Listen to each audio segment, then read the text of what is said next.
citizen!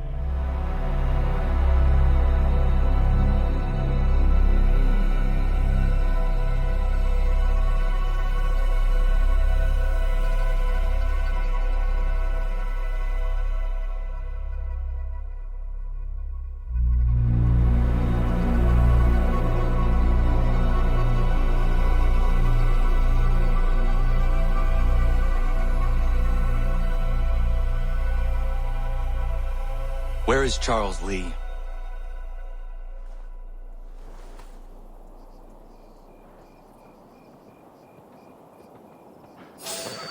Hey!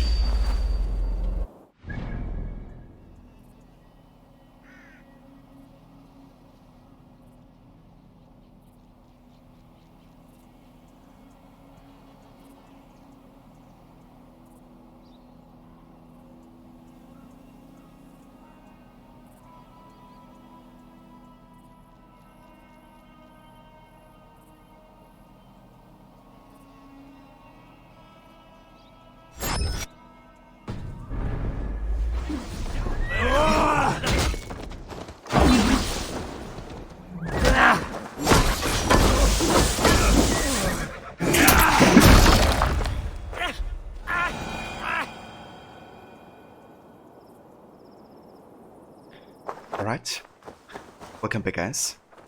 Hey Max, hey Maxi, welcome in. And how's it going? Thank you for the lurk, Max. And yeah, welcome back to another AC Valhalla stream. Probably the last one for this playthrough. And yeah, we will try to actually finish the entire game, including all the major side missions and side collectibles. Deliveries, events, and yeah, everything, you know, that really is part of the game.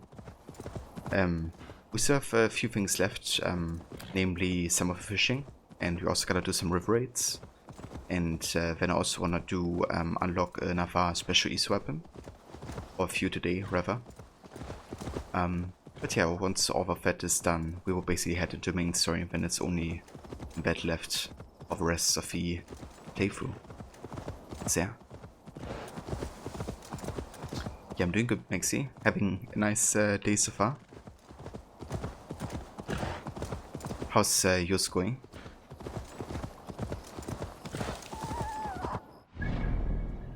Okay, so we're basically almost finished with the rest of the side stuff here. We got like a few worth opportunities and artifacts left, so it shouldn't take too long.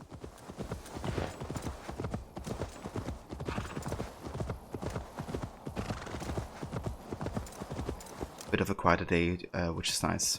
Yeah, definitely, dude. But wait to start into a weekend, hopefully, afterwards.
So a bit of the fishing I've already done off stream, so we don't have too much left, mostly in Norway.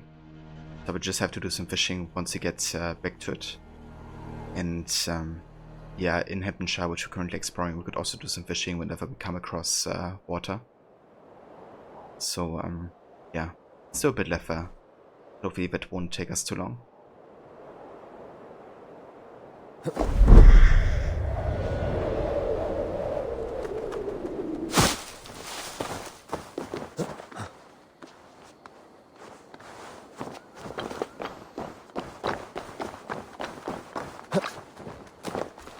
Yeah, no kidding, like the amount of fishing you can do in this game.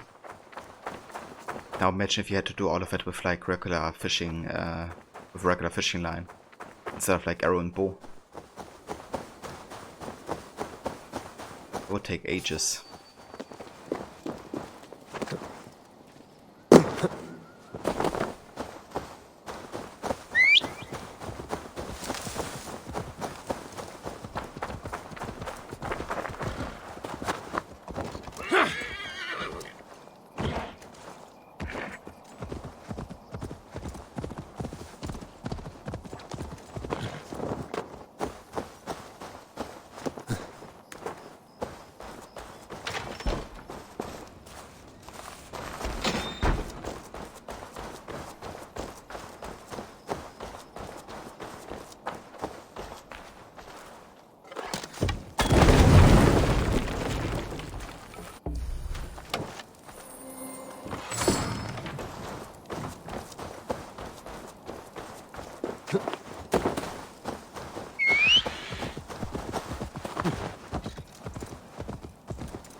Oh, my brother!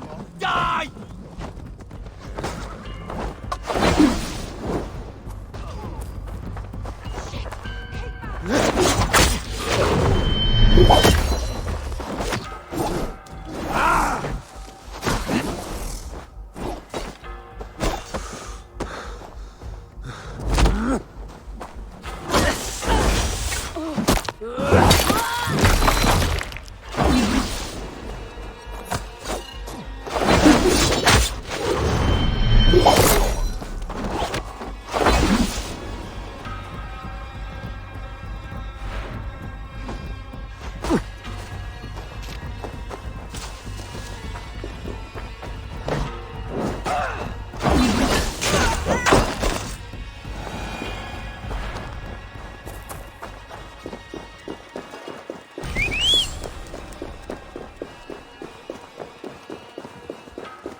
I must be careful now.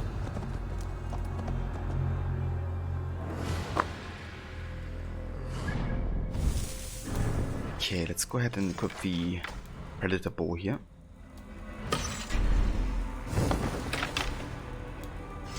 And let's also switch back to the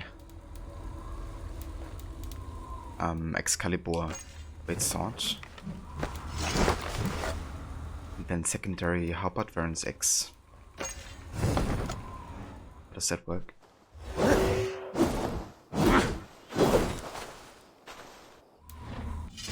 Yeah, let's go for that.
What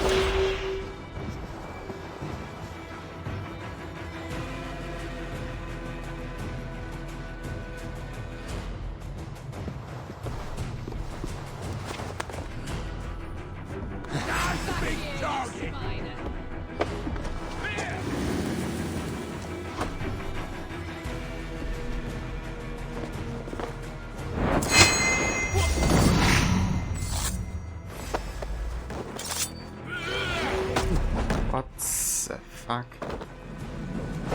Just gets up my assassination.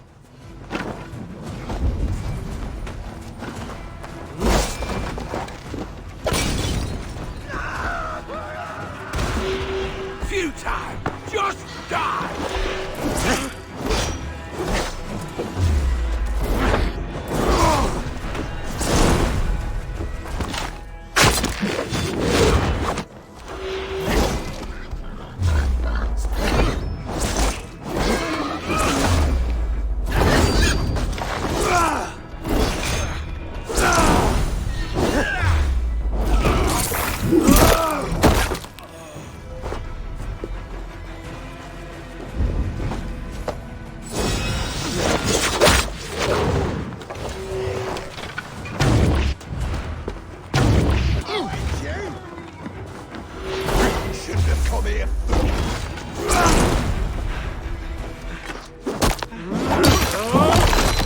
Hey Battalion. Good mornings. How's it going, dude? Not much life.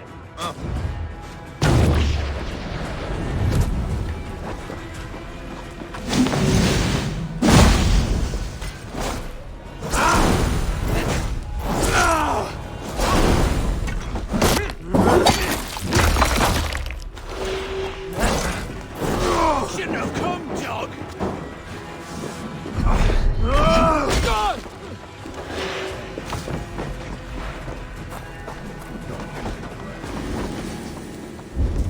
Going to bleed.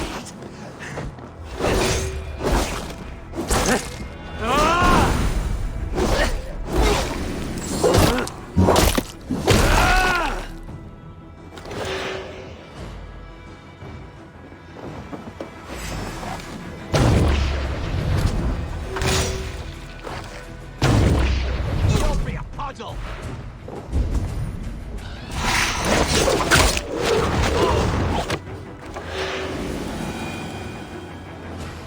Yeah. You can go right back down again.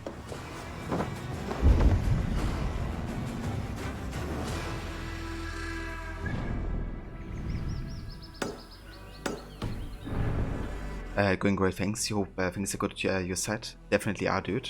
Yeah, having a nice day so far. Playing some of Valhalla. We're trying to actually finish a game tonight, or today rather. So, yeah, I'm kinda stoked to get to that point. And to have like a bit more time for other games again as well. That's gonna be good. I very much like the ending of Valhalla.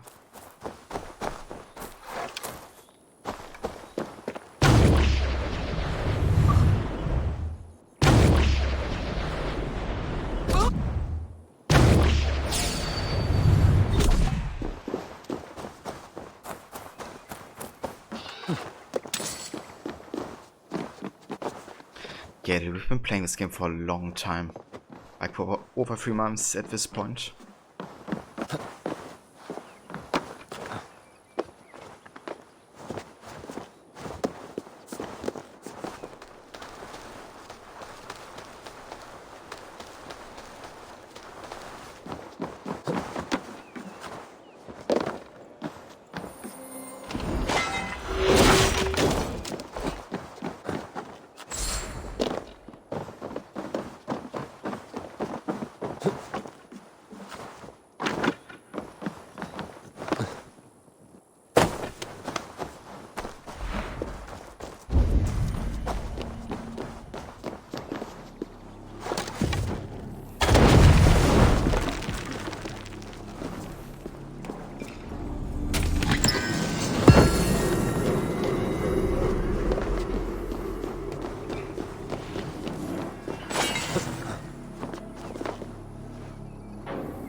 Alrighty.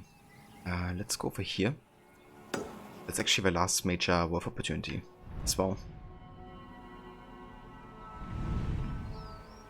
We've got this artifact and I think that's it.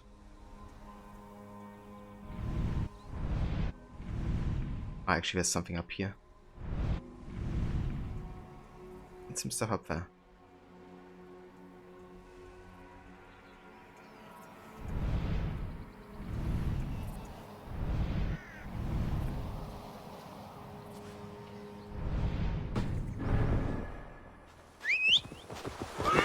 Yeah!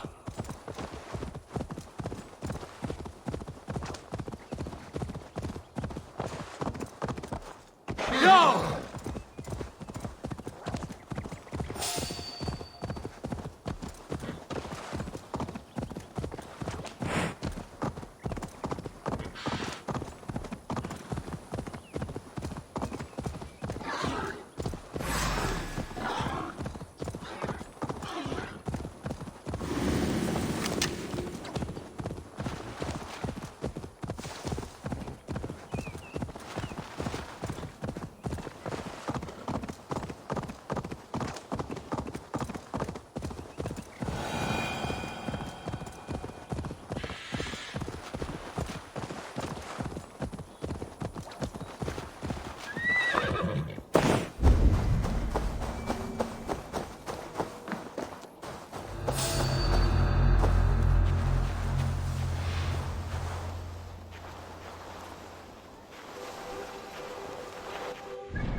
Yeah, we catch him, monsieur.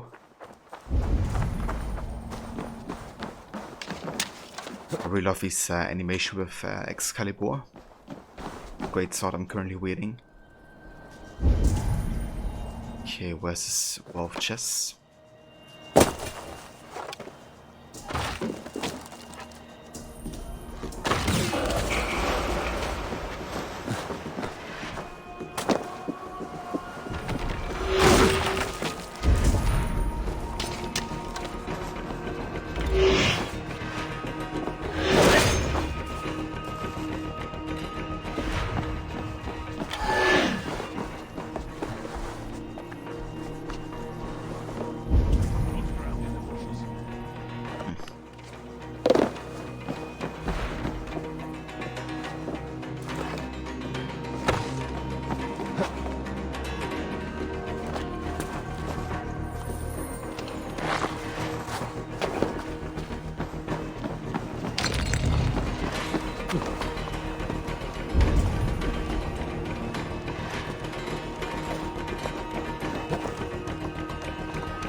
Very nice. Right, let's head up here. Over there. And then up here. And yeah, that's like the last both stuff that we have in the game, I think. That's the last artifact.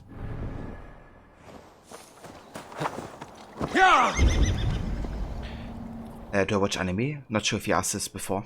I think we talked about it like a while ago, but yeah, it's been like ages, I think.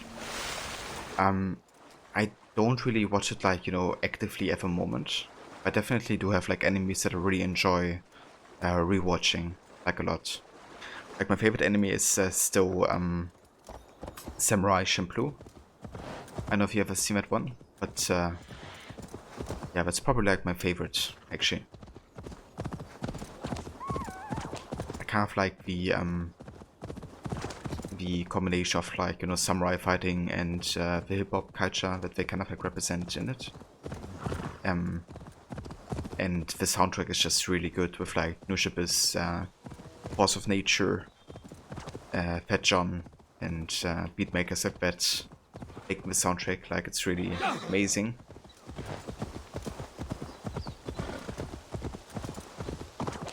Yeah, no worries, dude. So what's your favorite anime, Lexi, if you have one?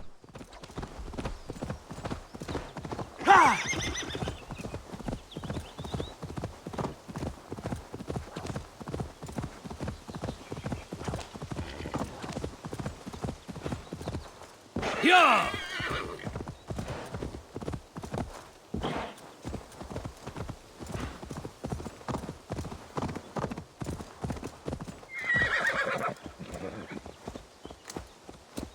Sort of a stranger. Okay.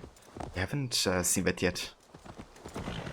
Let me actually write it off so I can remember looking that up later.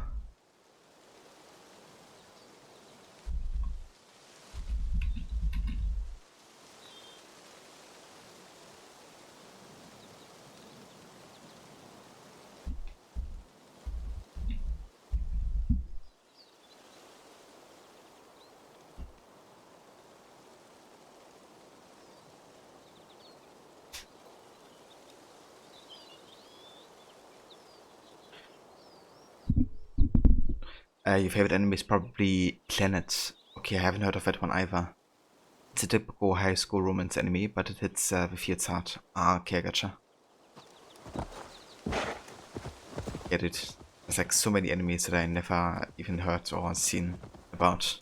It's definitely nice for, you know, people really are into it because it's like always something to watch, it feels. of like how many seasons there are, like, you know, how many enemies get created on a yearly basis. Like a friend of mine is really into it, and he always like tells me about the new seasons and stuff.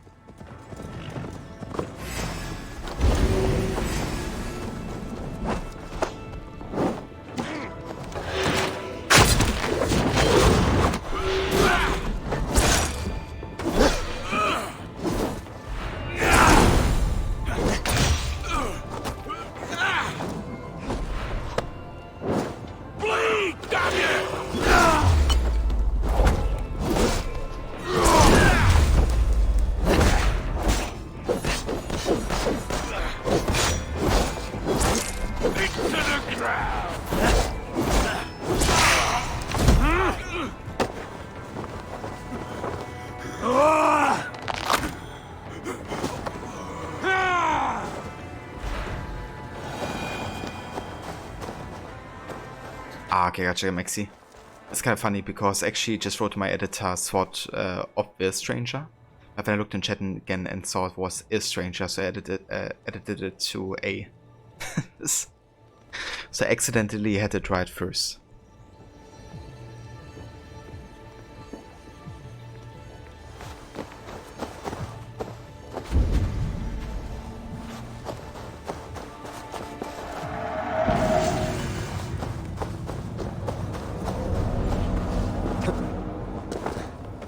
There we go. This happened shy finish with all the major side activities.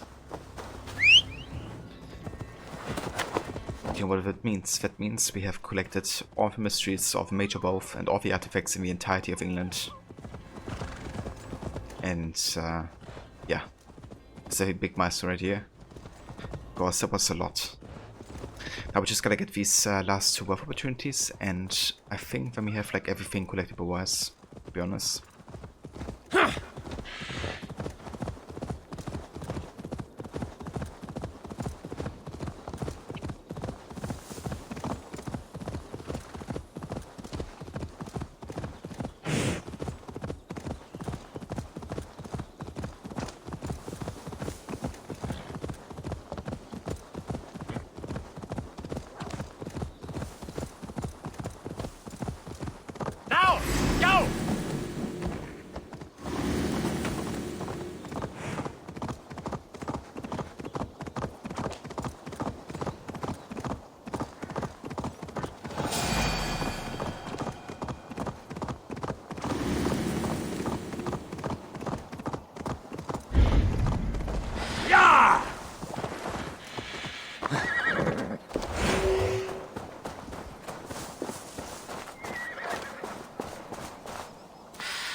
This area is off limits. Nothing here for you. Stop you.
Alrighty.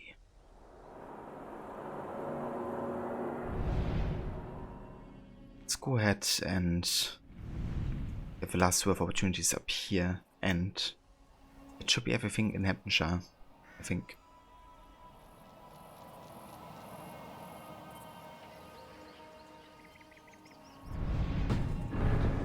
Choice.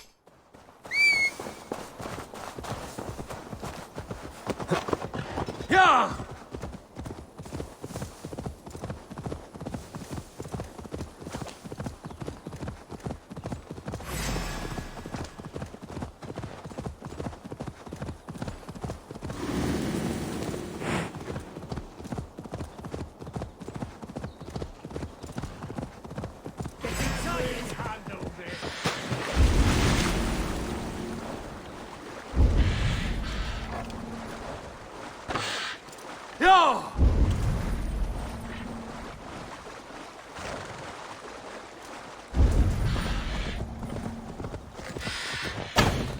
Yeah! Yeah!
Sure!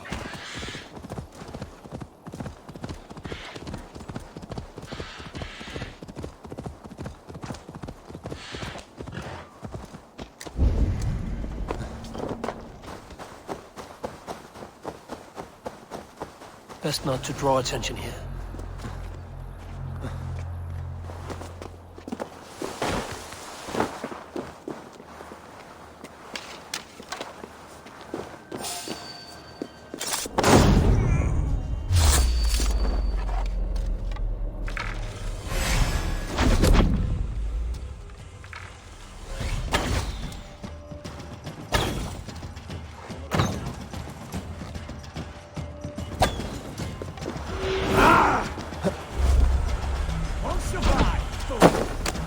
Won't let us lose.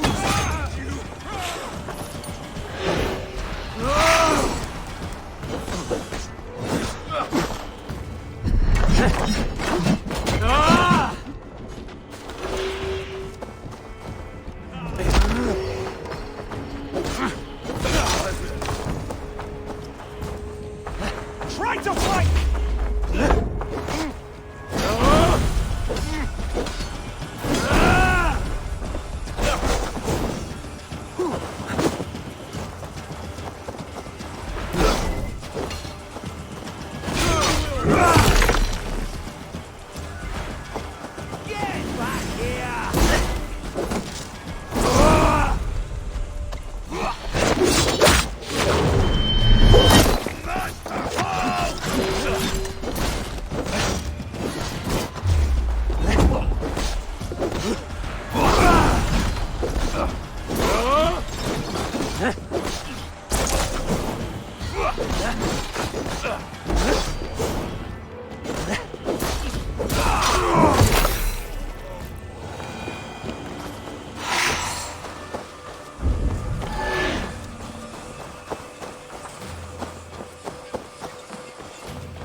Hey, Anonymous. Welcome in, dude. What do I think of the crossover? I haven't played it myself yet. I did watch a video on YouTube of like the cutscenes and stuff.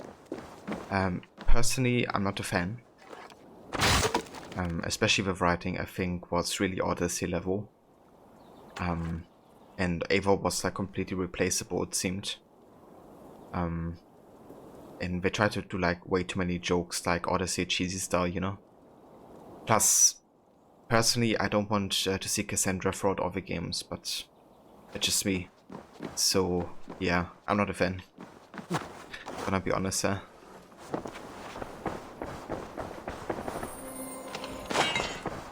But yeah, no shade against anybody who enjoys it.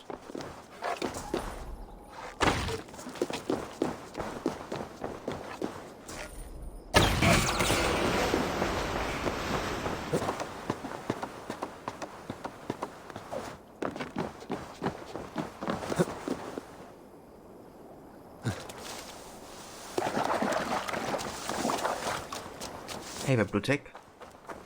Yeah, I'm kind of wondering if, you know, Quebec actually did write the DLC crossover or not. Because I do know that the narrative director for Odyssey, Melissa McCoubrey, actually doesn't work for Ubisoft anymore, so she can't be behind it. But I wasn't sure, like, who actually wrote it. They did all of it? Ah, okay. I mean, that doesn't surprise me, the way it's been written. You know, because it really was Odyssey level. The story anyway, yeah. I didn't know that, but it does make sense, you know, after what I've seen. And personally, I decided to not include it in my completionist run. I will probably play it like closer to March next year, when the next DLC is about to launch. And I might be playing it. But yeah, I'm not going to be playing it at this point because it's so close to the ending. And I don't want to ruin the experience with, you know, bad writing. So, yeah. But yeah, that's all the collectibles in Hamptonshire collected.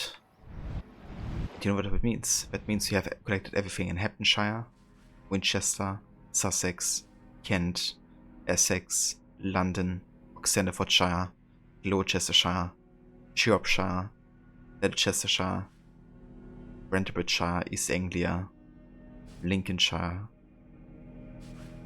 Nottinghamshire, Overshire, and Yorvik. So basically the entire map of England. We've collected every single thing. However, there's still a few more things to get in Hamptonshire, and that's the treasure hoard maps. So we're gonna focus on that next year.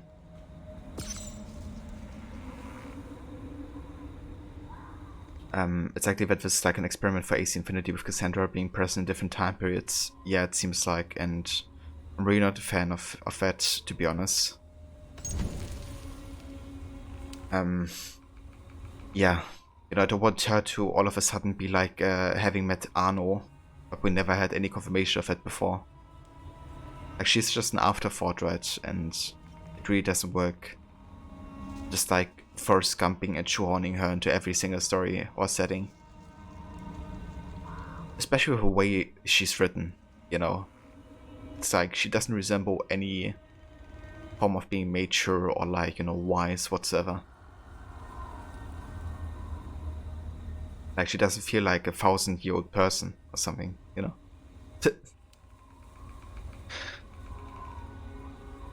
But they even put the Spear of Leonidas in it, like, what the fuck, did it suddenly become whole again?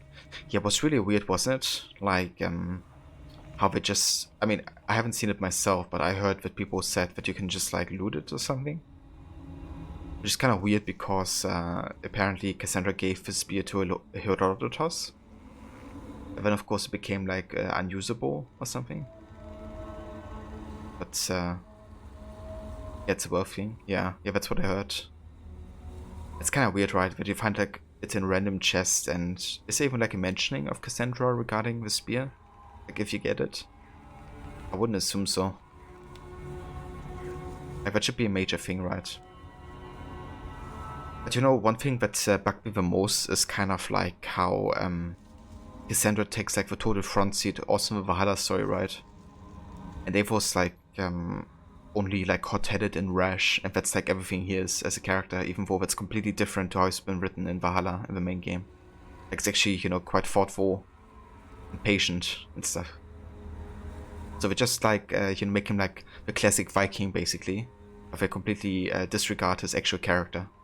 Which is ironic because that's what the main game is about, right? He's not like your cliche, but in that DLC he seems to be. And then, you know, he has like no idea about the pieces of Eden and what they mean, even though you're probably running around wielding Excalibur and Mjolnir and Norton's Ark and stuff. But yeah, you have never seen anything like, you know, like that. Yeah, I really wasn't happy, I have to say. And I have no desire whatsoever to play it right now.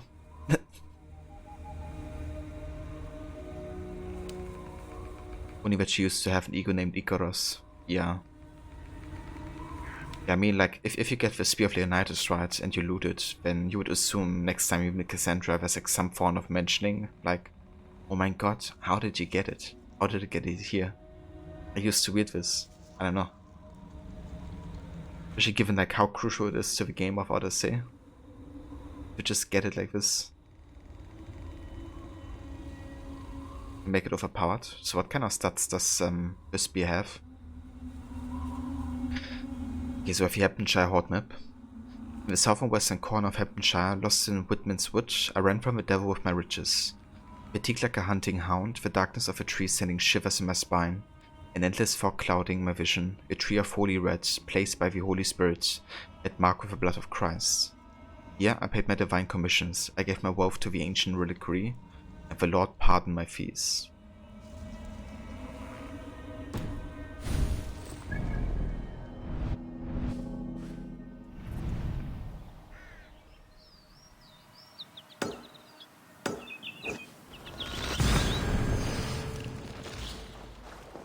I had things like attack, melee damage, speed, etc.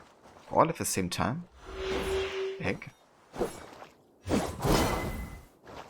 Yeah, good balancing.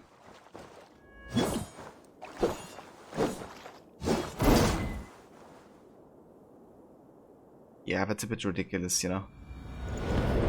But just Quebec, dude. Like seriously. Everything has to be over the top, you know? Writing, the humor, the powers. Just more and more, you know?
Have a look, Sunan. Okay, so I assume this tree here, because we're talking about the blood of Christ. And it's the only tree with like red leaves.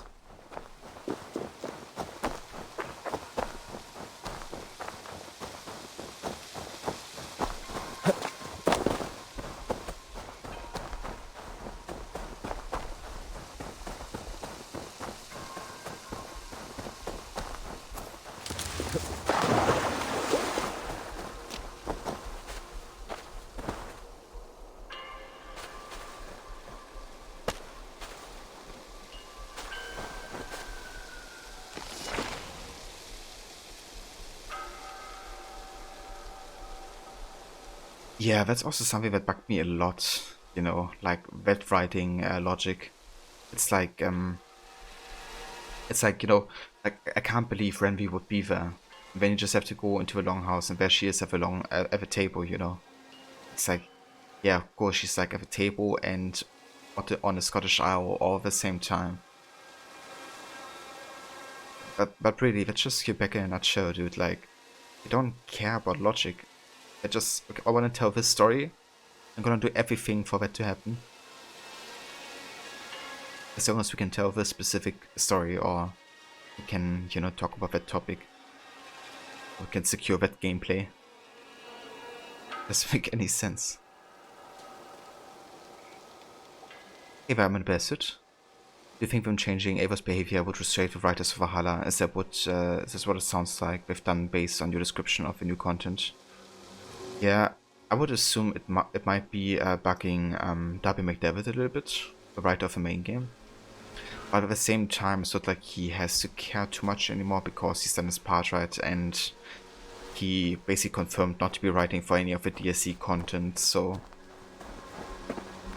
I think it might not bugging him too much if he's not working on A4 anymore, you know. But yeah, that's just, I don't know, that's kind of like where Valhalla falls a bit short for me overall when it comes to like the additional content and like DLC, right? Because everything is kind of like outsourced. Like the crossover to Quebec having charged the you know, first DLC Wrath of Druids to Ubisoft Bordeaux, I think it is. And then the other DLC, I think, is Montreal again, but with a different director again, because obviously the original couldn't be doing it anymore since he was fired. So it's like, there's like a whole lot of different people working on all the different content. So it's like very inconsistent, I feel. I feel like the main game, you know, in itself is like fantastic, and I love that. But when it comes to the DLC stuff, they really haven't done a good job. And having like over a plan of like how they could connect to the main game and to Abel as a character. Because with the DLCs as well, right, they don't consider any of his character growth or anything that happens at the end. It's just like another adventure basically, so it's kind of like, okay, what's the point playing this after the main game, right? So I think it's just really also like an issue within the structure of like, you know, how additional content is being outsourced and created, in my opinion. But obviously with Quebec, you know, you also take inconsistency of like different directions, but then also the awful over the top writing and stuff that they just are known for. So it really doesn't mix well, in my opinion. What's my opinion on Ubisoft Sophia? I think they're pretty good in terms of like creating game worlds and like how they look and feel like. Because the game world of Rogue with North Atlantic, or, you know, the Curse of Pharaohs with the different like realms and mythological areas are quite well done, right? But I think they have issues with like quest structures, like always a bit iffy and finicky. And I think the writing also isn't the best either, at least so far. Like all the games that they have done, or DSCs, I thought the writing was kind of like mediocre. Like Rogue obviously was not good at all in my opinion. Liberation was definitely mediocre, like not too good. And Curse of Pharaohs was alright, but I thought it wasn't nearly as good as Hidden Ones of the main game, like how it's been written. I do think they're really good in like creating game worlds, because they've definitely proven that time and time again. Also, hey there, Wolfie. Welcome in. It's going good. Yeah, having a good day so far. We attempt to finish Valhalla today, which is a big day, because I've been playing this game for a long time. I think that's the isle to the south, isn't it? Should be like somewhere here.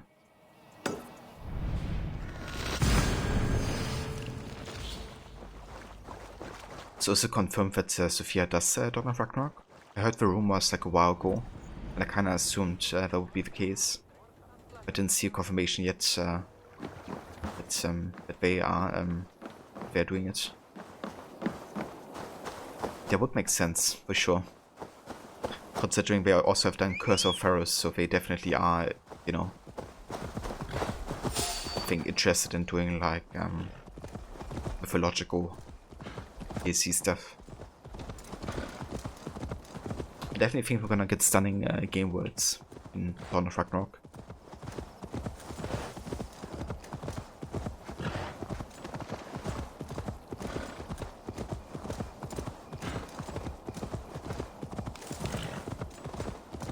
Oh, very nice, Wolfie.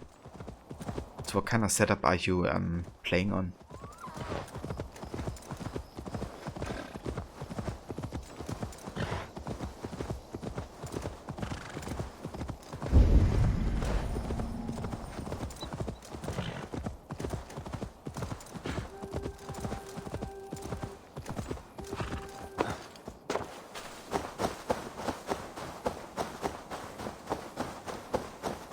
Back here.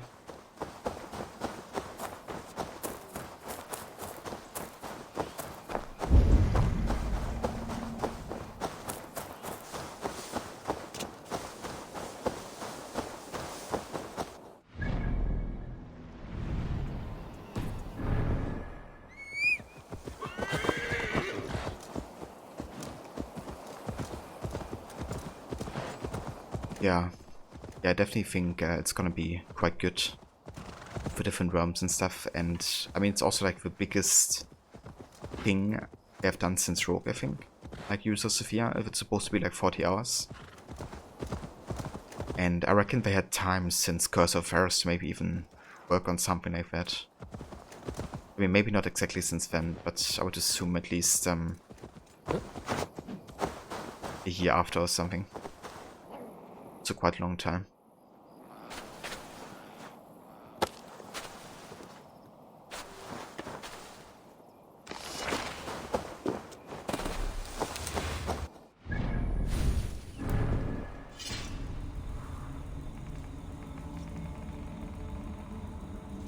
Ah, gotcha, Wolfie. Yeah, very nice. So, what kind of games would you like to stream if you get big into it?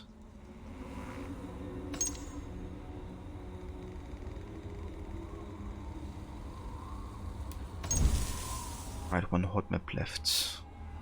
So this right next to the horse, the chalk horse. Let's see. We have that.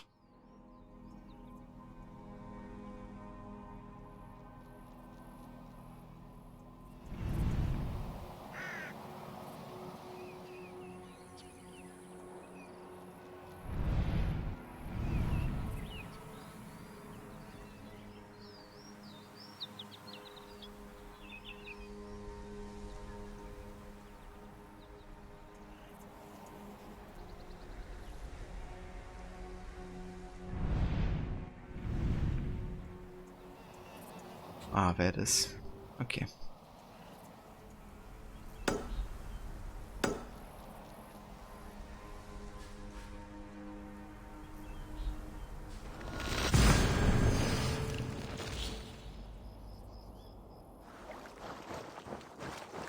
Yeah, a good chair is always very good. While you're backing on everything, like when sitting for a longer amount of time. Wanna be comfortable.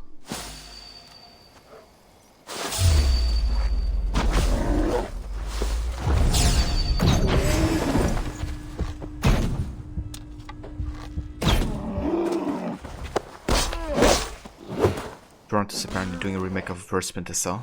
Yeah, I read it as well. Rod also told me a little bit about it. I guess good news is that it's not supposed to be open world, but actually linear. But it will be a remake, right? So I reckon some people are gonna be unhappy with like the changes they might be doing. But overall, I think it's good.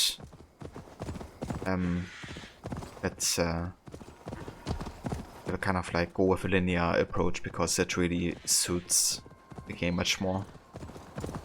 Also, like having, you know, a full like stealth experience again.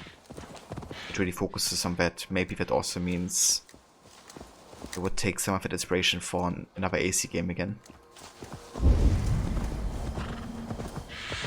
One can hope.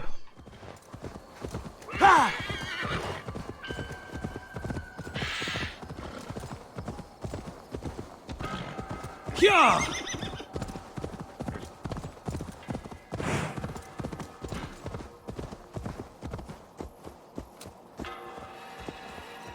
Some more Phasmophobia, Wolfie. And back into Spirit Series run. Very nice. And PUBG. And Apex. That's definitely a few games. Yeah, sounds nice.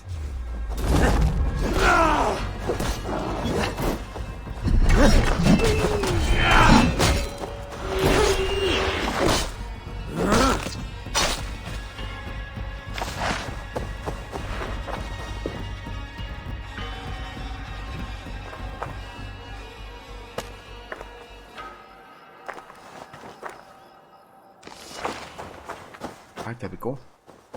That's all the treasure horde maps unlocked and collected. Something I actually haven't done on my main game save. Alright, so what do we have left? Obviously I still have to do some fishing. Hold up, I actually have like a document that I prepared reminding me what I still have to do.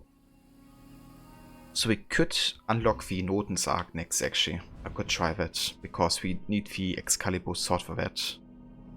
And we gotta go all the way up here, I think.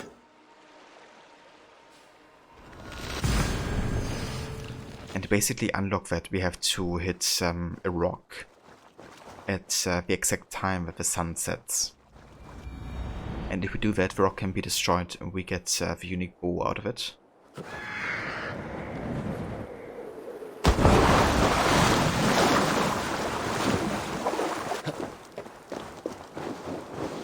Yeah, I think that's not a bad idea, Wolfie. Kind of like, you know, if you feel ready again and comfortable, we give it another shot and get back into it, especially if you enjoy it.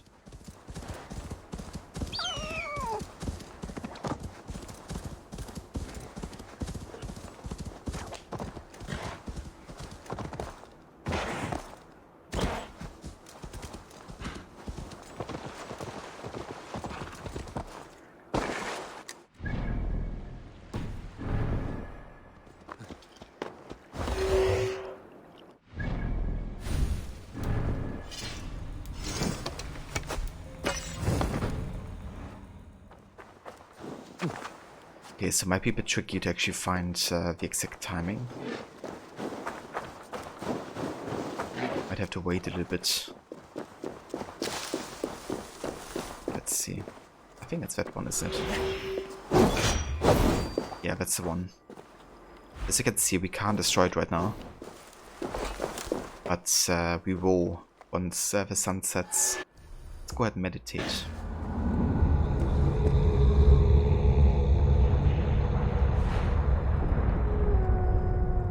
Yeah, no worries, Wolfie. You have a good rest and a good night, hopefully. Thank you for dropping by, saying hello. And yeah, I will catch you soon.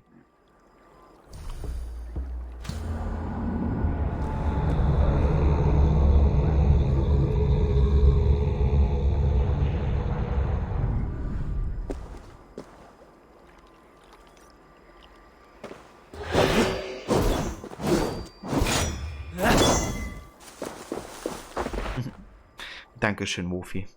Das gleiche geht auch dir.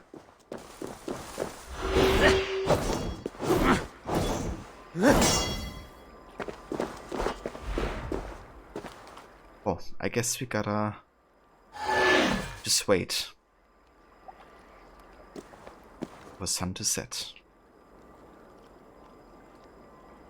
It's gonna be a bit tricky timing that as well, because obviously we just have to wait like an entire day in game. Yeah, wait a whole day. I guess you can... I wonder actually how long an average day takes. Maybe I can have a look on Google. AC Valhalla. How long is a day? Length of day in game. Somebody wrote 24 hours. Yeah, no kidding.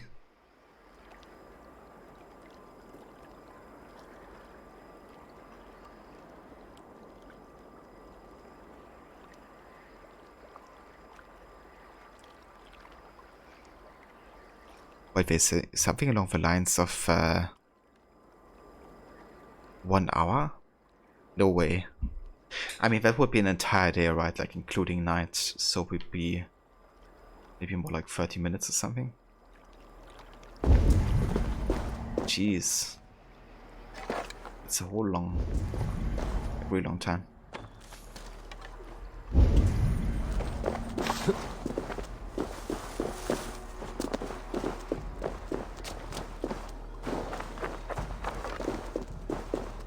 I mean, there's also like an exploit tactic, right? Where you can just like hit it and then reload save, and then you have like a chance of getting it. I kind of want to do it the real way.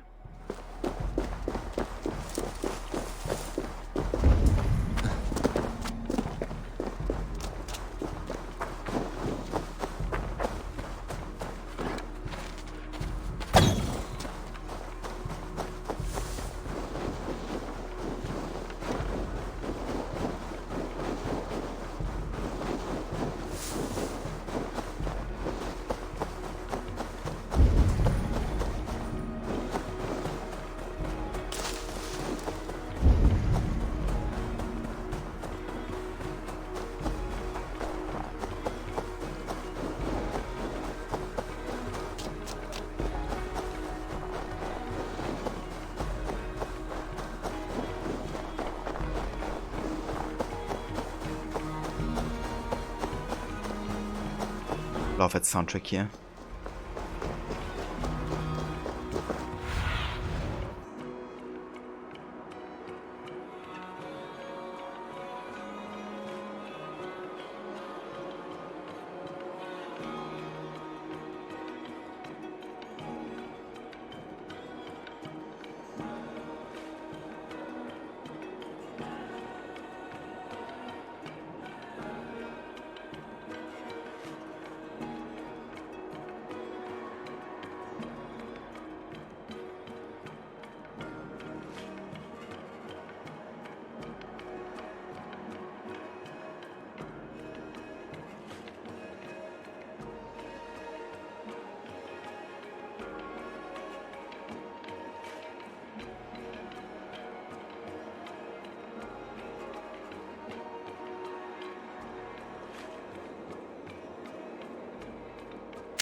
You didn't know about this, Blue Tick?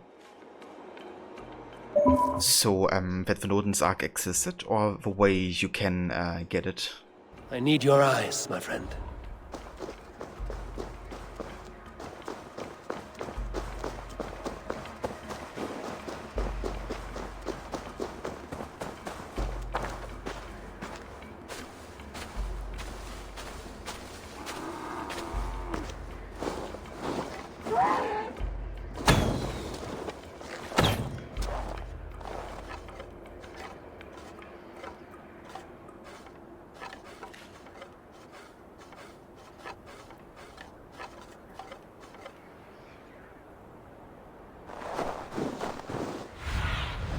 Go, my eyes.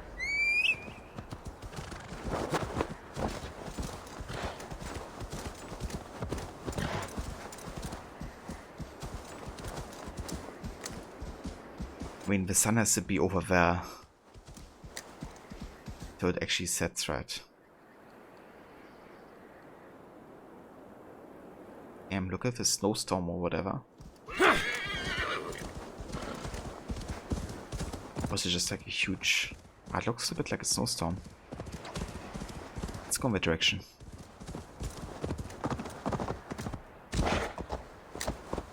Yeah!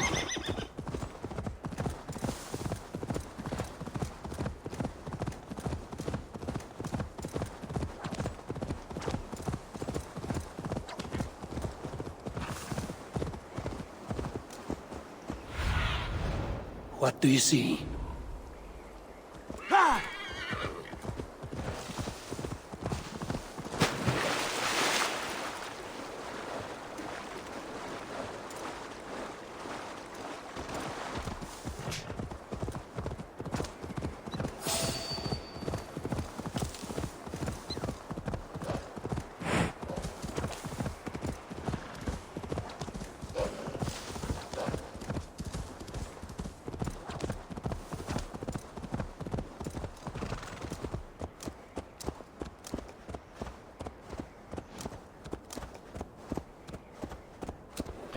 Yeah, this could take a long time for Sun to actually get there.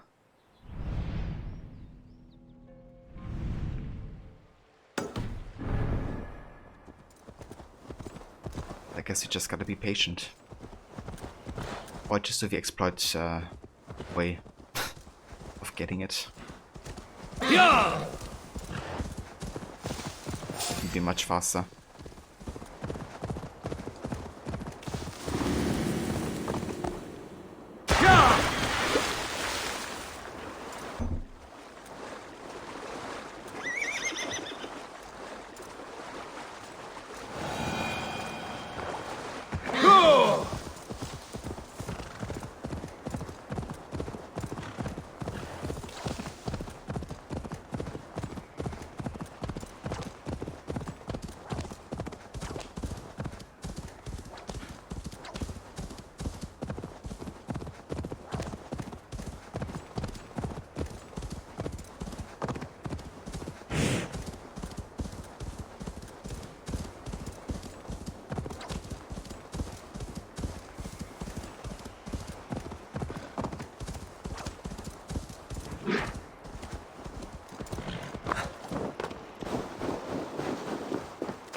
Okay, so the sun is about to approach the south here. Means we waited for almost half the time we have to wait for.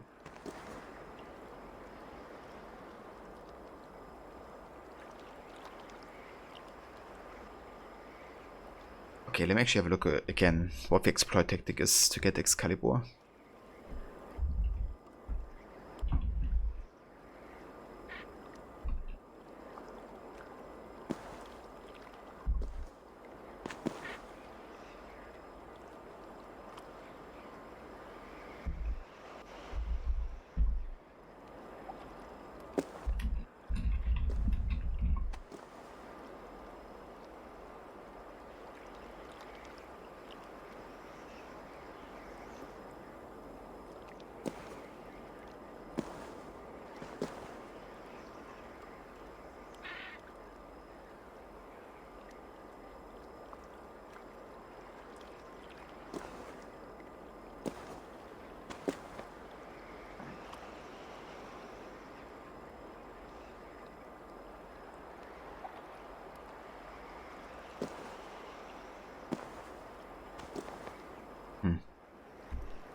Somebody talks about like creating new save files. I didn't do that last time.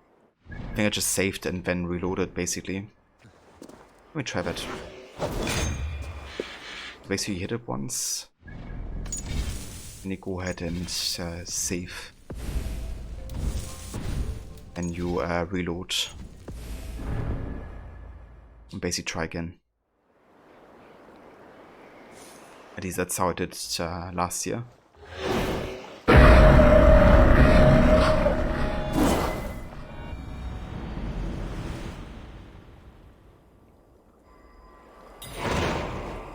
Give me one sec, guys.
Let me go ahead and try this again.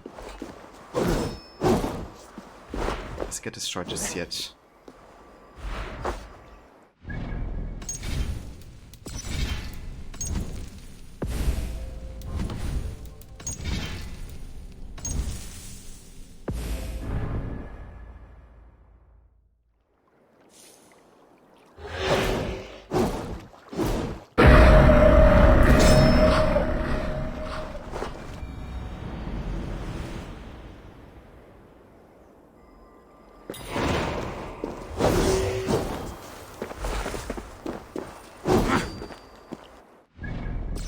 Yeah, I wonder if I actually don't have to resave, but rather load that one again. Let's try that. I do know that it takes a few tries usually to actually get it right.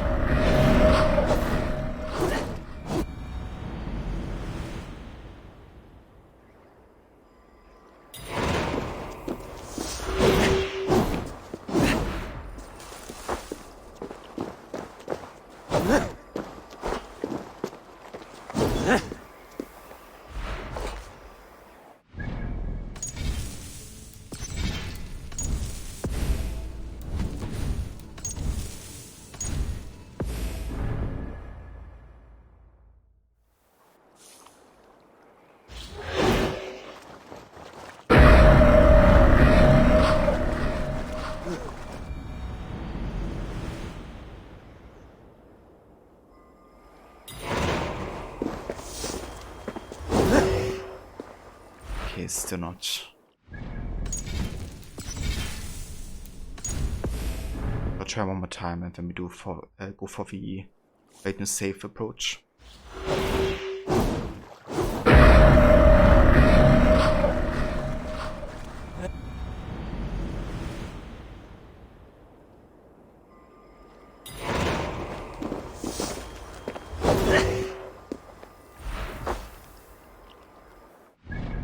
Okay, so we gotta save and create a new save file here.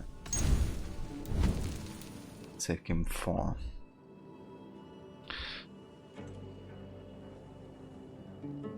Whatever save file you just created, detect rock again, we create another save file.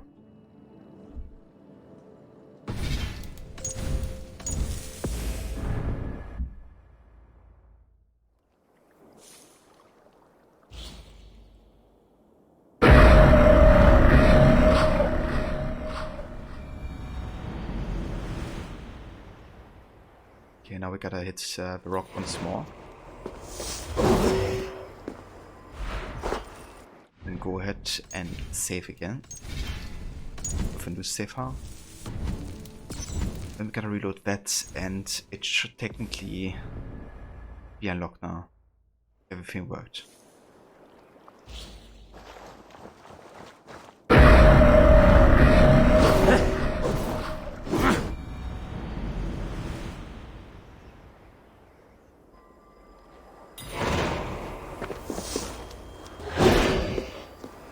Yeah, it didn't.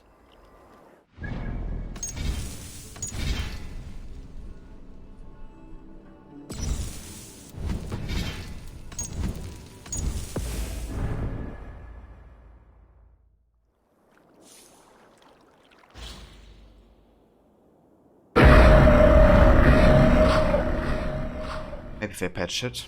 Yeah, could be actually.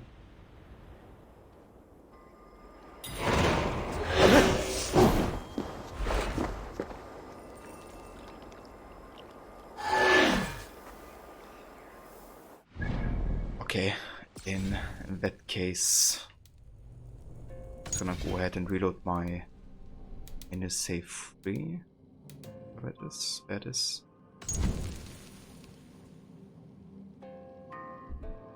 Yeah, from like 3 minutes ago.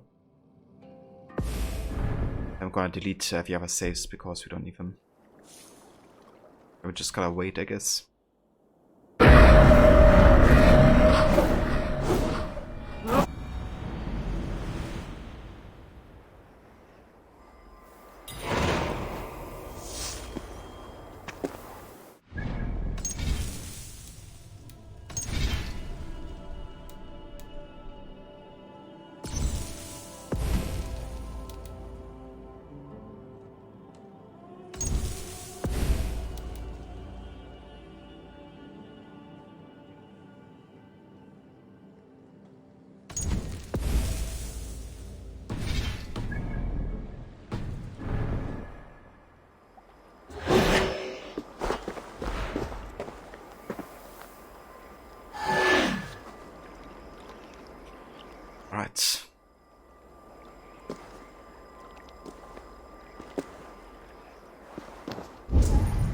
try to do some fishing.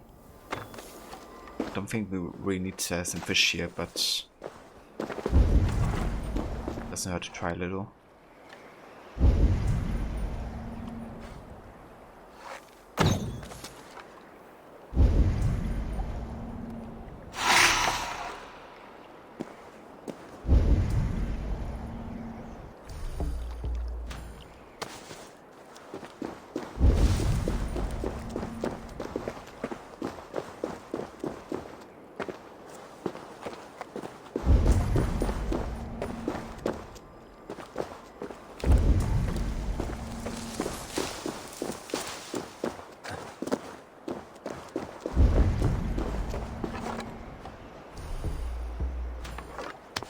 Look at all those delicious fish.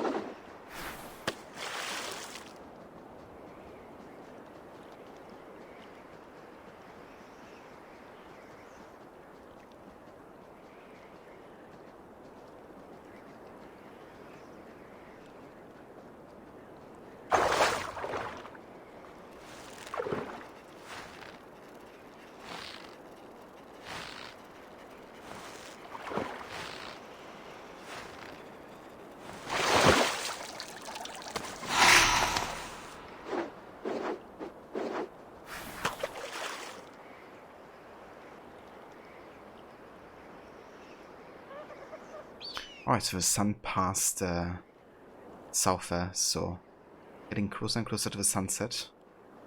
Oh?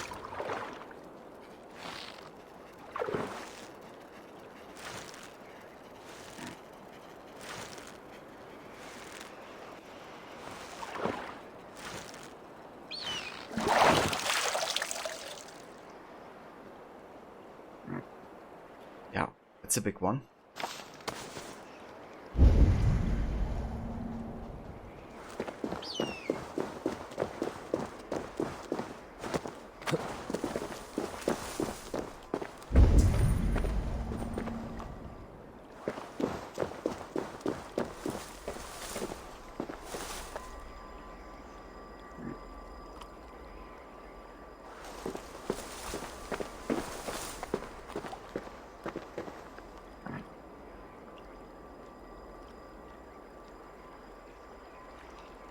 Okay guys, I'm gonna chill here and wait for a second. I'll mute myself as well for a second, but I'll be right back.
And hey Barot, welcome in Sani. Thank you so much for the raid, dude. Sorry for the delay here, but I was just taking a mini break here because we're currently waiting for the sun to go down, so we can unlock a very unique weapon here. But yeah, welcome in everybody. Hey Vario, how's it going, dude? Hey Vitalian, welcome back. How's it going, Rod? How was your stream today? So currently trying to hit this rock with Excalibur, because if we do this exactly at the time that the sun sets, we get a very unique ESO weapon, which is called Norton's Arc. It's kind of like a hunter bow. It deals more damage the further you are away from the enemy, I think. So yeah, it's really good, and probably like the best hunter bow in the game. But in order to do that, we have to wait until the sun sets and then hit this rock. And it's kind of tricky to time that, because obviously the meditation will only get you to the start of the night or the start of the day. So I had to wait an entire in-game day at this moment. The sun is about to set very shortly, I think.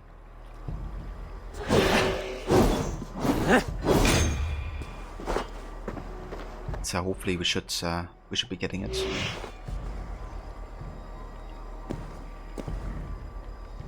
Today's stream was a roller coaster ride of emotions, to be honest, mostly positive. I mean, that sounds alright then. But yeah, what happened that made it so emotional in multiple ways? It was great. Things you'd finish 2013 and rise you up to the part where Lara and Jacob get to the village. Oh, that's good progress, dude. Very nice. Very nice indeed.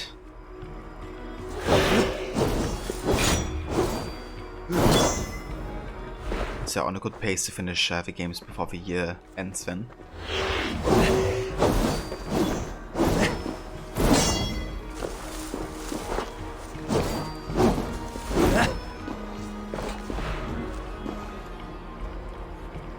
Reflect on how the year was ending and how grateful you are to have family and friends. Ah, I got you, Rio. Yeah, for sure, dude. Same here. Like, you know, family and friends are definitely helping a lot, especially during these times we're currently living in. But yeah, that's good. I'm glad you could like reflect back, you know, and kind of like yeah, think about that.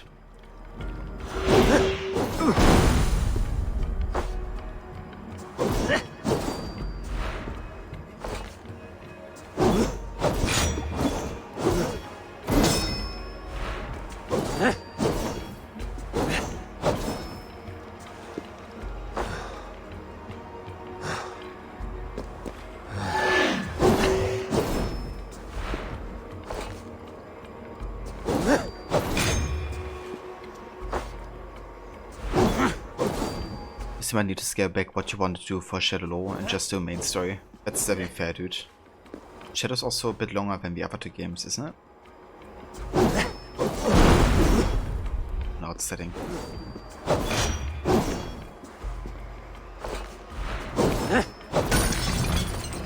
There we go. We made it. Norton's Arc. Damn, even did the village away.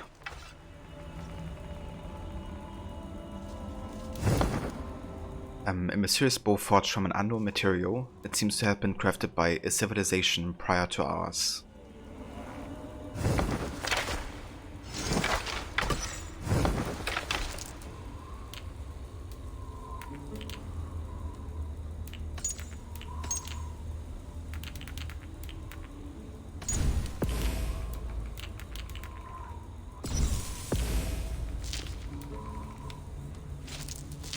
Here, what did I have in my wrecker bow? Zephyr creates a sleep cloud, right? Maybe we don't need that actually.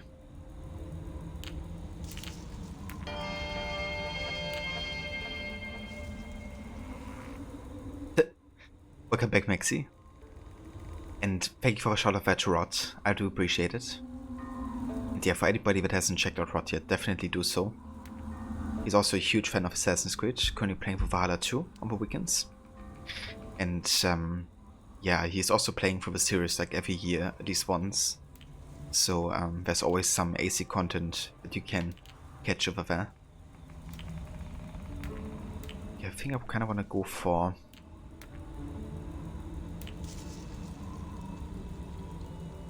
increase attack the further you are from your enemy. Yeah, maybe something like this.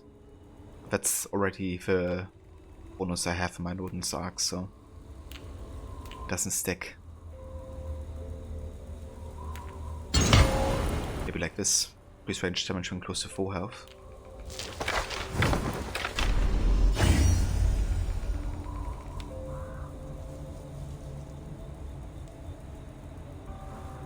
You came back to hear me twice. Yeah, I know how that's like, dude. That's a voice rod, more than happy to do it. But yeah, today we're actually attempting to finish Valhalla, because we are almost done with everything. I just earlier finished Hamptonshire, which means we have now collected everything in all the regions of England. Like all the collectibles. So we're done with that officially.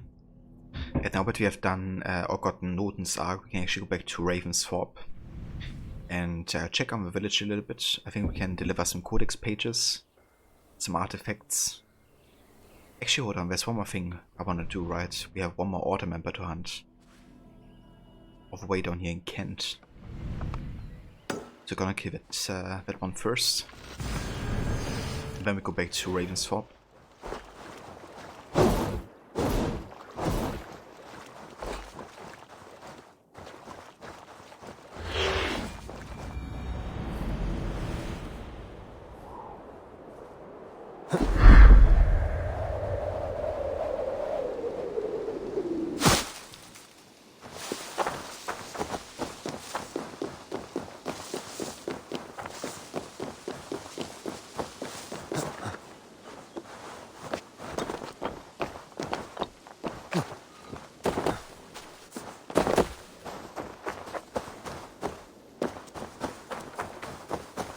I shouldn't be seen here.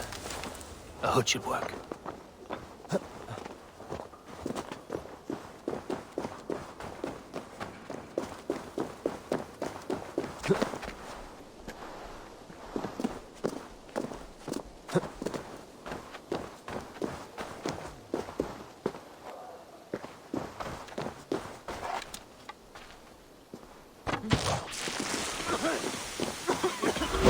Jesus Christ, Eva. Assassinate, don't with your sword. Glad I could actually cancel that with a dodge there. Because yeah, that would have screwed up everything again.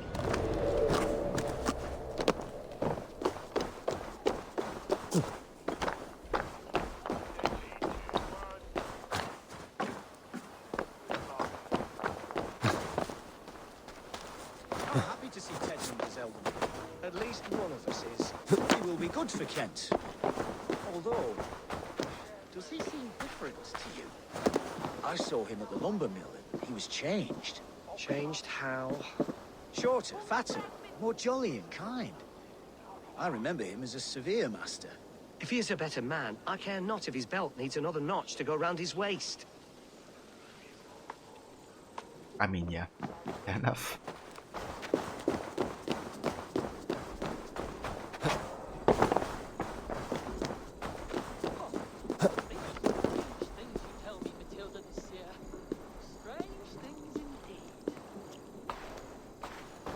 Matilda this year, I think that was the way he went with the pig, who would kind of like talk to us if we took like or drank like a psychedelic potion or something.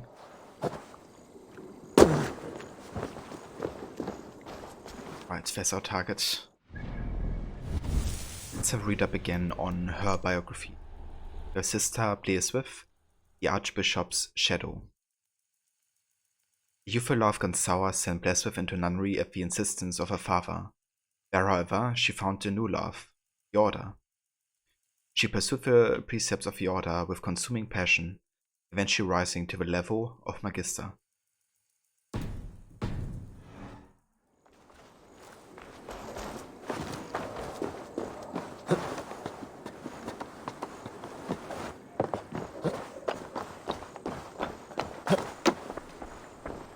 We could actually kill her with this thing.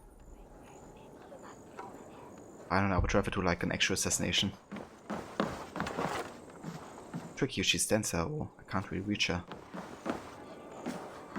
Can reach this guy.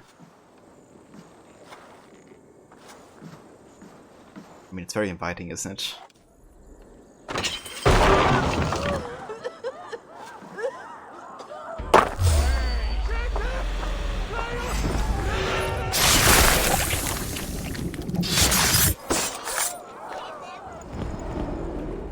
The Archbishop never suspected my heresy.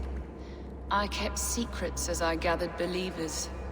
I appeared so pious my eyes bled for him, but I've never felt as much love for his god.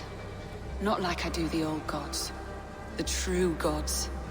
Our ancient creators. Your life was a lie, you mean? You threw your honor into the ocean. When I told the Archbishop my true belief, he was horrified. So I silenced him. That silence comes for you now.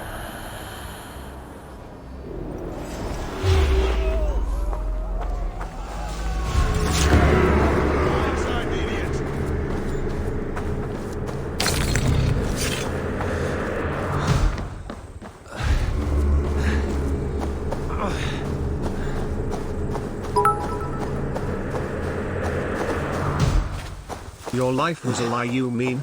You threw your honor into the ocean, that silence comes for you now. And one more thing, where is Charles Lee? Rotted, thank you so much for the 10 biddies, dude. I appreciate it. But I just love it, voice actor, announcer. Where is Charles Lee? Where Charles Lee? Yeah, dude, soon we're gonna be getting back into the Desmond Saga, and then it won't take too long for us to get to Charles Lee again. Can't wait, honestly.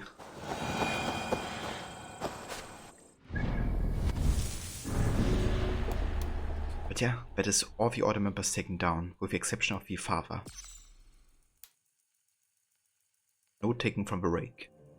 Oh, you know the rake that I too must answer for my actions. One above me will approve or condemn the father. And yeah, that's all the clues we get on the father here. So he did give command to Volker. He's a Saxon.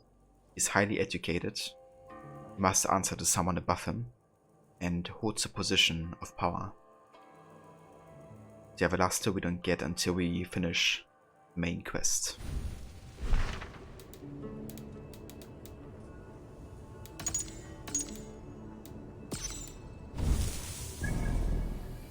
Right, but yeah, I think it's time to go back to Ravensthorpe.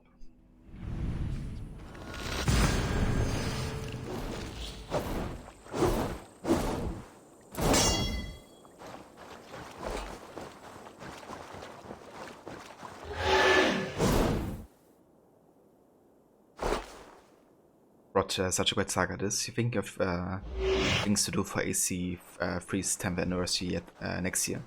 Or you know, if a moment is you want to do something different than the 3 runs through format that you did for Brotherhood and Revelation and the 10th anniversaries. That's definitely understandable, especially given how much longer the games get, right? Starting with 3. I mean, AC2 Brotherhood Revelations you can all finish in like, you know, 10 to 20 hours. Usually. But AC3, if you want to do a bit more content, you're easily getting in the 30 to 50 hour department for playthroughs, so yeah, that's quite long for sure. Nice to see Sigurd back where he belongs. May I see your stores? Okay, let's go ahead and upgrade the Mentor Cloak. I think that's one thing we got recently. Maybe? Somewhere?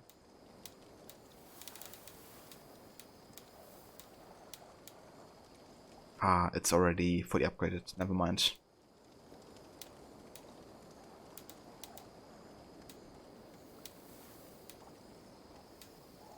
I can get you that one easy.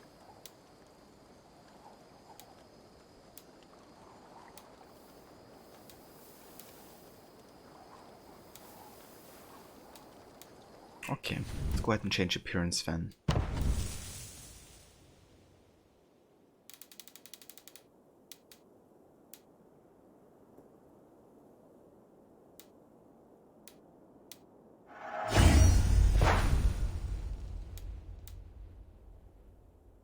I do think I'm gonna keep the faucet here. I might just change my bracers.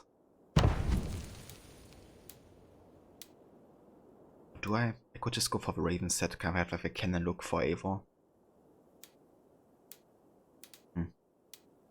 Choices.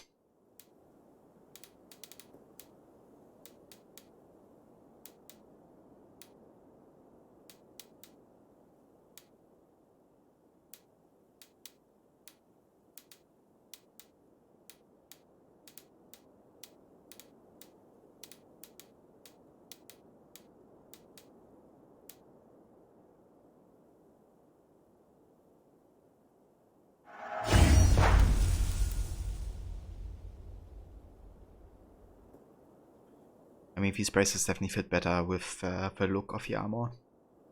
That's for sure.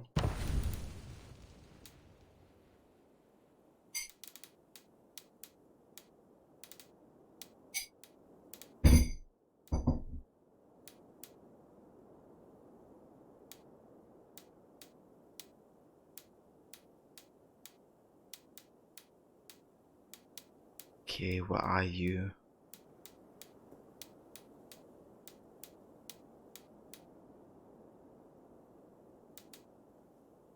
Maybe I just go for a faucet. You like the looks of that one? However, I would like to upgrade 4 breaches first.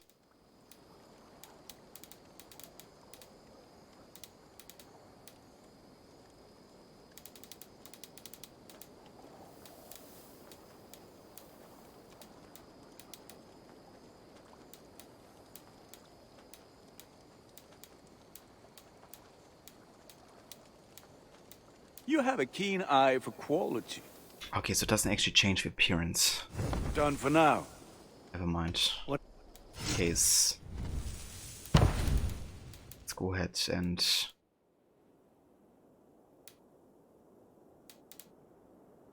sign that, I guess. I don't know, kind of torn. I think it would be kind of cooler to have Eivor's like regular set, right? Especially for the Odin part. I think it would be like a nice contrast to him. Maybe I just go for the full Raven set actually. After all. I think I'll do it.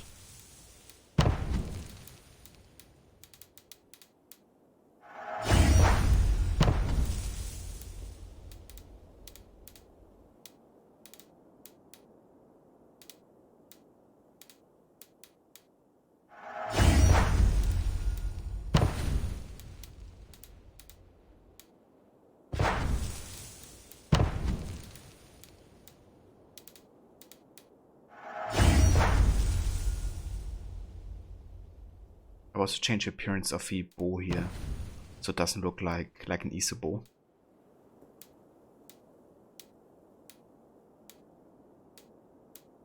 Wonder how the Handish bow upgraded looks like, but I don't have enough nickel ingots.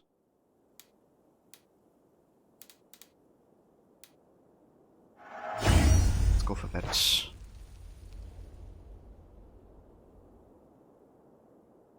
I had to look at the new armor set recently, and it seems like it's the Japanese samurai style of armor. Do you mean the one that was added to the shop? I think I've seen that one. It looked like super mythological as well, or like kind of like, I don't know, it's difficult to describe, but I think I know what you mean. Nothing else I can... Let me actually have a look. May they sing of your deeds and my craftsmanship. Okay, let's go to the store. Is it the shinobi pack that you meant?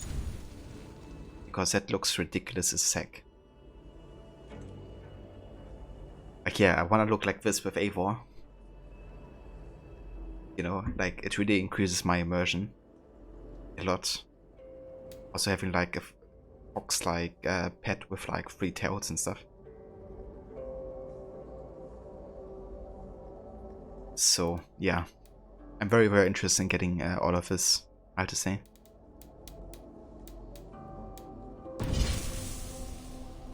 I guess that's what we can expect with, you know, Infinity maybe, to be like a permanent thing. Wouldn't surprise me.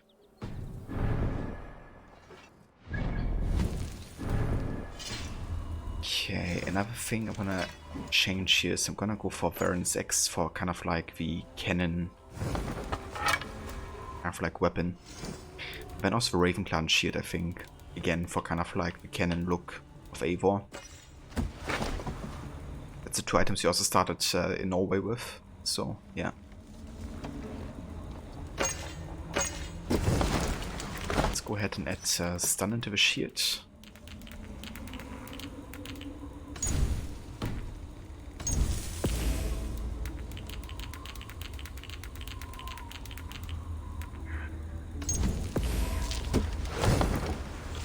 And critical damage into Varens X.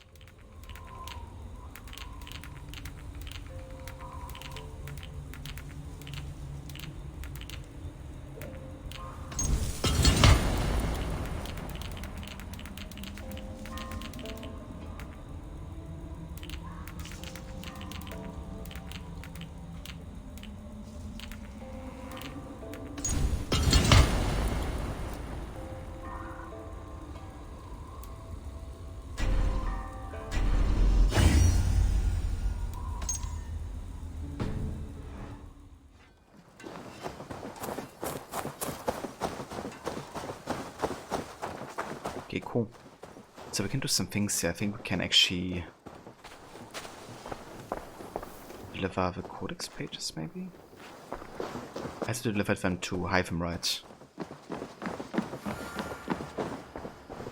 I cleared Winchester of the Order, yet to do so meant working with King Alfred. Your poor fellow soldier led you to the King of Wessex? How very strange. He, or she, is toying with you, it seems. Indeed. Maybe next thing, next big AC game that comes up before Infinity is finally tackling a Japanese set game.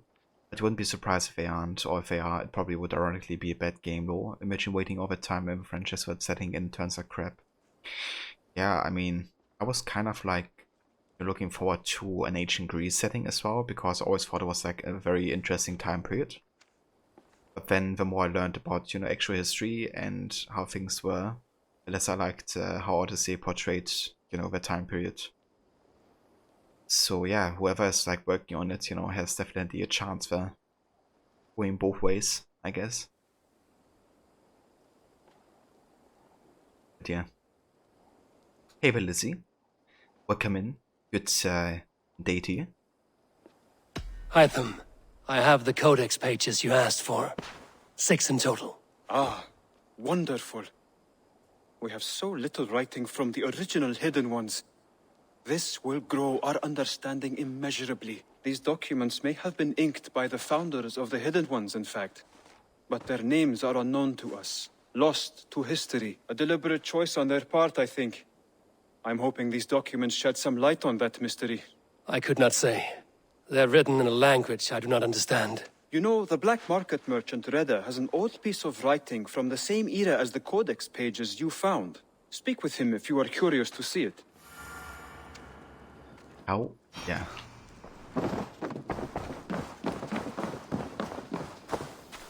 Did you know that the pyramids were built centuries after they actually were? Ubisoft Quebec knew all along, so I guess historians throughout history were wrong. Yeah. Yeah, dude, like, wrong by like a few 1,000 years or something.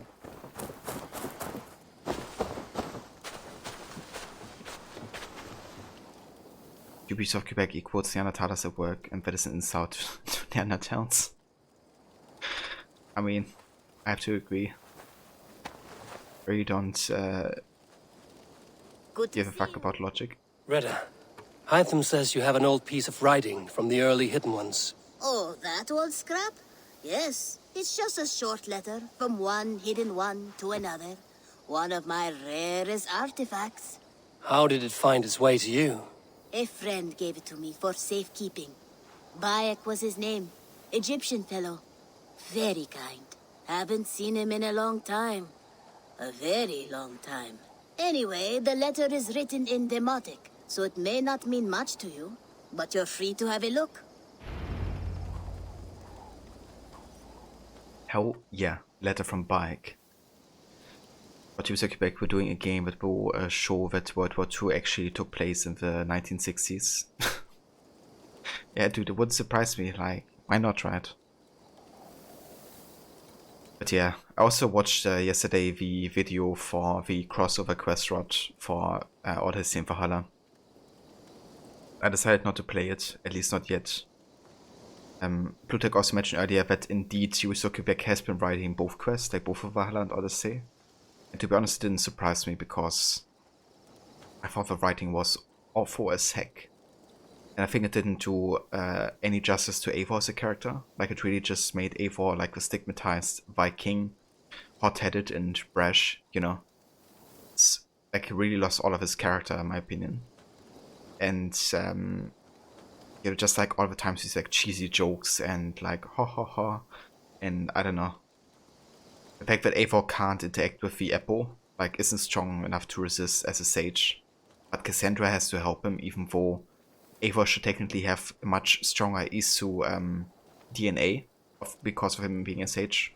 If that has been confirmed in Unity already at the start, right? Like, the sage is like the amount of like 25-1 or something in relation to like somebody like Desmond or something, which is insane. And Cassandra, you know, just because she has like two parents who also had like were related to Isus, you know, of course has to have more. It's like, no. Sage is literally another Isu consciousness being inside of Eivor. And thus he has like a huge chunk of DNA amount. But of course he has to get the help from Cassandra. And you know, he never knew anything about Beasts of Eden. It's ridiculous. But you know, that's just scratching the surface. But from what I've seen, I'm really not interested, and I don't want to play it in this playthrough at least. I might play it next year, where if you know, I should play Dawn of Ragnarok. But yeah, not for now. But yeah, let's have a look at this Hidden Ones letter from Bayek to Aya.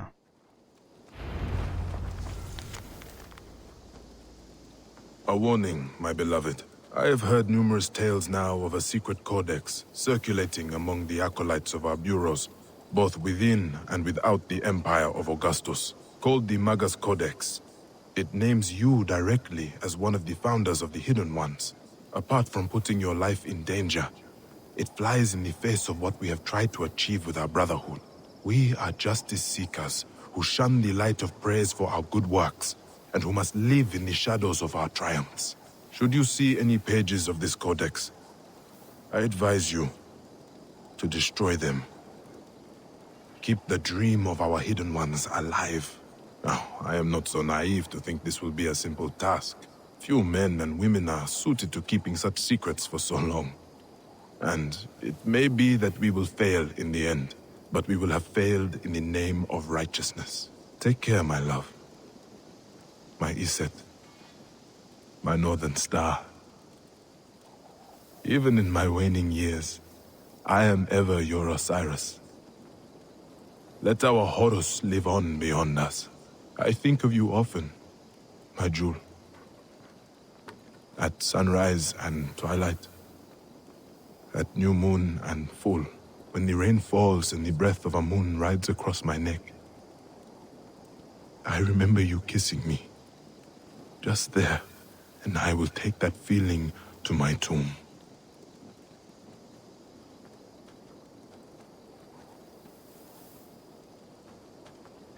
The Hidden One. Yeah, like how great is it, you know, hearing Abu Bakr Salim's voice again as Bike. Yeah, this is a very interesting letter, because for one, it kind of explains why, you know, Bike has been going unknown through time. Because as he also says, right, he's the Hidden One. And he's also urging Arya to kind of like embrace, you know, not making a name for yourself. Only for Arya was already too late, and she got remembered by a lot of the, you know, assassins. Like when she goes and, you know, has these like codex pages written in her name and people documenting her life. You know, clearly people have still been remembering her, and we could still have found these codex pages even though Bike said burn them if you can. So yeah, that's why kind of like Aya got remembered by the history of the assassins, but Bike didn't. Also, like, you know, how Bike is kind of like remembering back to when, you know, they were still together, and how he still feels very strongly about her. And obviously, they both have been buried side by side almost, so they definitely have been united at the end as well, you know, through love. But you don't blame me, dude. You're going to do it, but not until you finish your current playthrough. I gotcha. That's fair, dude. Yeah. I might do it next year, but I didn't want to ruin my experience with Valhalla just, you know, so short to finishing the game, or close to finishing the game.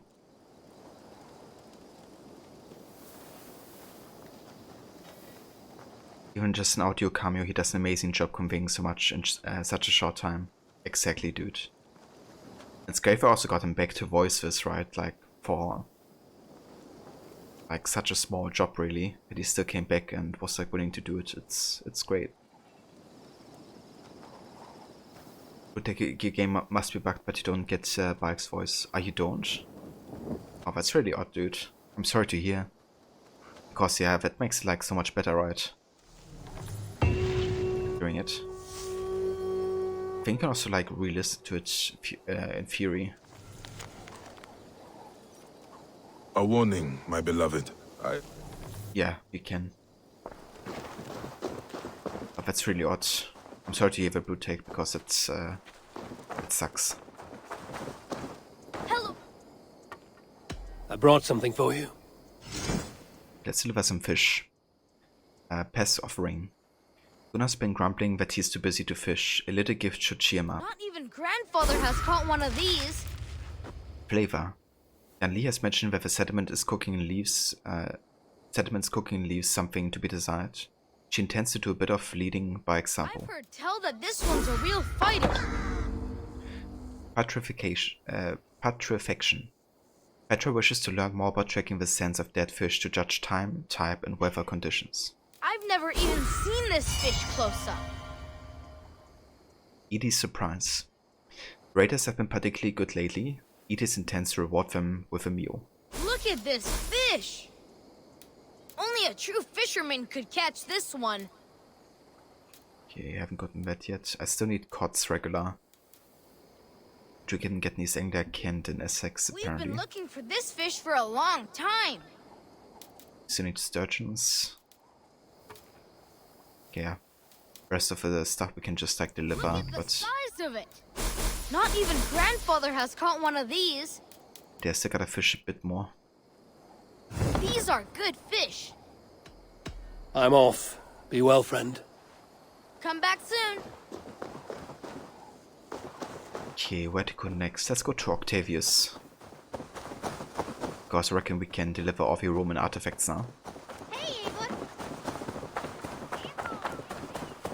Did he just eat the fish?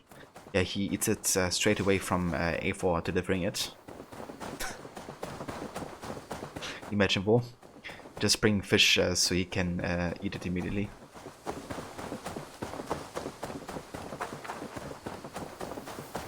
Video game logic. Someone eats food without truly eating it. Yeah. I mean, it makes sense to me.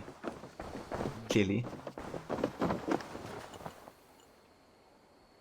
What's sashimi again? Here you are. More relics for your collection.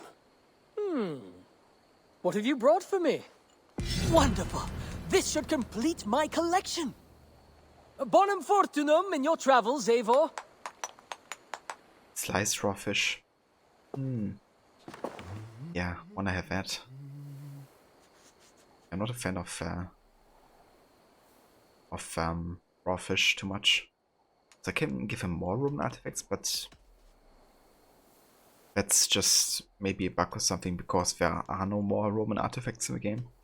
I have to go. See you soon. And we did get the last reward here with the Gorgon shield. So let's have a look at what this does actually. Chance a poison weapon on parry. That's quite good actually.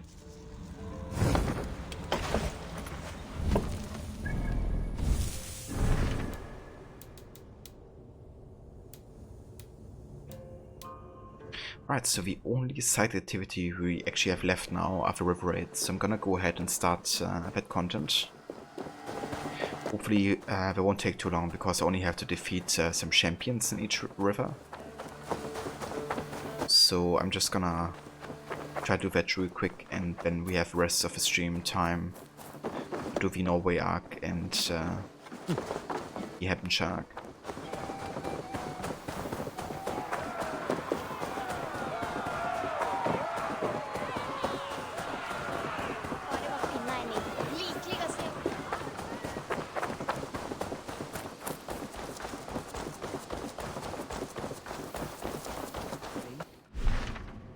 Okay, so for the river raids we have to go to Severn, Berber and Rhine. Let's go to Severn first.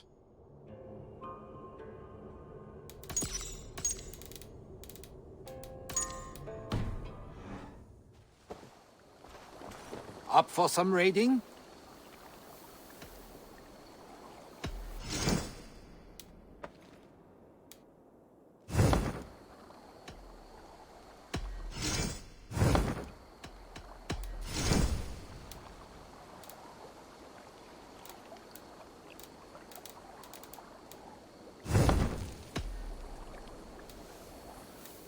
Okay, let's go to River 7.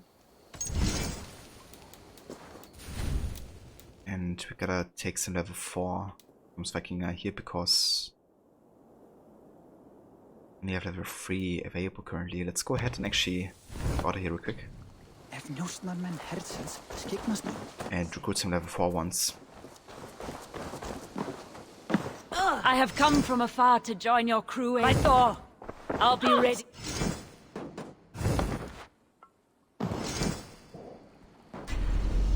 Raid with me, warrior. I long to join this crew, one all skulls will herald. Join your blade to mine. Let ring...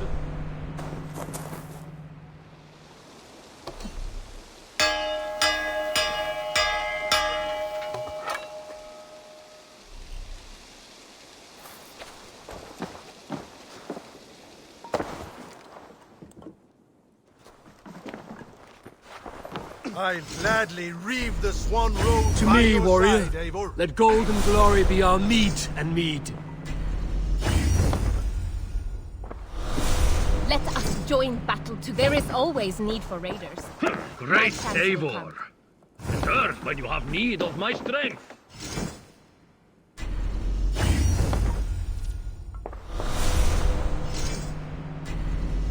Come, show me your valor in battle. Okay, that should be enough Jomsviking. Oh, nice, Lizzie. Yeah, did you wish for anything? Up for some raiding?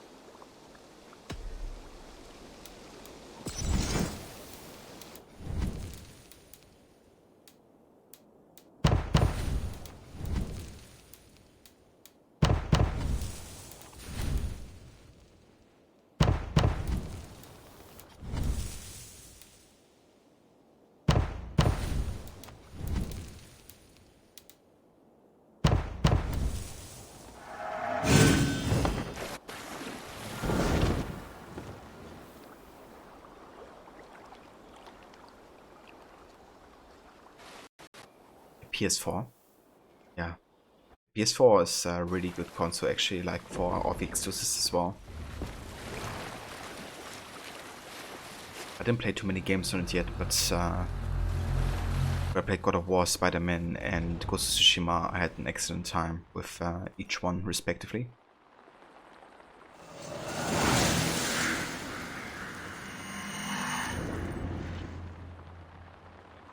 You think there would be more birds? Run up the sail! I don't think I have heard a single one since I got here.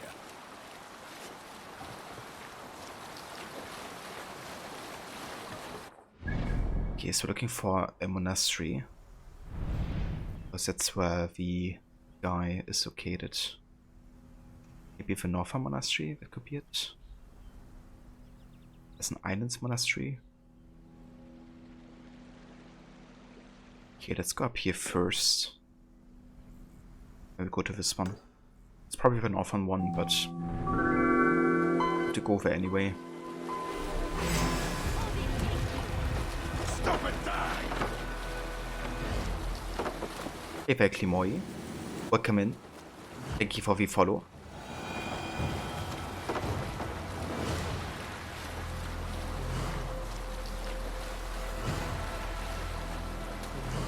Thank you for taking care of that rod as well.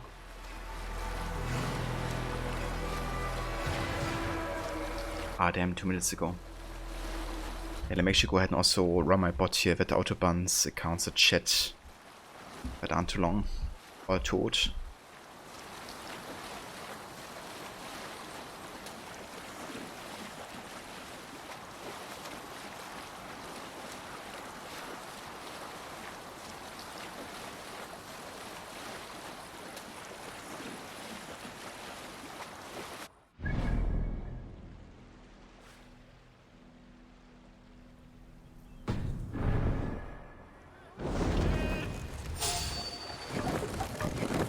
I see if I'm going this way. It's in the raid location over there.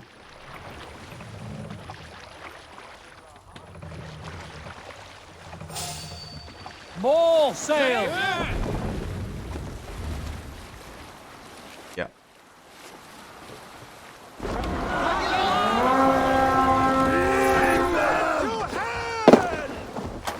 Let's go, that Viking!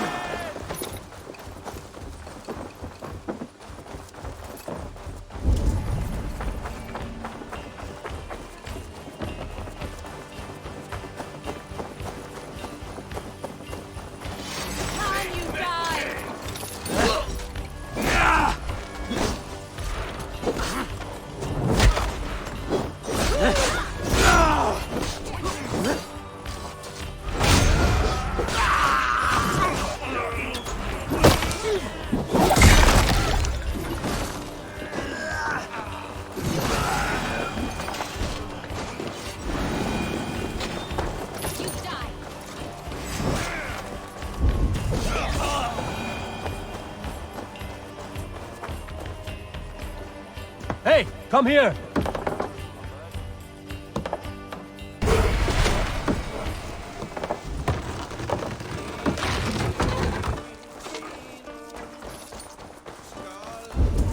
I don't think that's actually the location I'm looking for, but that's right. Bit of supplies don't hurt.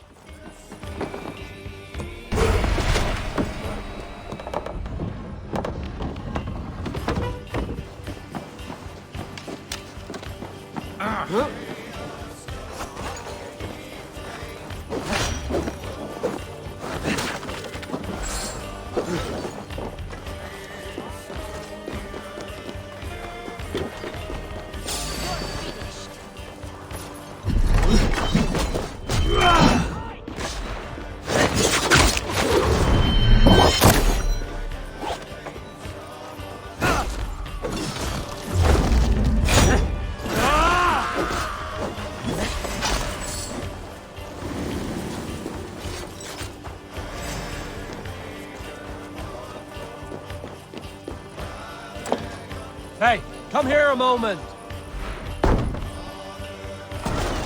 Won't take long.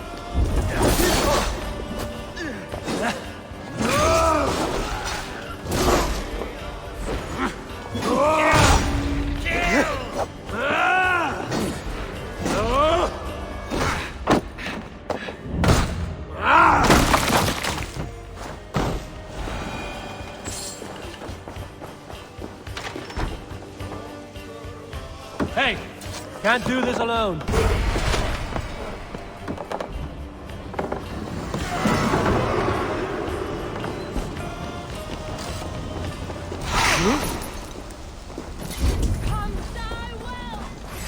Snap your spine.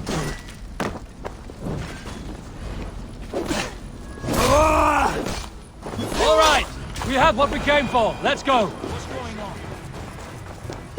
Let's get out of here.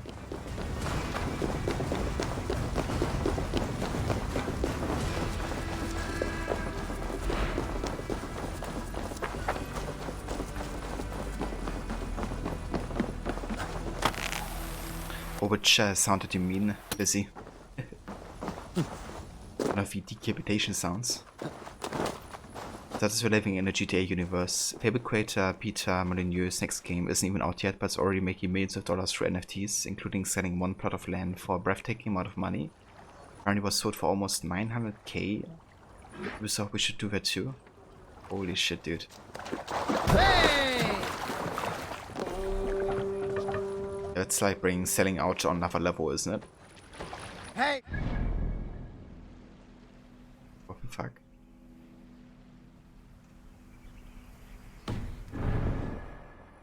Sail! Catch the wind! Yeah, popping off. Yeah. Yeah, that's something to look forward to in Valhalla, Lizzie. There's loads of these sounds.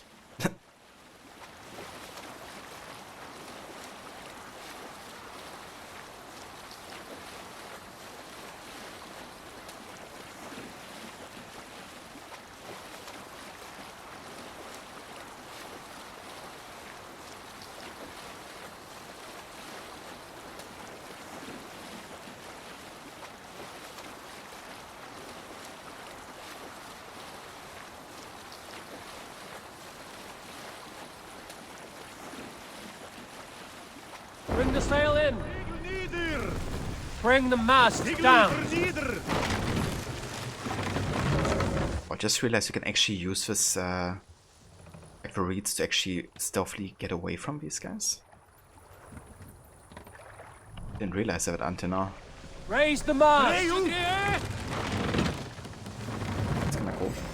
You're finished! Yeah!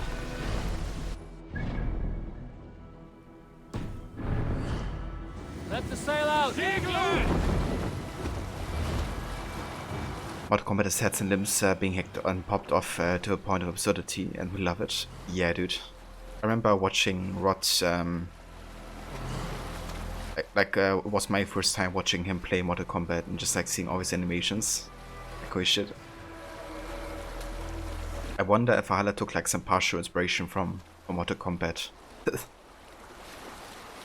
Make it like a bit more brutal. Yeah, that game is just, or those games just on another level. I recently used real money to buy crypto money so I could use that money to buy a digital certificate telling me I own the thing I bought, even though others can get that item without paying anything for it. I mean, that makes total sense to me, Rod.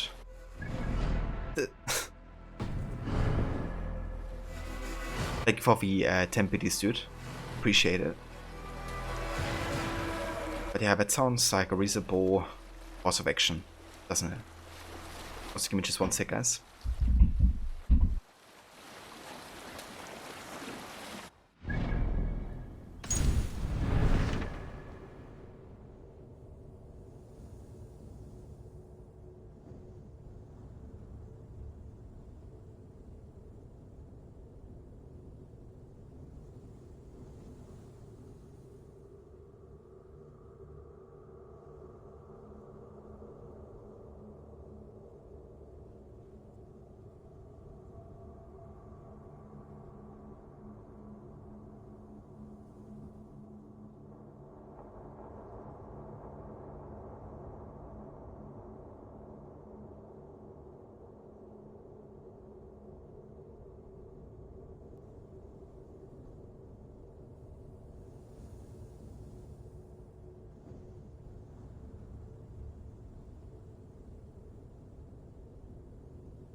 Alright.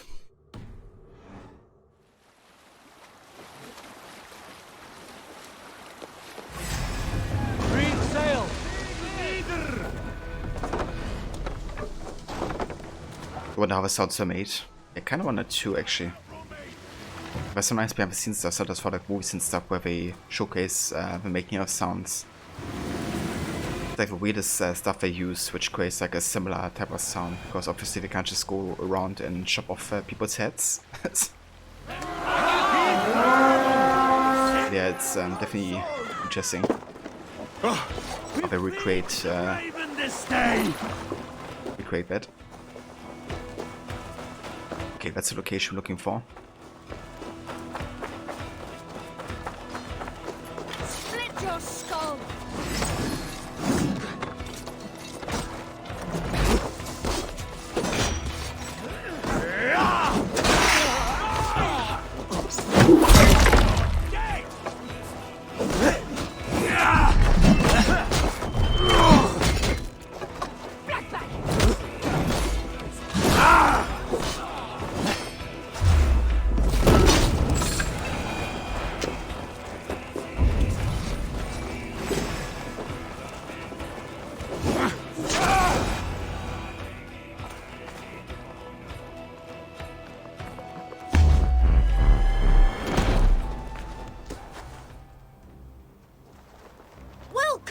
Down where you stand, filthy heathens!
Rollos lost Danex. Okay.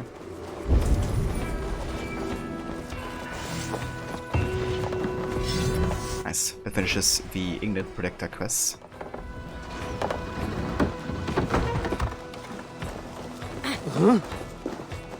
Okay, but I'm not gonna go ahead and loot everything here. I'm just gonna head back straight to the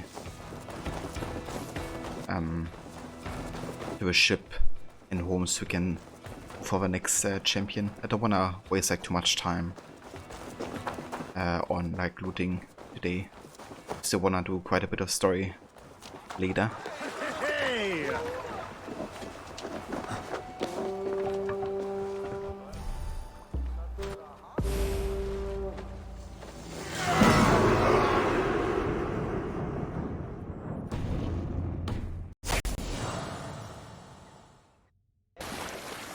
So you actually follow a couple of accounts on Instagram, one about movie sounds, effects, and another about movie props. Oh, that's cool. Yeah, I also enjoy watching this behind the scenes stuff, I have to say.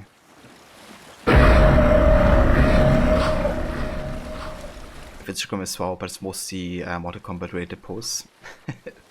For some reason that doesn't surprise me, you. I mean, if I would have Instagram, it probably would only be like AC, food, and music stuff, I guess.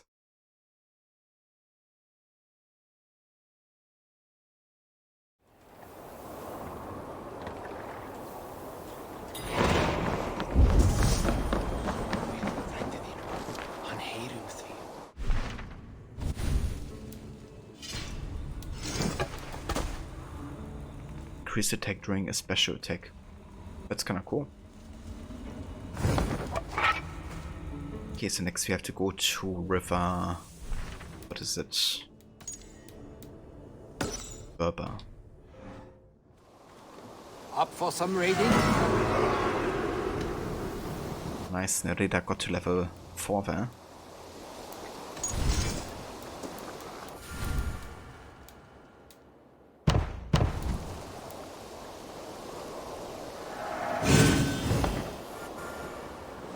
Eva Elahu. Is it a good game, worth to buy it? Yeah, I mean, it really depends what you're looking for in this game, right?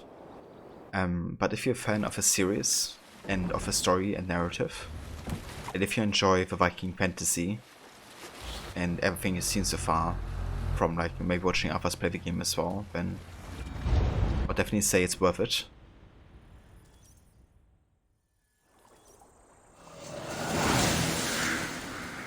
But yeah, like personally, I love Valhalla, you know. Champion has been spotted along this river. I think it's a great game. Sail! Catch the wind! So the champion can be found in the druid location, River Baba. River defense will be at the highest. Okay, druid location.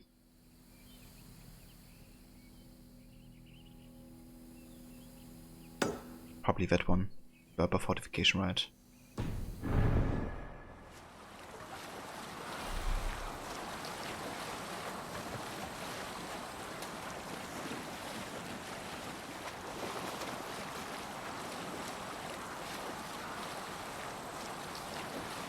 There is a chill here that gives me a sense of unease. There may be druids about.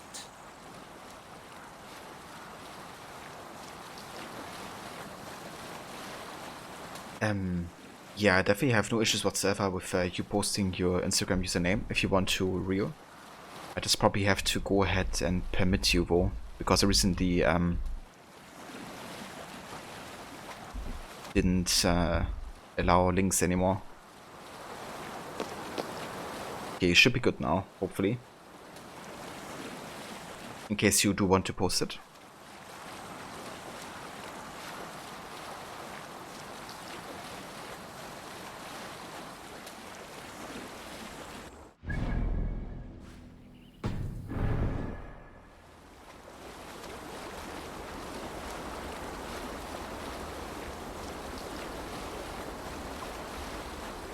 Yeah, if I would have an Instagram, I would definitely go ahead and follow you, Ryu.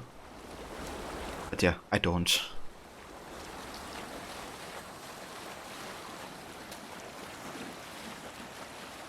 Hey Vermona, welcome in. How's it going, dude?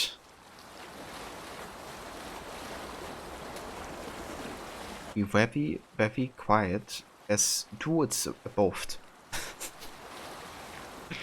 Exactly, Rod.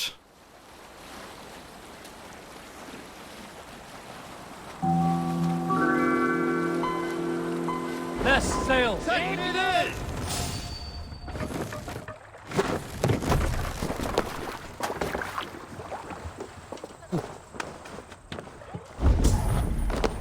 Also, thank you for the follow, Alehu.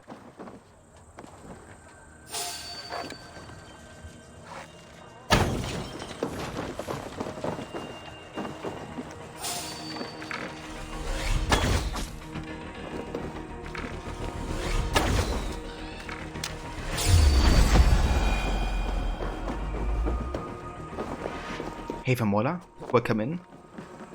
Good day to you, how's it going? Wait!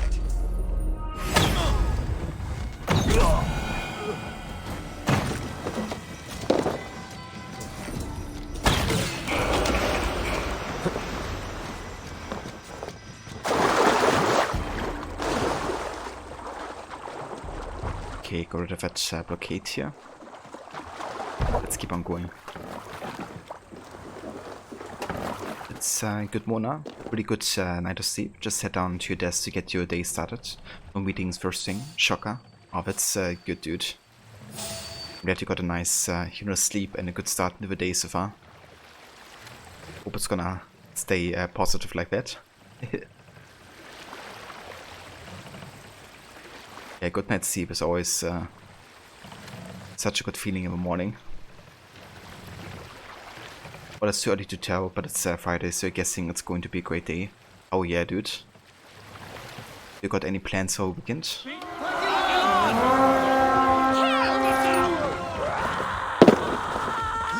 Let's go, a Viking! Okay, that doesn't seem to be the location though. Is it?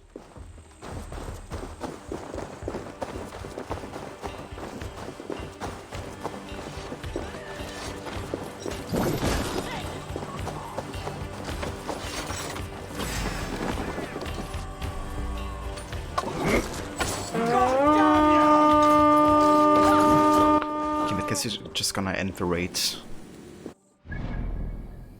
Look for another location because it's not actual druid location either.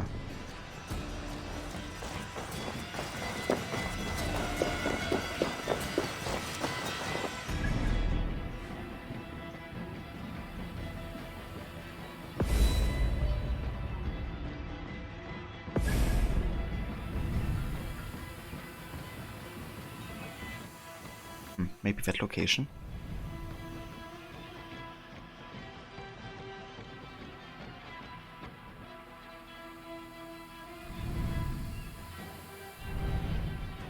We're gonna check out that and then this one.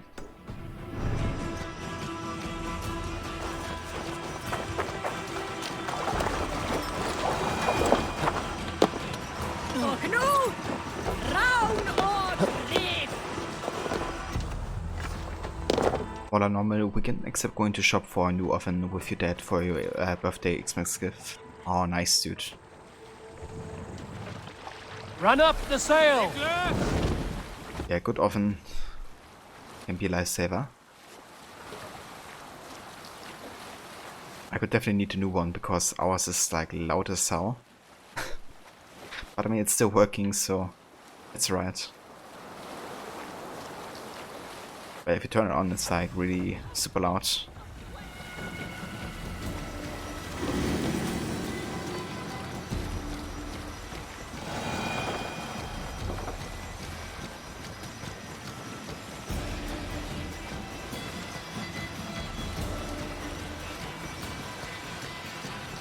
Ah, okay, so your stove works, but not your oven. Fair enough, dude. So, are you gonna replace both, or is there like a way to just replace the oven or something?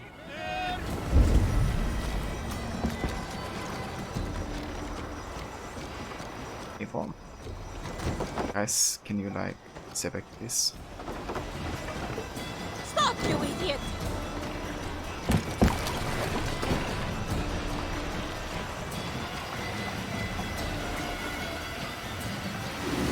Bakers you can make with a gas oven. More waters. Yeah, dude, I'm getting hungry as well right now. There is a chill here that gives me a sense of unease. There may be druids about. We raid! Let's have a look at that location.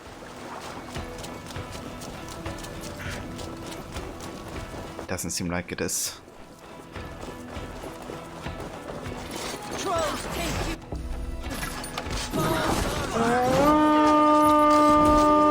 Back to the ship.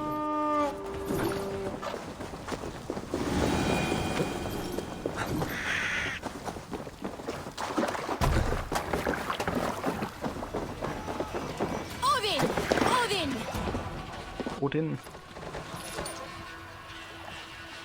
Let the sail out!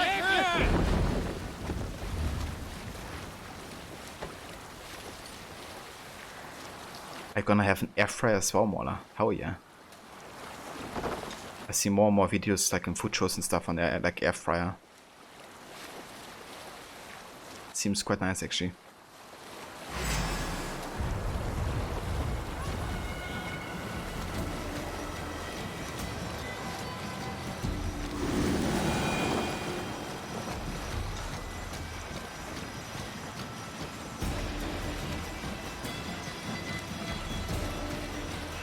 Oh. All have a baker. Chill here that gives me a sense of unease. There may be druids about. Dude, I love me some baked goods for sure. I just wanna bake some Christmas cookies on over the weekend.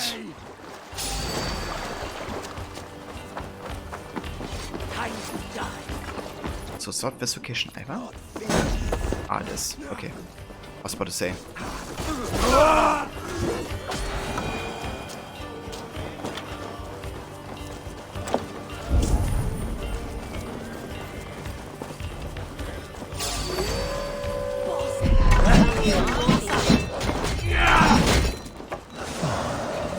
I must not lose my way.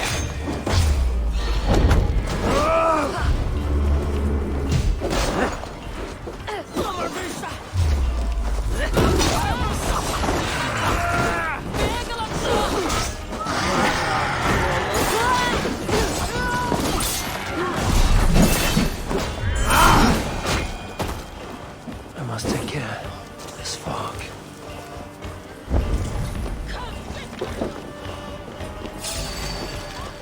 I got Shamola.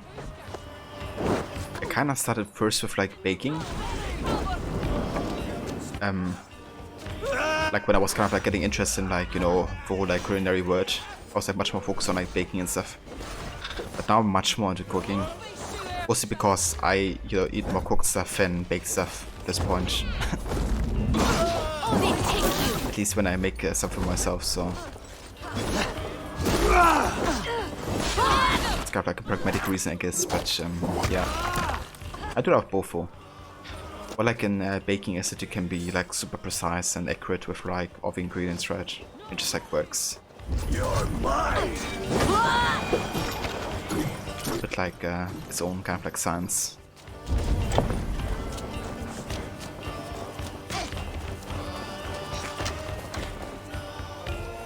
Hey, come here a moment.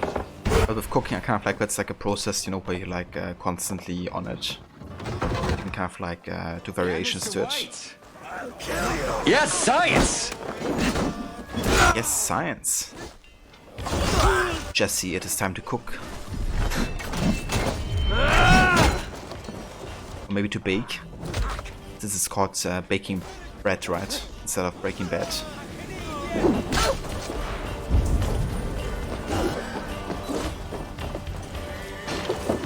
Hey, come here.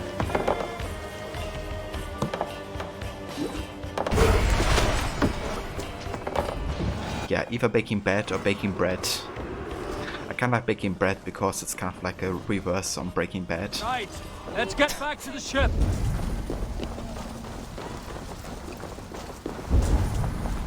Okay, so where is this guy? Down here.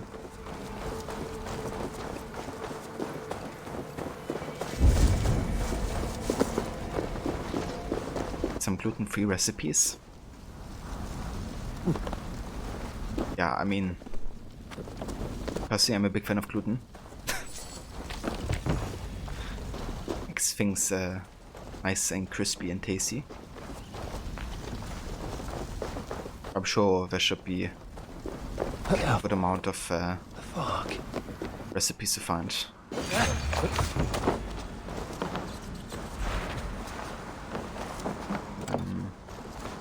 Okay, that way.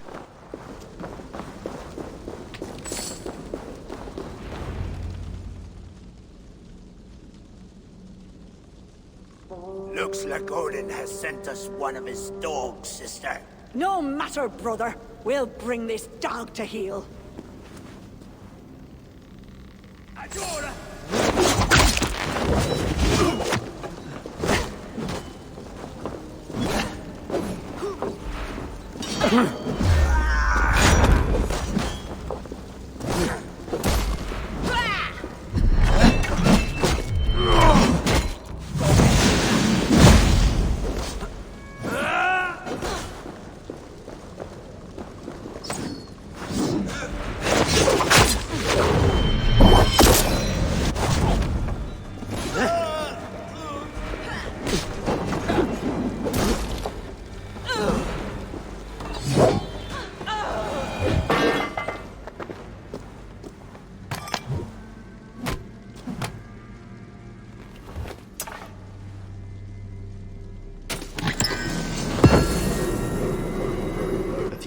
Crusher.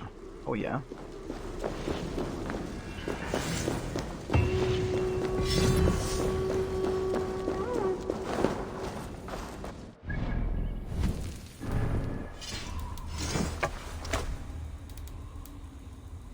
Increase X Fury damage.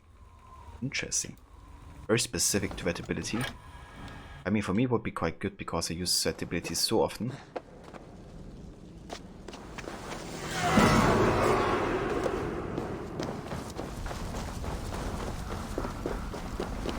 Breaking Bad made you think of the animated movie Scooby-Doo Meets the Addams Family that you watch over and over as a child. There's a scene where they're seated at the dinner table and they're about to break bread. And Jackie bites into it but doesn't make it and said, "You mean break your teeth in this bread? It's hard as a rock." Yeah, dude.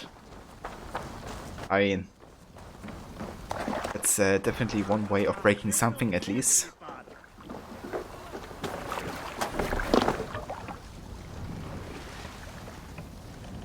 Yeah, that reminded me just of Twin Peaks actually, because in Twin Peaks, Twin Peaks is one of the weirdest shows I ever watched, to be honest. There was like one scene where somebody comes back from France to the States, and he brought like baguette with him. It's like the guy that gets it is like tasting it. It's like, yeah, it's like so good, you know, like the best bread I've ever eaten. I'm like, how long has this been even like, you know, on the road in travel? Probably must be hard at that point as well. But like, yeah, no, it's the best bread ever.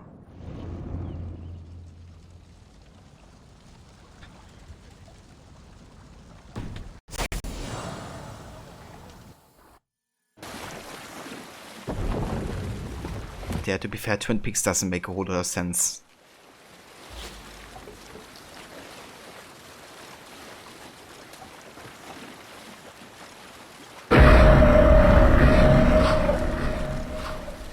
Okay, so now we only have one defender left in Francia. And then that's hopefully the end of a raid campaign. I've never gotten this far, so I'm not sure if there's anything afterwards, but I hope that's the end. I think that's the end.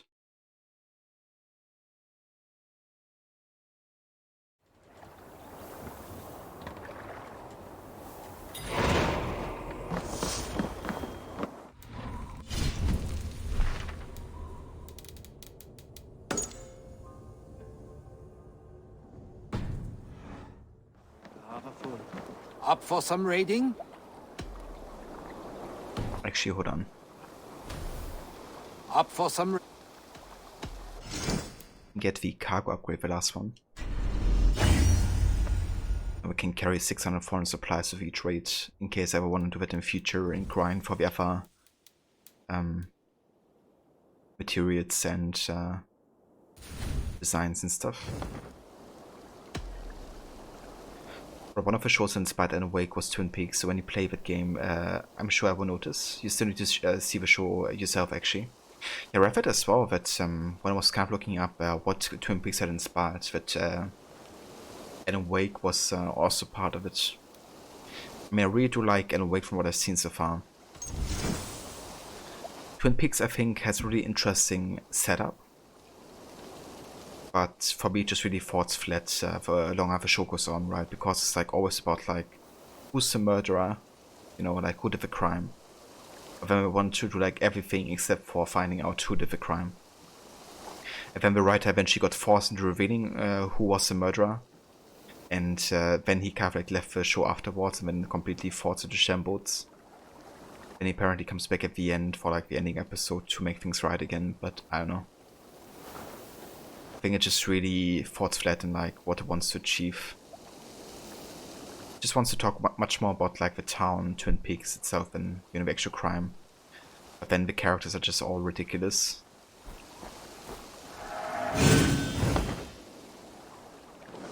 Yeah, I don't know. I can definitely see the appeal, you know, like if you enjoy all these quirky characters and stuff. But it's really not for me. There's just so many cringe-worthy scenes in Twin Peaks, like holy shit. Never seen anything like that in before.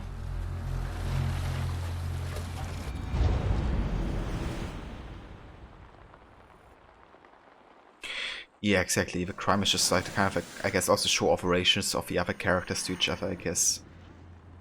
But it's kind of ridiculous, right? Because you have like this whole like FBI team and all there. This like agent. And then, you know, he does like everything but advance the case. I don't know. When we do like other stuff that I find like really ridiculous, it's like all the evidence they actually touch with their regular hands, right? But then later on you see them eat donuts with like gloves on.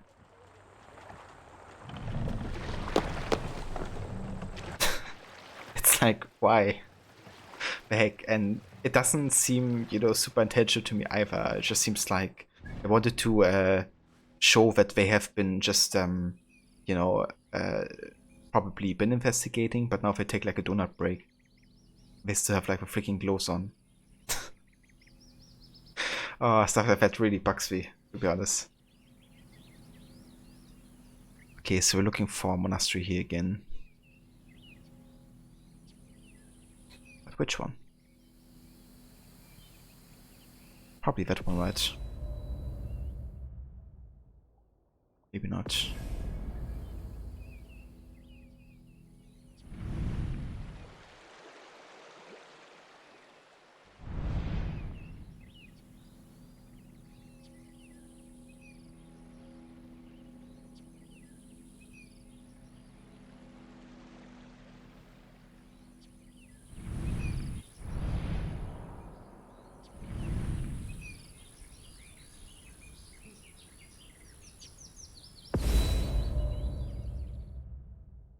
I think that's it. Sail out!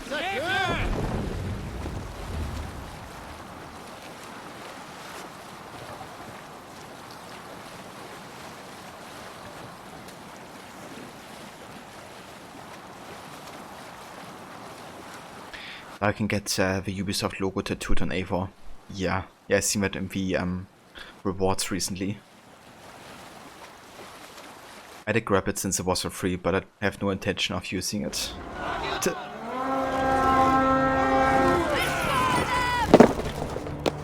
Let's go, African! You die.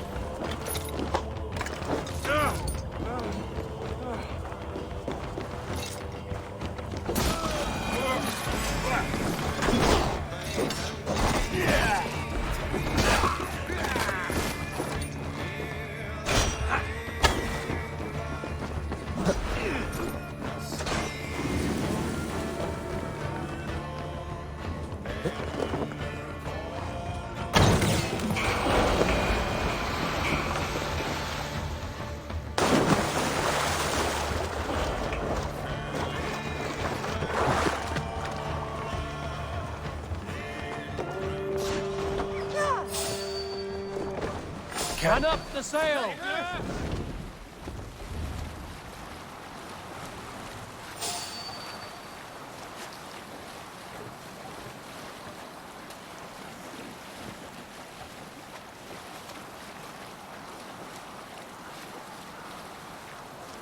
It's kind of funny being able to get like a Ubisoft logo on Eivor's, you know, body. It's like trademarked by Ubisoft.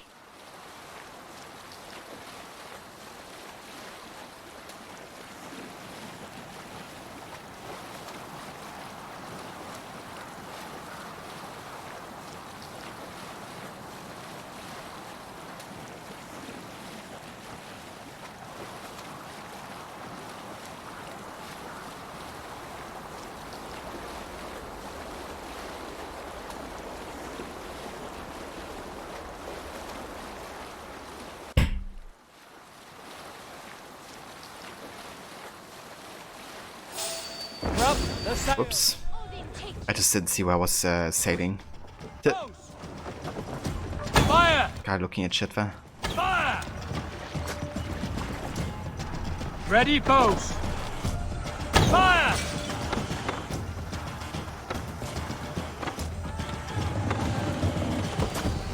Hey, hold on you. All sail! Fire! Fire! Fire! Fire! Fire! Fire! Let the sail out! Bring the sail in! Sail! Catch the wind! Ready bows! Fire! Fire! Fire! Fire! Run up the sail!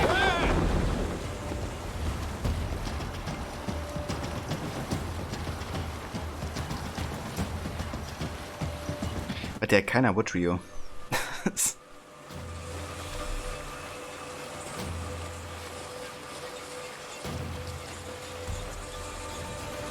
like here, advertise for us. In case nobody has noticed that this game is made by Ubisoft.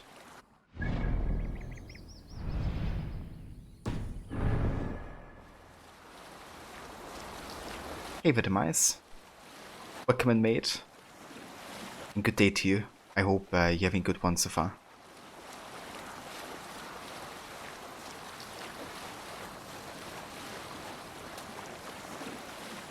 Really, I thought EA made the AC games, since they've been getting more and more greedy.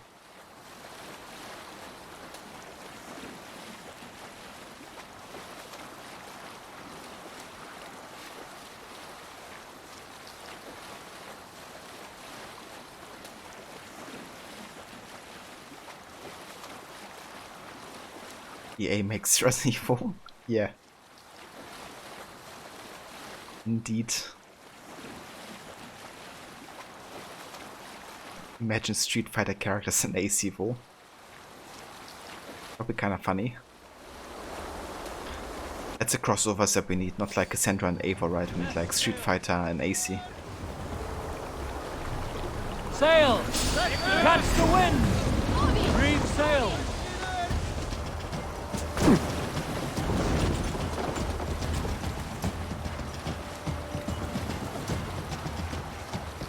Hey, the dog catcher. Welcome in. Welcome back. How's it going? Yeah, it's going very good. We're just finishing up some of the last side activities here. And then we're actually planning on finishing the game today. Come, my wolves! Barely anything left except for some main story now. Let battle sweat flow.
For the area here. You're on lunch, everyone chilling. How's the Viking going? Yeah, it's going quite good. We're just doing the rest of the river raids right now, like defeating all the champions in Ireland, England, and now Francia. And after that, I'm basically done with the side activities. Like I still have to do a bit more hunting and fishing, but we will do that in Norway when I get there. And yeah, then we can just finish the Norway arc and then the Hertfordshire arc and we're done with the game.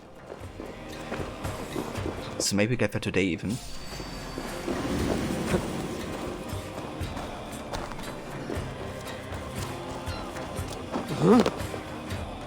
Kinda should be Mortal Kombat vs Street Fighter, but it will never happen because the games are so distinct from each other. Plus Mortal Kombat has the gore. Yeah, it would be kind of tricky to mix it up properly, right? Let the sail out! But like still be truthful to either franchise there.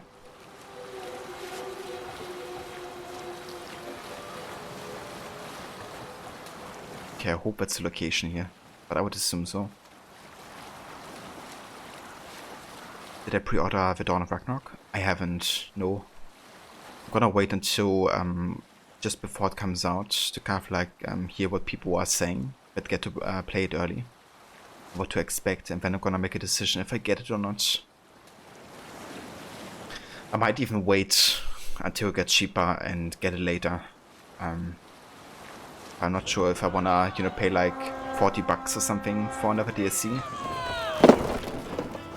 We feed the raven this day!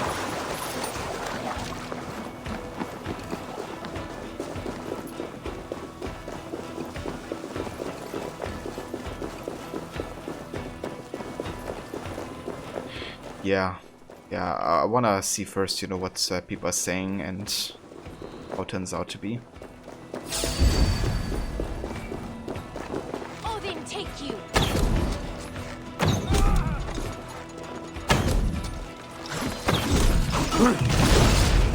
Shit. What the fuck?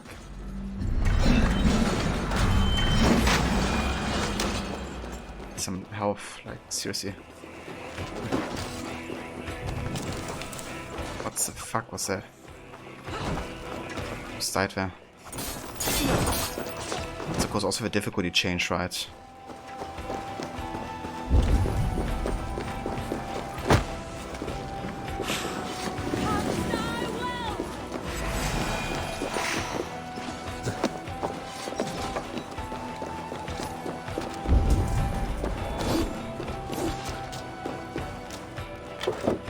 Hey, come here!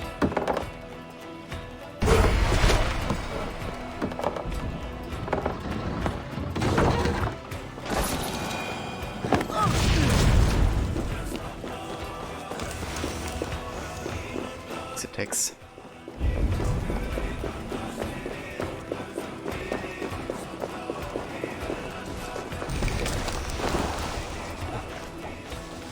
Did I complete the hunted deliveries? You get that nice Twilight armor set in game right now. I haven't finished all of them yet.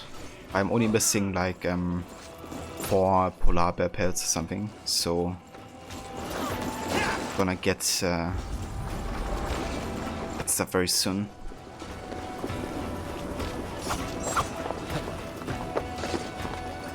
What I have mostly left is the fishing deliveries. I think I gotta do some fishing in Norway and a little bit in England.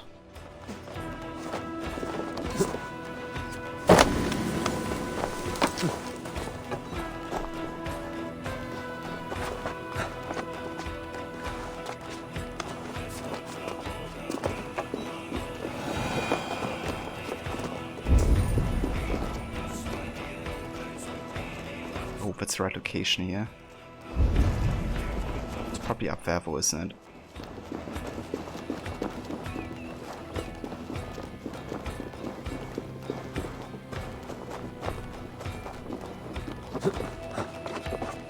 Yeah, I mean, that's fair, dog catcher. I don't blame you, dude.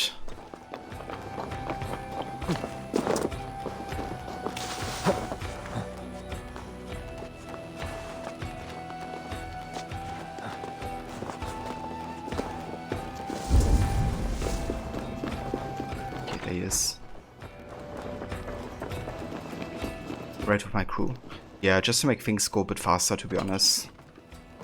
Don't really care about foreign supplies right now or anything, I just want to kill these champions, you know.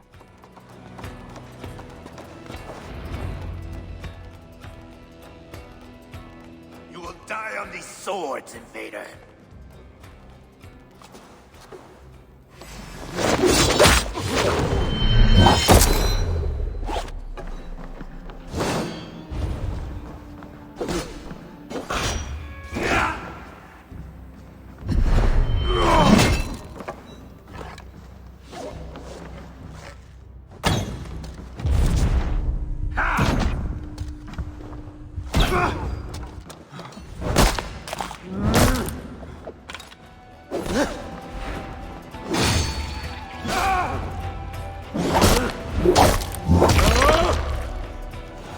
That animation.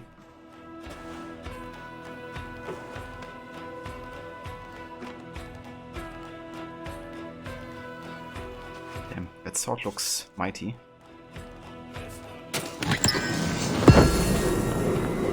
Sir Gareth's holy sword. High precision, Gareth.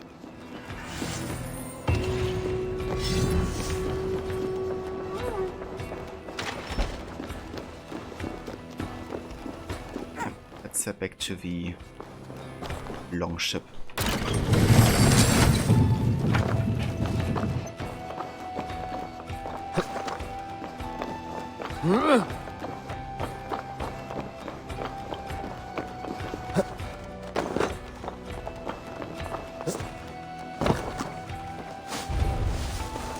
So what kind of perks do they have, dog catcher?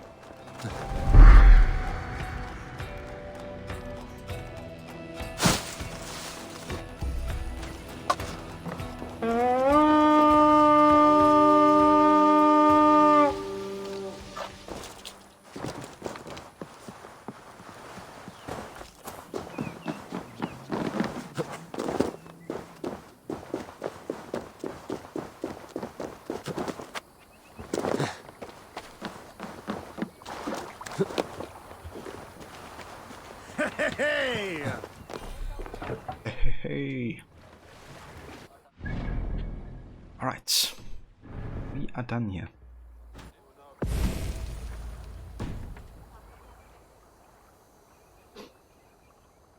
Okay, please tell me that's all the river raids. Well, at least all the river raid quests that we have. Because I can't bear with more grinding.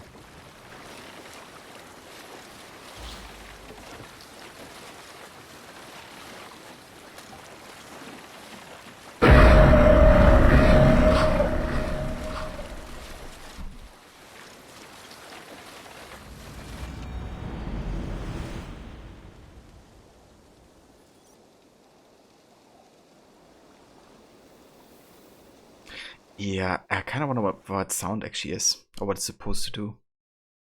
But sometimes when loading, it kind of disappears. It's like, whoa. What just happened? Down. I defeated all the champions and claimed their arms. Aha! You would have made a fearsome young Viking, Eivor. Unsigned letter. Viking. The actions along our rivers have not gone unnoticed. You might steal our treasures and plunder our lands, but you will not hold them. Your paganism is no shield against divine justice. The gods will not hear you when we come for you. River raids are completed. How? Yeah. We done it. We done it. All my river raids. Okay, cool. So let me think. What do we have left? So, we did collect every mystery wealth artifact in the entirety of England. We did get Norton's Ark. We did get all the treasure hot maps. I think it's time for main story, really. Obviously, I still have to do the fishing and hunting, but we have to do some of that in Norway anyways, so let's have that, I guess.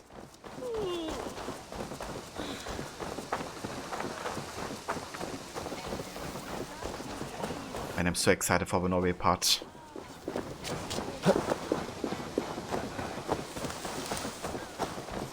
So speed and fire build up dog catcher, +4 +10, but looks absolutely ridiculous except the helmet. Not really helmet and eye patch.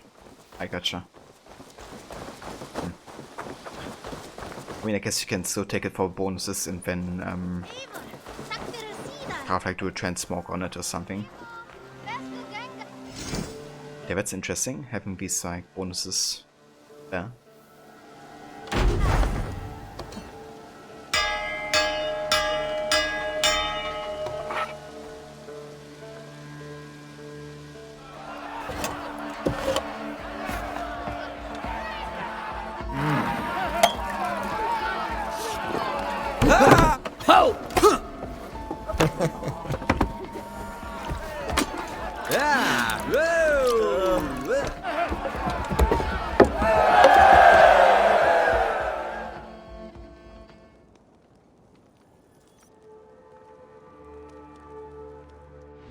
Oh yeah, gotta celebrate a little bit every now and then.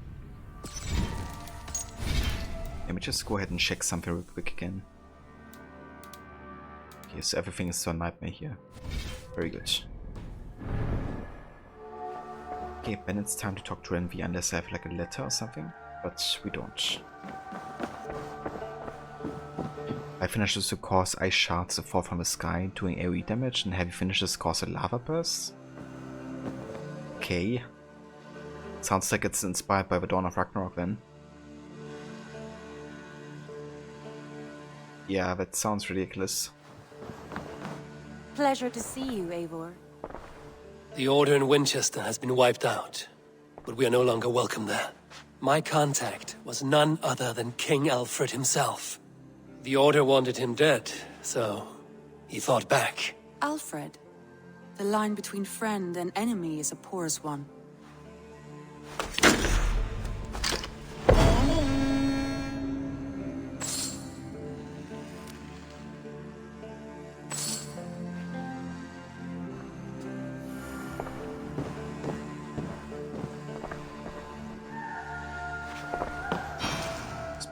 here.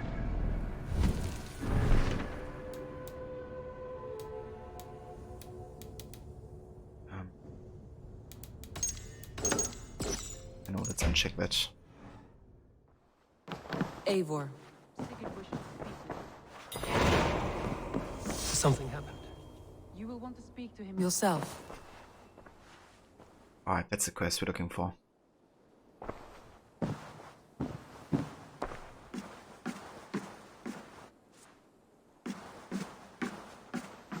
Eivor, the time has come.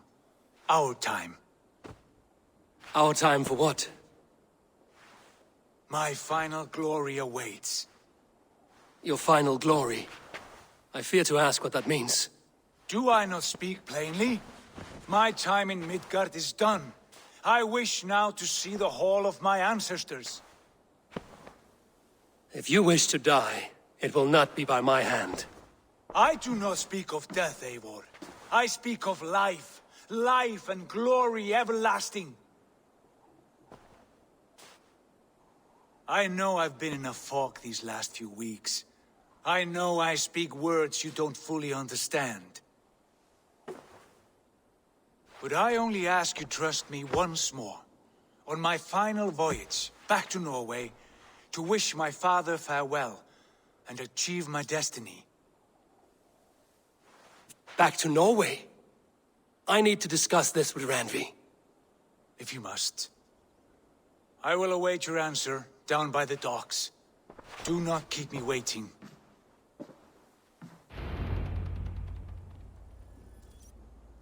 Right, so before we actually go ahead and go to Hall of Filke and back to Norway, there's one more thing I want to do. That is exit the simulation. Check a modern day.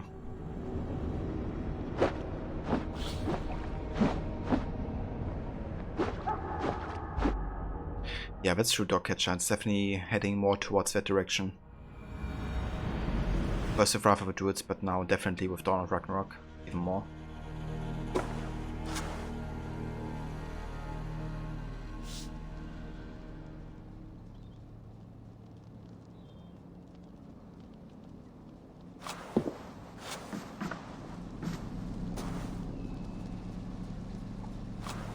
Okay, let's see if there's any new dialogues. Of fellas.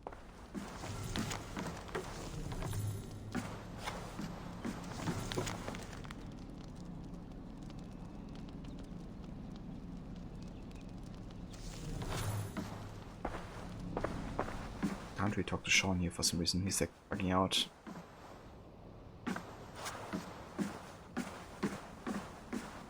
Well, let's have a look at Rebecca here. The voices in those animus anomalies.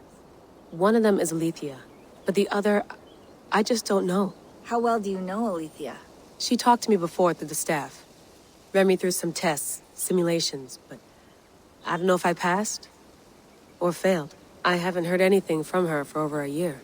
And the anomalies, is she talking to you there? No. These sound like overheard conversations. They don't seem to know I'm listening. Or they don't care. I uploaded the data you found to our server. I'll have a closer listen when I have time. Good idea. Okay, that's actually new. It's definitely Alethea in those anomalies. I can't make out that other voice. I had a listen. Feels like we're hearing conversations from the Isu era. That's unheard of.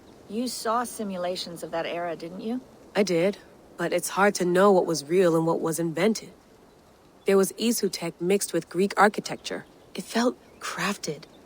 For a purpose, like Alethea was testing me. I'd love to see the playbacks of those simulations. Can you get them? Not likely. I'd have to talk with my old team, and... well, that was a hard time. Right. Yeah, a hard time talking with viewers of Quebec. Some quality stuff here. It's interesting what she says about Fate of Atlantis, right? Whoa! Okay. It's like a small earthquake here, I think. But the Northern Lights also have been getting stronger. But there's basically talking about Fate of Atlantis and how Alethea is basically crafting these simulations to maybe manipulate Cassandra, but also Layla. So kind of like reversing what Quebec has, established about Isu of the time there. Because Quebec never made that distinction between what is like real and what is mythological, right? They just said, okay, yeah, that's how it is. So, yeah. It's good they kind of address it here in Valhalla. Hey there, the dear one. Welcome in. Good morning. If you're worried about losing power, don't be. We have enough fuel to power the generator for 3 weeks. Okay, let's have a converse with Rebecca here. I want to talk to Sean, but he's like bugging out.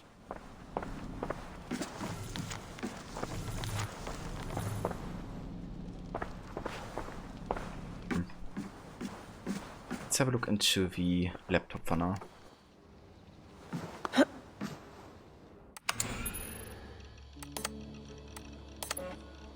Got the etching of Saint Brendan.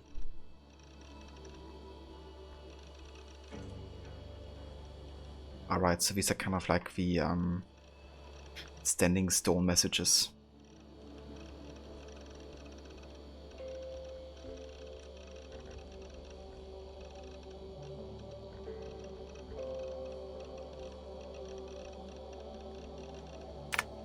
Yeah, we did already listen to all of that through the stone circuits already. And we got some new fragments of the Animus Emeralds. Gonna see more of that later, like the whole thing.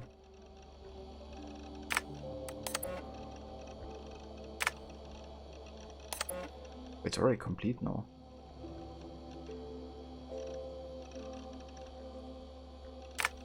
We're gonna watch it later properly. We got something here in Secure Share.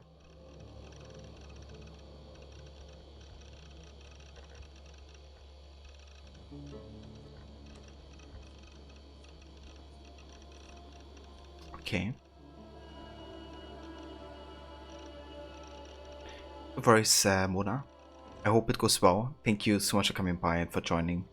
And yeah, we'll catch you another time. Hope you have a good start into the weekend as well. Hey guys, thanks for sharing with me the manuscript you found. It's truly amazing. For the first time we have a key to read some inscriptions from the precursors. Oh wait, it gets even better. I immediately saw some suspicious similarities with ancient languages. So now that I could decipher the glyphs, I dug into our precursor archives for more sources.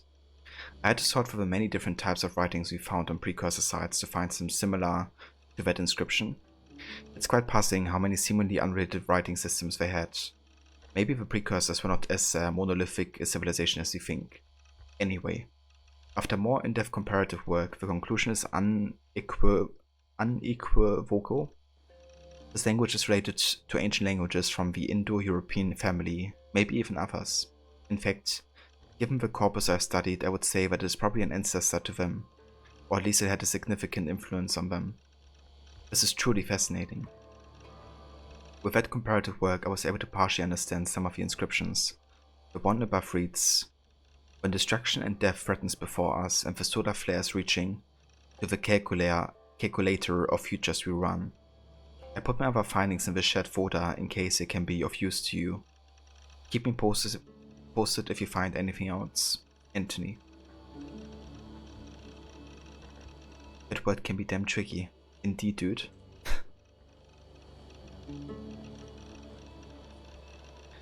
Yeah, unequivocal.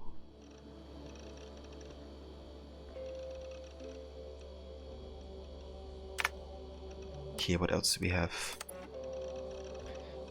This is the first part of the manuscript you found in Canterbury. It uses a cursive version of the alphabet that appears to be the same as the one used in the Voynich manuscript, although the handwriting is clearly different. That's interesting because the Voynich manuscript is also a big part of like the manuscripts you can find in Black Flag. Find like some parts of it. Translation. Announced on this day 24,000 or 24/21/61 ISO era. Message from the Council. For the labor we cannot do ourselves require animals of great strength but limited sense, freedom of action but not of thought. To guarantee full control of their behavior, they must be credulous in matters of imagination. They must be suspicious in matters of fact. They must see patterns where there are none. They must adopt correlations that go against their desires. In all, they must be thought as of our instruments, not our children. They will build for us, harvest for us, toil for us, on land, in the sea, in the sky. They shall be tools to be used, not creatures to be coddled. Our current father, Yauda Baoth, has given the order to start production. Our current mother, Saklas, has compiled and presented the designs. Our current voice, Samael, has gathered the required talent. Creation begins now. Is this an order sheet for humanity? I can't believe it. Where did Vogel get this? Did the order have the knowledge to read this language? Try to find out more if you can, Layla. This is big. This is really big. I informed Mendomards. I tried to transcribe pages of a Voynich manuscript by the way, but it's still gibberish. It must use some sort of encryption that precursor boxes can decode.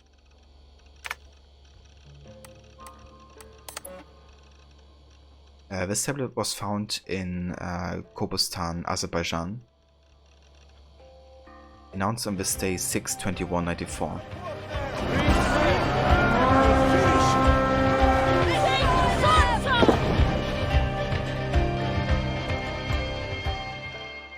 And hey there, Yubi. Welcome in, mate. Thank you so much for the raid, dude. Welcome in, everybody. I hope you had a great stream today. And yeah, welcome to some AC Valhalla. We're just currently doing some reading in the modern day documents that we have. So yeah, just sit back, relax, and enjoy. But yeah, how's it going, Yubi? I hope you enjoyed your stream today with some Rocket League. Oh yeah. Have you been playing some ranked?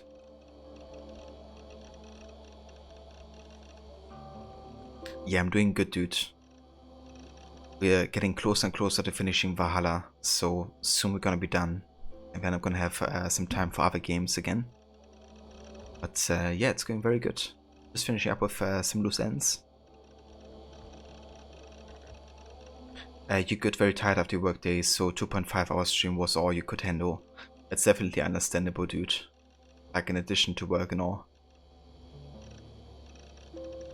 But yeah, that means you're probably gonna have a good night's sleep though. Alright, I reckon. On a good rank grind, almost back in Champ 2 of 4-2s and Champ 2 4-3s, so going well. Nice, very nice indeed. I definitely have to play a bit more Rocket League again, so I can get ranked, because I haven't been playing too much recently.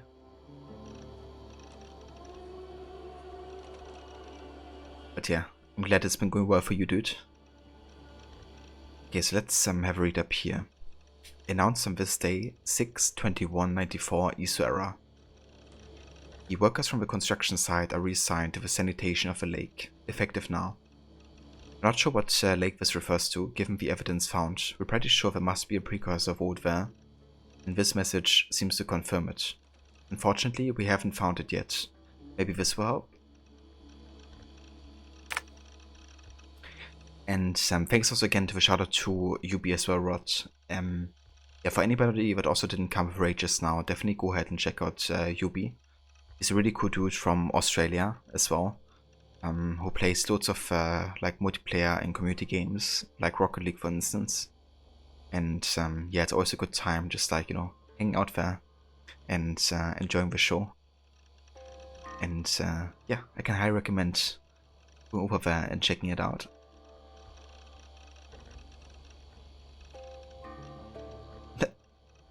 Bully is also in here. Oh yeah.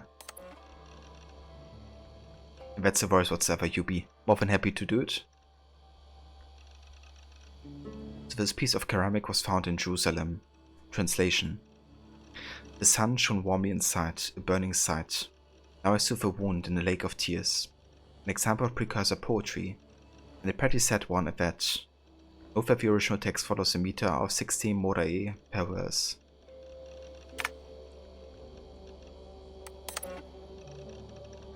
The This plate was found in the Serengeti, Tanzania. Translation. What was true is untrue. What was done is undone. It is a war, not a rebellion. All are summoned to fight. And we got this tablet which was found in Xi'an, China. 20,800 shovels for shoveling, 1,750 axes for cutting, and 880 plows for plowing. Lock or hide them, I suspect theft from inside. Shovels, axes and plows. Why would the precursors use such rudimentary tools given their advanced technology? What if they keep their technology away from their human slaves? So many things we don't know about them. So this is most likely kind of like a list of materials they have to get for the human slaves who did, you know, the work that they wanted to have done. And they created like so many humans that the humans basically outweighed the Isu. Which is why they even had a chance to fight a war eventually against them. And why they survived the apocalypse but the Isu didn't. Because there were like far more, you know, humans alive at the time than there were Isu.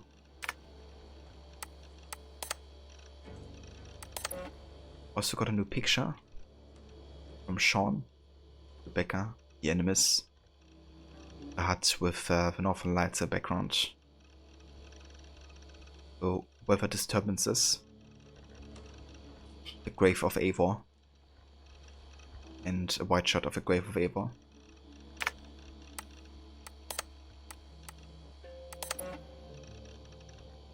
What's a Berg interrogation? I corrupted. Oh, I wanna hear this. And a letter to Victoria Bibot. This Madame Bibot. My name is Leila Hassan. I was a friend and colleague of Victoria's, both at Abstergo and in our subsequent freelance careers. In all the time I knew and worked with your daughter, I was always struck by her limitless intelligence, her humor, and her ability to focus, even in time of great stress. She was an inspiration, not just to me, but to all those who work with her. I'm writing to you now with the hope of shedding some light on the circumstances of her death. I realize it must be strange to receive a letter out of the blue from someone whose name you have probably never heard of, offering to explain the tragic loss of one so dear. But if you will allow me, I will try. I was with your daughter in the moments leading up to the unfortunate incident that took her life. In fact, I'm partly to blame for. And that's where it stops, because Leila hasn't been ready, I guess, to write the whole letter yet. Kind of like apologize and explain what happened. But yeah, it's not like she's just like partly to blame for, like, you know, she did the murder essentially. She killed her friend. Obviously while being influenced by the stuff of Hermes Trismegistus. But yeah, she is to blame for, regardless. Brought a letter? For me? Yubi, you must sleep. Have a good stream. No worries whatsoever, Yubi. You have a good one. I hope you enjoy your rest and your night. And yeah, thanks again so much for the raid as well, dude. You take care, and we will talk to you very soon. But yeah, that's all the modern day stuff we have. Very nice.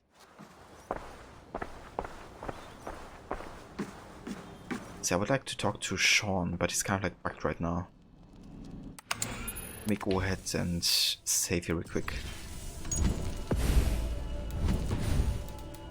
And reload. Hopefully that fixes Sean.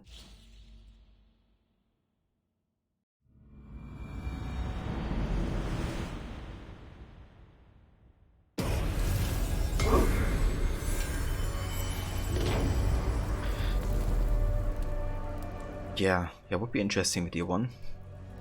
I mean, there have been countless times throughout history where, you know, some civilizations have been more advanced than the ones that came afterwards, right? Because of, like, for example, war changed what was there after war, essentially. I think this whole idea of, like, you know, something before that maybe completely died out, that was more advanced than we can imagine, is an intriguing thought.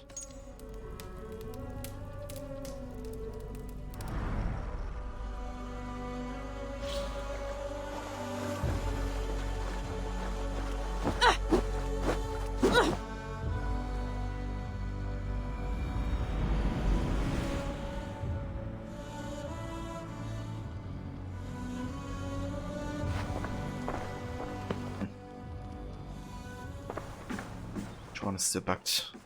Back, Sean. I want to talk to you.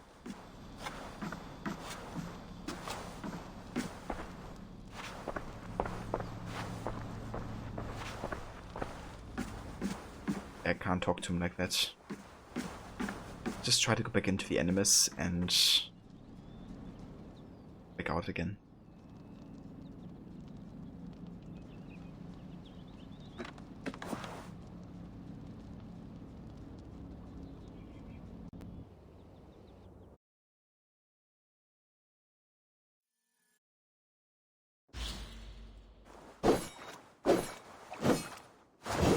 He's doing the flamingo.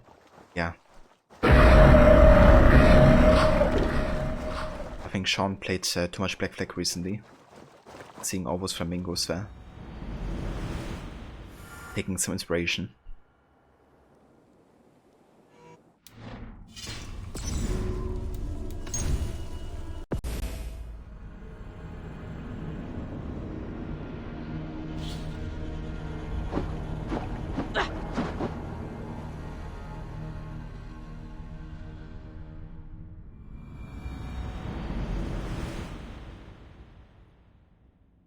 Oh, you did Levy? Nice. So maybe you can also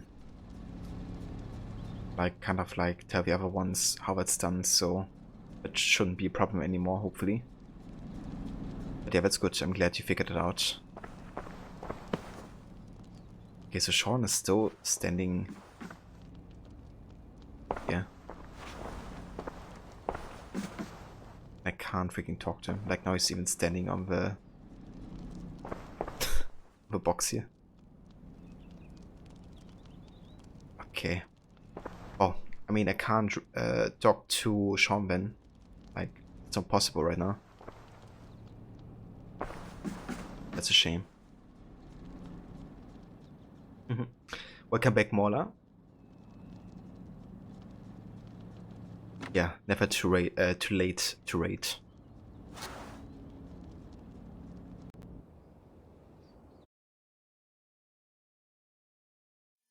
But yeah, in that case, I think we're on our way to Norway. Back to where everything started.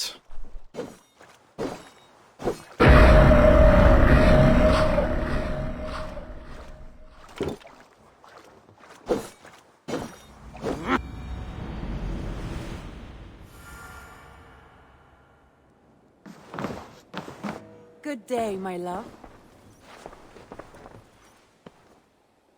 Shall we? Please, Eivor. Not now. Not with Sigurd there.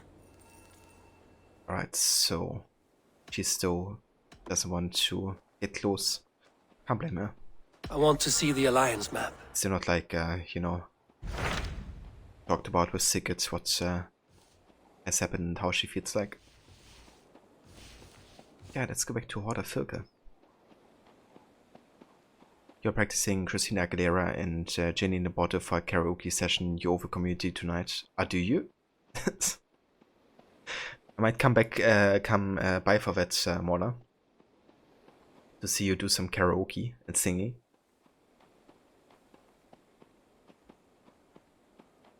Only 2 hours and 45 minutes and then it's a weekend. Oh yeah. I'm looking forward to it. It may be time to return to Norway. Sigurd is eager to see his father and beyond that, I do not know. I have heard ill news about Styrbjorn in the past year. If you go with care.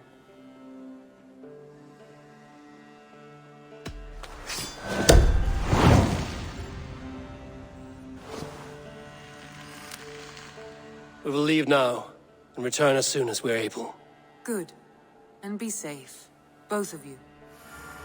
Hey there! How are you?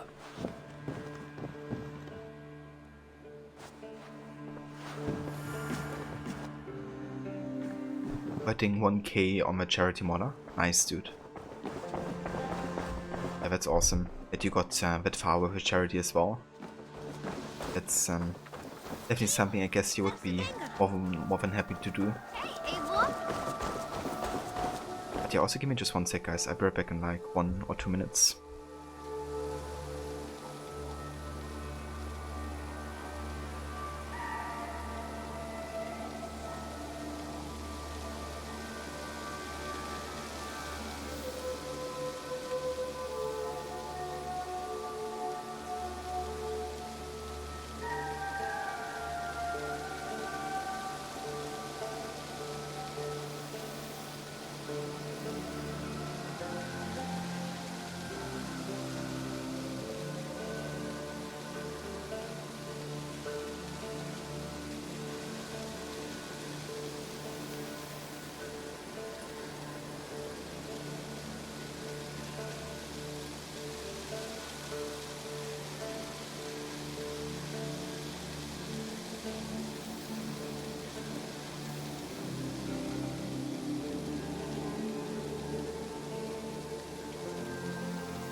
Okay guys, I'm back. Sorry about that longer break, but I got an urgent message from my sister. Because her boyfriend actually got COVID, apparently. And they seen each other recently. Like her test is negative and all, but she kind of like tried to reach me earlier so I could pick her up, which I completely missed because my phone wasn't anywhere near me and I didn't look on it. So yeah, I'm kind of like trying to reach her right now, but she didn't get back to me yet. So I might have to go anytime, like that she kind of like tries to reach me so I can pick her up if she still needs to be. But yeah, that's why I was kind of like away longer, and that's why I maybe have to cut it short today for the stream as well. But we just have to see. I'm gonna see if she answers or not. But yeah, that happened.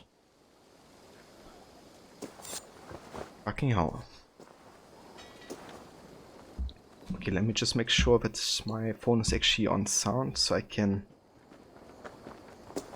hear anything that comes. But yeah. Cheers, Rod. Thank you, dude. I appreciate it.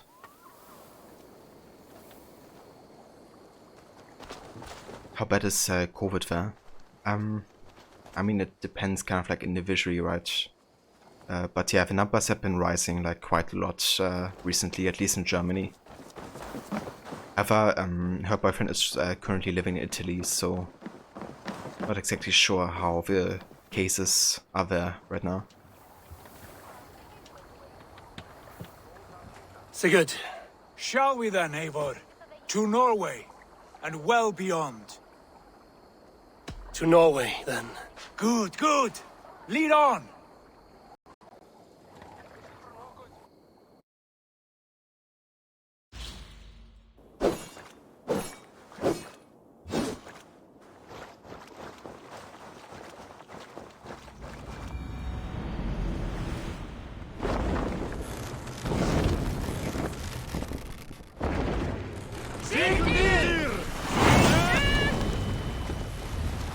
So strange. It has changed, but it feels unfamiliar.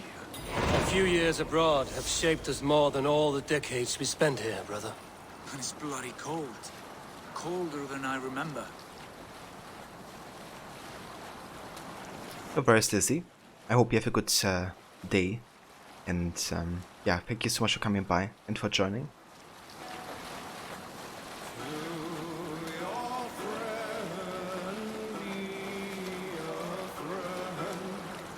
Hush now.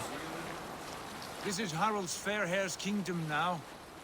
Every peak and fjord. It pains me to say it, to think it even. And our father, his fool, the poor man.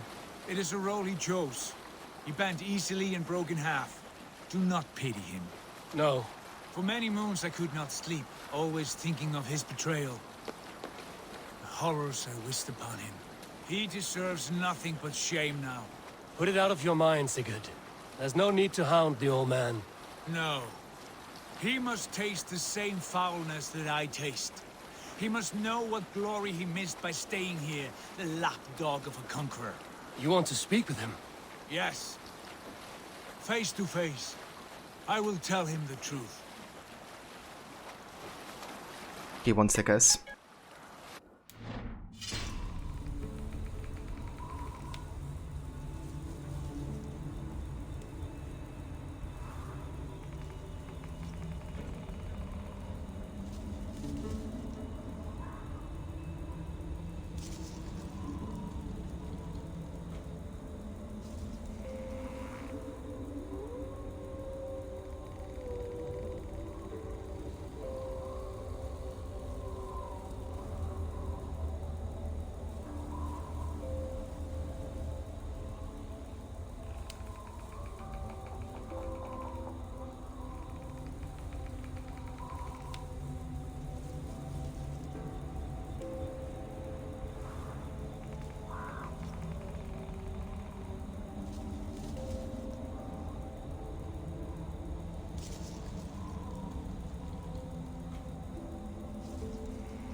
Alright, I'm back.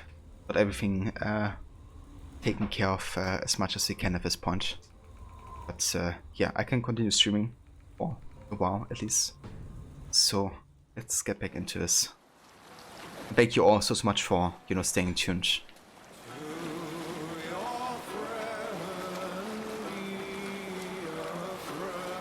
So we're currently on our way to, or we are in Norway already.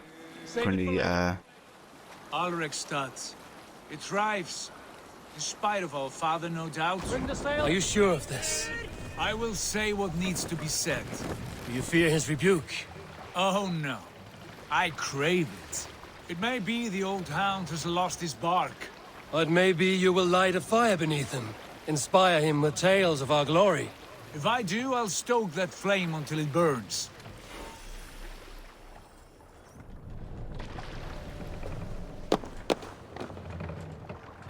right. So, on our way to speak to our stepfather, or adopted father. Make for the dock. Hold on, good. See how he's doing now that he has given up his, you know, throne for What was it Randi said? Our father spends his of a new king of Norway. And his knights on barren planks of wood. That's right. We'll search the mead halls. I remember one nearby. A sad hole where men soak their unhappiness. We should look there. We come empty-handed. Not even a gift to offer. Rats don't appreciate gifts. They sniff and lick them, without care. You are chipper, brother. Yeah, it's as good as it can be, I guess, Dog Catcher. Like, my sister's test is negative now, so that's a good sign already.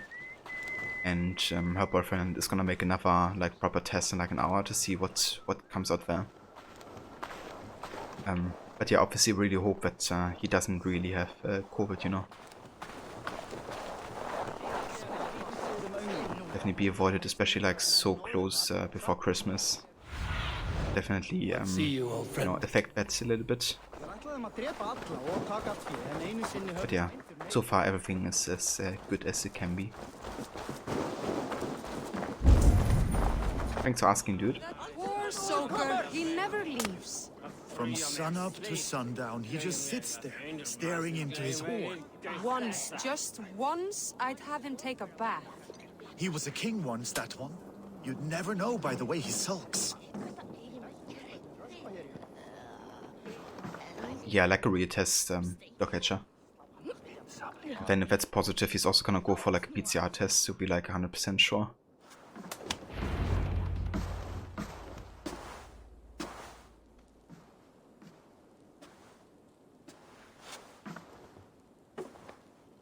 We should go. Look at him.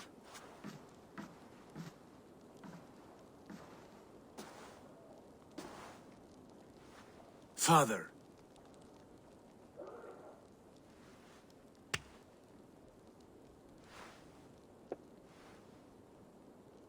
Sigurd?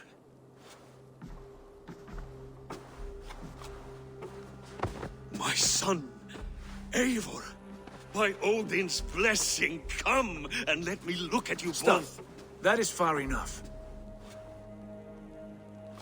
Blood of Tyr, what happened there? A grievous wound you have. Are you well? Far better than I look, I assure you.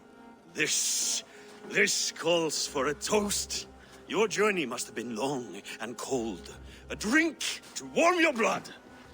We are not here to drink or make merry. Only to look upon the wreckage of a once great man. And then what? Make new war against King Harald? Stake a claim on his crown? Is that your wish? To sow more chaos here? You're absurd, old man. What could possibly interest me in this frozen backwater? I heard rumors that England was infested with kings already. I thought maybe you would return here to... I've cast aside all dreams of kingship, father. A much greater end lies in wait for me.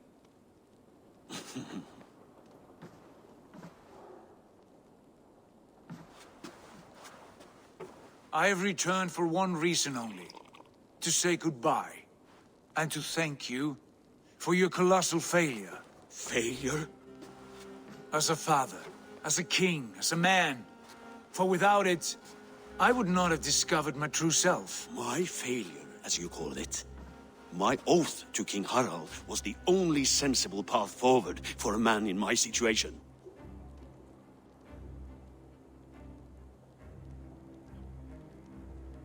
Oh, I got you, Dog Catcher. I'm really sorry to hear about your friends. Like, haven't gotten it. Hope it didn't get too serious for any of them. Is that Peter and Bellish's voice? Do you mean of like the older guy? I'm not sure actually. But you could look up his IMDb. Like, he's called King Styrbjörn in Valhalla. Maybe you can find that out via the name.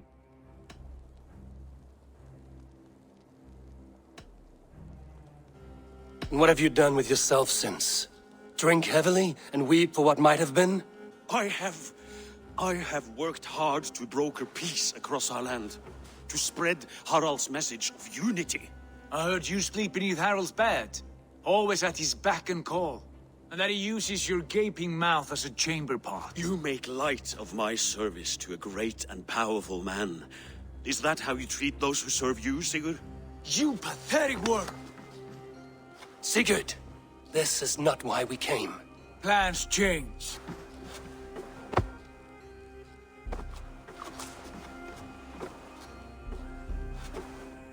As do hearts.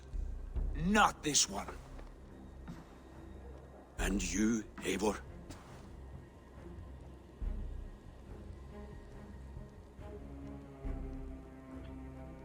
Yeah, may you find peace. Ah, the guy with... So that's Sigurd. In case you wanna look that one up. Look at job 1, yes, still having breathing issues after months of treatment. Damn, dude. Sorry to hear that, Dog Catcher. Yeah, we should definitely take it serious. I wish you whatever peace you may find in this new life you have found. I did not find it, Eivor. I chose it. The only way forward that did not lead to more violence and death and grief. Your father would have understood. He died to avoid a similar fate. To save his family at the cost of his reputation. No. My father, he was... He loved you. That is all. Arger nonsense. I've heard enough. Sigurd, from the day you were born, I wanted nothing more than to pass on my title, my land, my people, to you. But 1 year is never like another, and with the passage of time, certain truths appeared, unavoidable. Ours was the last kingdom in Norway to resist Harald's advance. To oppose him would have been our death. You do not know that. We could have fought back. We could have, yes, and suffered countless deaths for no other reason than to protect our pride. We will never know the truth. Because you were too afraid to risk it.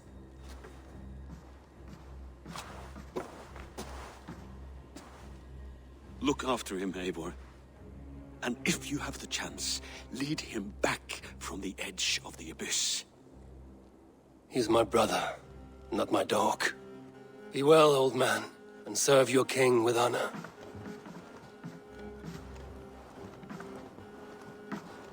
Damn, what a depressing encounter here.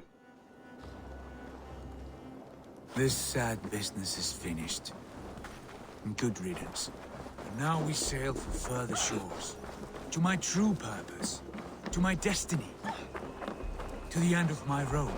I will follow you as far as you wish in this world, brother. But if you mean to take us further, I may reconsider. I do not think you will, Eivor. I think you will marvel at what I have to show you. Still dwelling on your father? Not at all. I was only reflecting on my visions. Wondering at them. How present they are. Like memories of yesterday.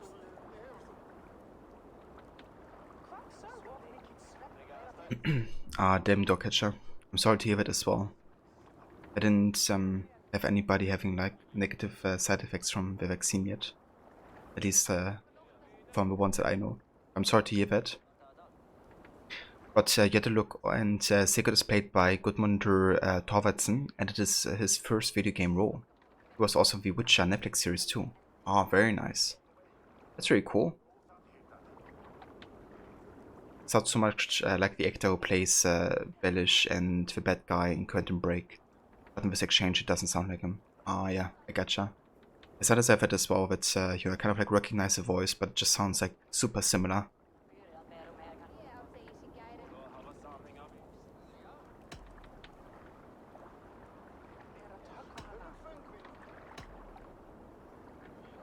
Okay, let's ask Sigurd what he saw.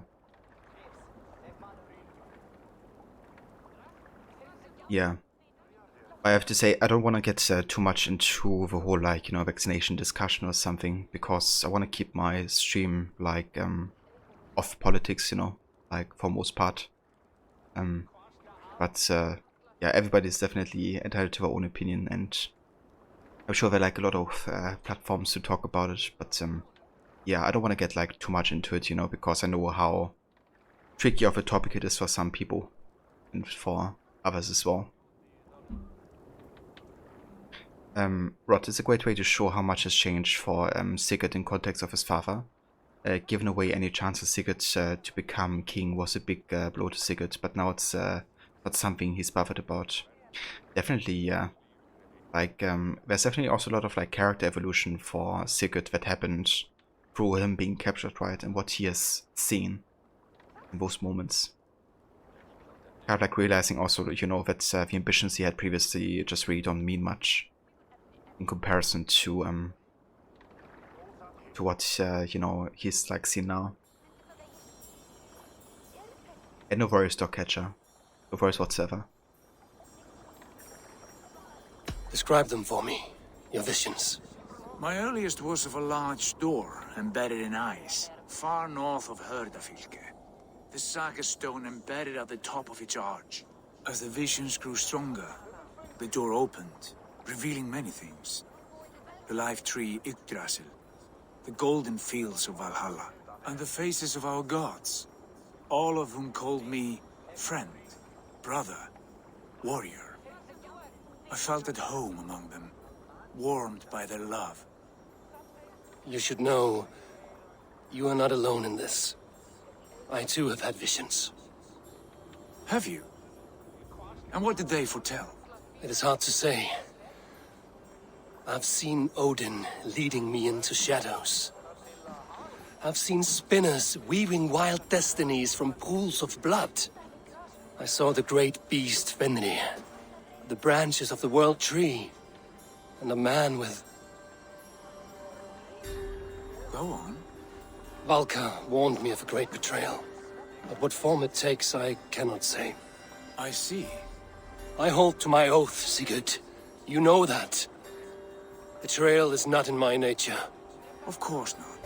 You are as stalwart as a pillar of stone. Come now. My destiny awaits.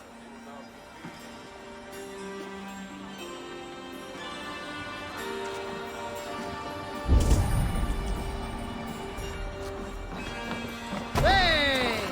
Right. Let's go.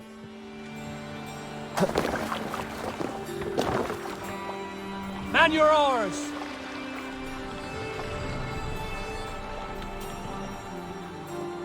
Run up the sail! The daughters of Aegir, bless our passage. Yes. I feel a great calm as we cross these waves. This ordeal with the Elf King, Alfred. How far have you pushed him? Does he bend? Will he break? Guthrum's army will be chasing him across Wessex now. With luck, he will push Alfred into the sea. Strange how these earthly concerns seem so distant to me. But we've gained so much in England, and we stand to win even more. The Christians are hardy foes. They see one man above who holds the axe. One man higher than us all.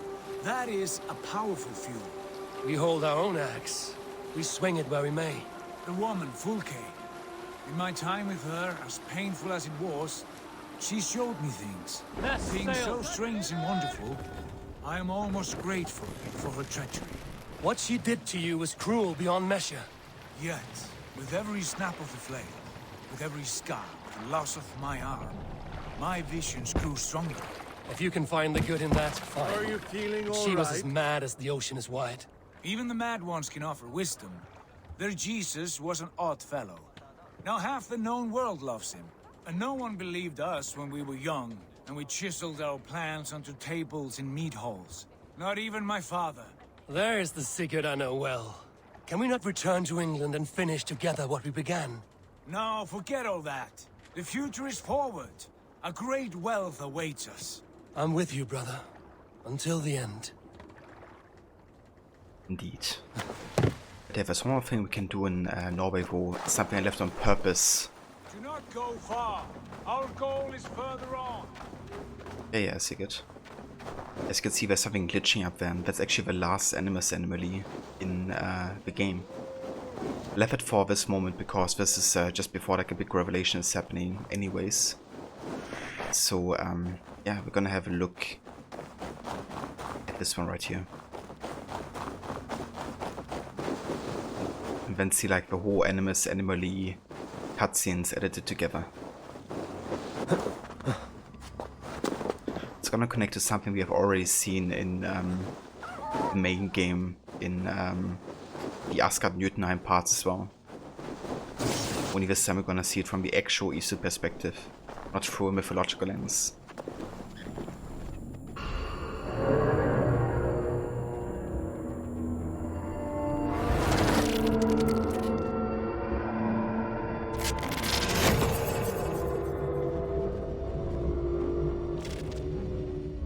Last anomaly. This is it. I'm keeping a close watch on you. Don't do anything weird or sudden, okay? I won't. And pull me out if you see anything strange. Anything at all. Gotcha.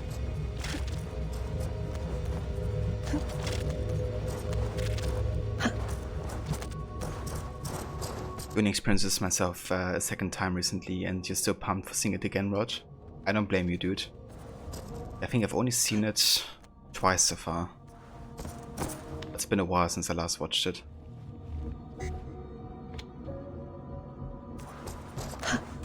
But yeah, I'm also very, very pumped.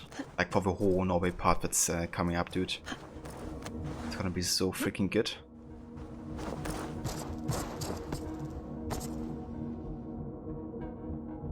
Can I go up here?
What the fuck, Taylor?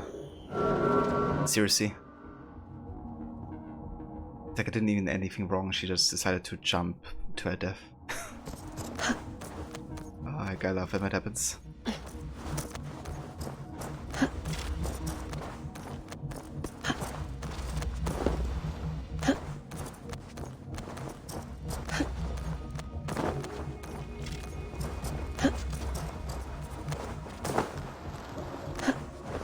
There you go.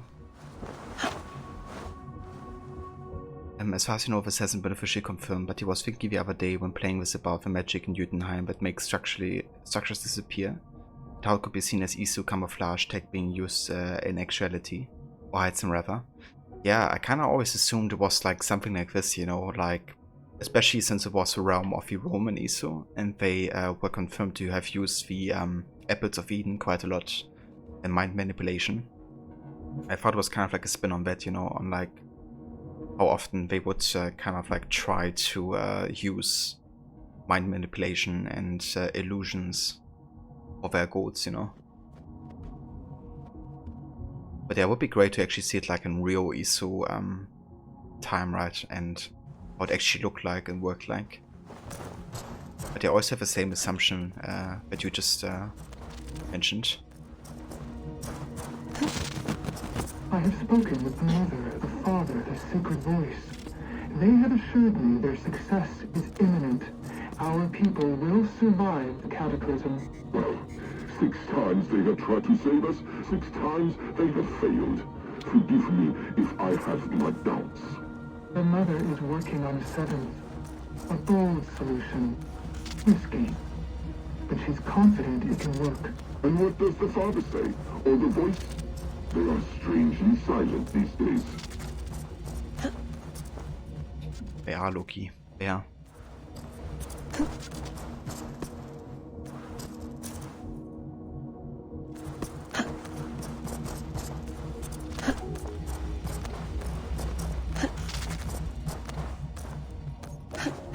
Yeah, dude. Imagine like Double McDavid actually writing a game that's like really focusing on the Isu like they really have been.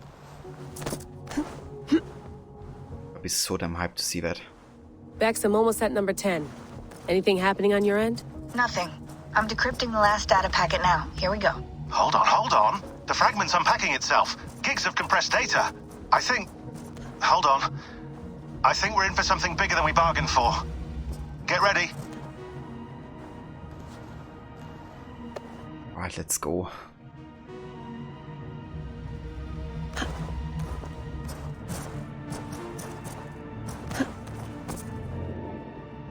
Got it.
Let it flow.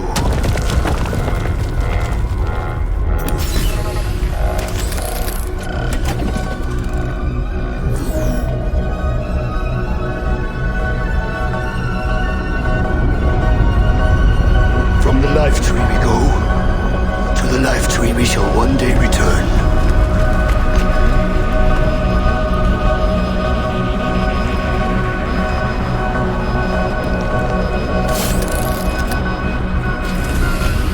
None may follow. Loki least of all.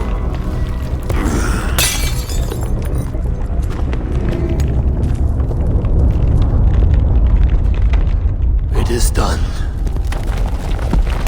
Now, to face our end.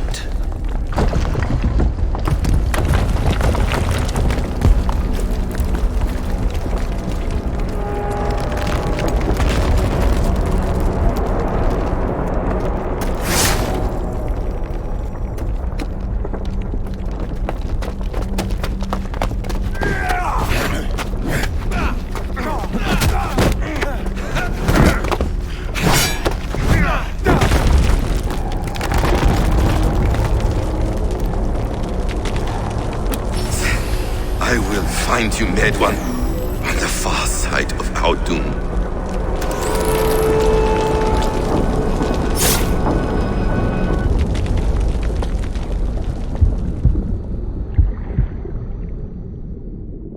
Holy shit! What is that? I have a few guesses and all of them are wild. I'll upload this to the server.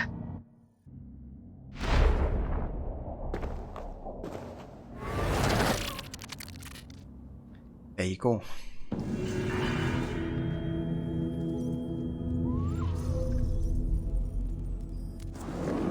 The truth about what really happened during the ISO times in the North regions, and with Yggdrasil and all that. So Yggdrasil is basically not like, you know, a tree in the common sense, or how we have seen it in, you know, the Asgard-Jotunheim dreams, but rather it's a machine, you know, that is being used for this method of, you know, being reborn as a sage. And as you can see, there's like these, you know, kind of like, I don't know how to call them, like fetuses in these capsules, and they of course insert like their consciousness into them so that they might be reborn at a later point, and they will survive, you know, Ragnarok or the catastrophe that way. But as you also could have seen, you know, Loki, he still managed to get into there and, you know, also make him become a sage. And that's why, you know, we have Basim in Valhalla in the main game, and him being so interested in Sigurd and Eivor. But it's actually quite funny, like, you know, the man he's looking for, or the person that he's looking for, is Eivor. But he didn't see that Eivor actually, you know, has his mark that they gotten for the machine, like for Yggdrasil, that was kind of like inflicted to their neck, right, which is kind of like the mark of Sage. And the reason he doesn't see it is because Eivor has this kind of like scar from the wolf kiss, the wolf bite to his neck, which is kind of like overshadowing his actual mark. But yeah, that's something that's going to be very important for the context of what's about to happen, right? Because we really have to think about, okay, yeah, what was Loki's issue with Odin, right? And we have seen it in the dreams. It said, you know, Odin wanted to prevent his the prophecy of Fenrir killing him, and that's why he imprisoned, you know, the son of Loki. And that's why Loki is swearing to have revenge against Odin even after all these years. Just a bit ironic because, you know, it's not like Eivor is really embracing Odin. All sail! Get out of here. Please, thank you. But rather, you know, Eivor really has been establishing and emancipating from Odin. Whereas Basim, you would think, you know, really didn't manage to do that as much. Maybe because also the feeling of revenge was much stronger. Catch the wind! Than the feeling for glory in Eivor versus Basim.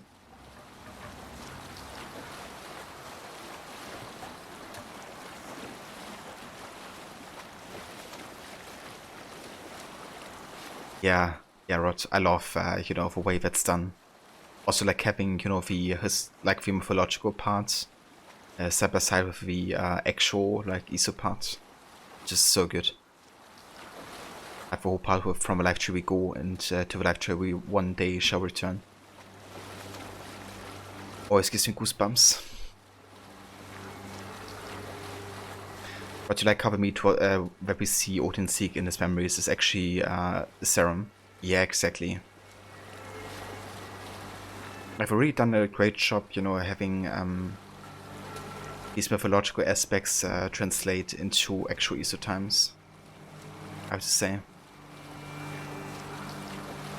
Darby McDevitt definitely outdid himself with like the whole ISO storyline and the sages and all that. I honestly didn't expect that when I, you know, booted up Valhalla for the first time. Get like a story that was focusing so much on that aspect, but also does it like so good, you know.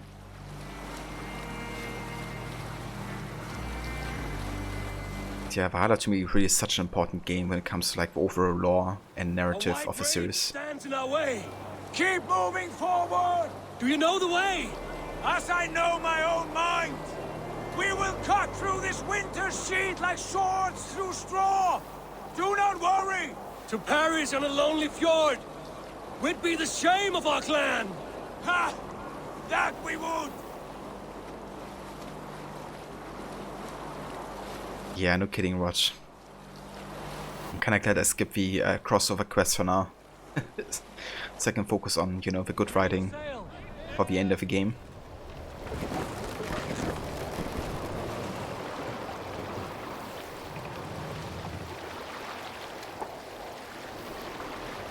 Yes!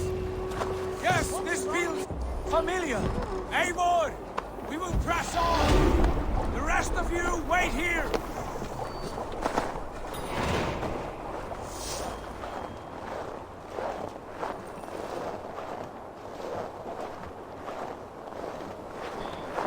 Yeah, it really is a shame, I have to say. Follow me! Into this kingdom of snow! Sigurd! Can we not wait for this to pass? Ah, the sting of ice on skin! Revel in this, Eivor! We walk the footpath of the gods! To where? More glaciers and deserts of snow? To glory! Could we not wait until this tempest quiets down? With a ship, where we have meat and food to warm us? No! We must confront the omens and honor the gods!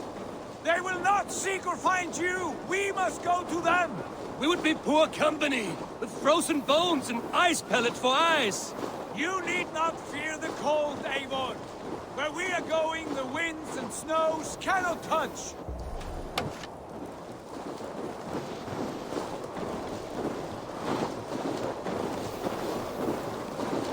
Yeah, it'd be much better if I would really focus on these like lore aspects much more, right?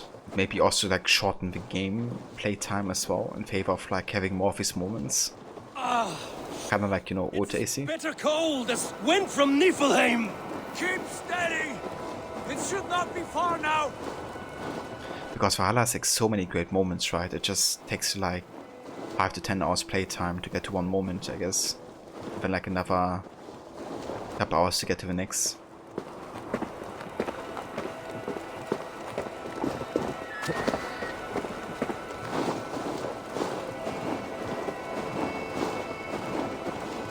But yeah, I agree, Dogcatcher. Like everything that happens in Norway of the ending is just amazing. I know the shape of these rocks! Yes! We are close! For the sake of frozen fingers, I hope so! Also that music. The music is actually called The Tree of Life. Which is very fitting because that's where we had it.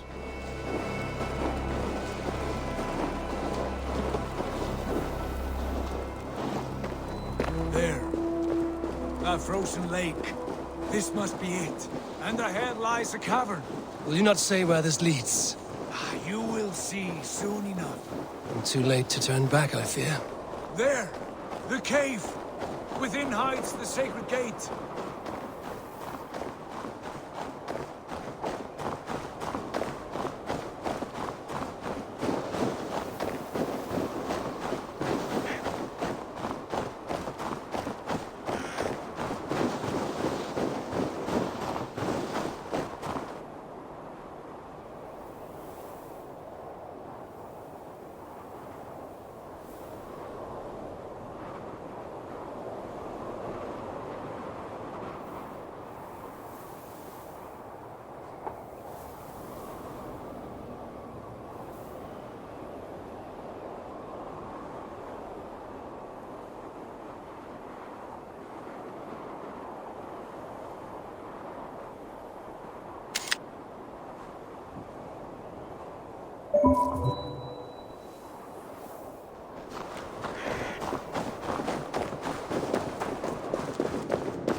Yeah, I'm always like super invested in the soundtracks, so I usually like look it up and The ice looks fragile.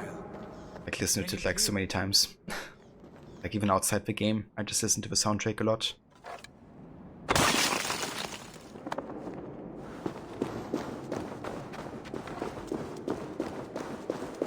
But also I create sometimes like like music mixes, ambient ones.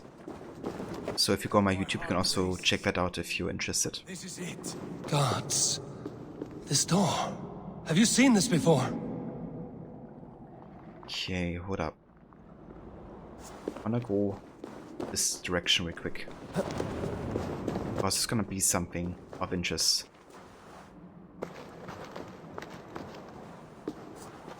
You can't really miss it because you can still go back and get it. But a strange find. A spear like Odin's.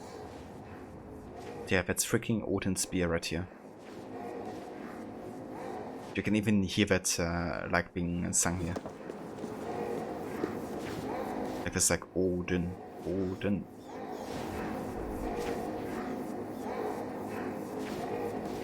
Gungnir, is it you?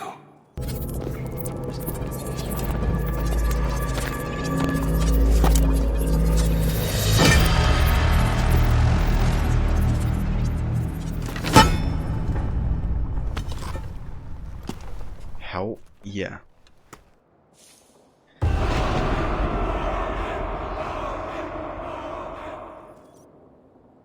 Oh, that's celebration for.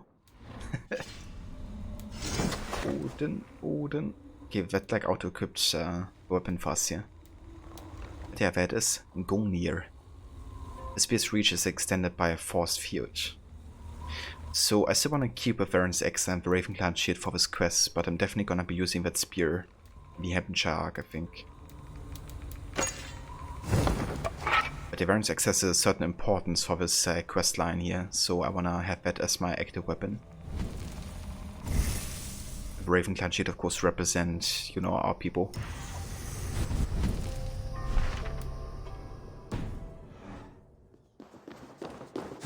Yeah, that's how you get Odin's spear.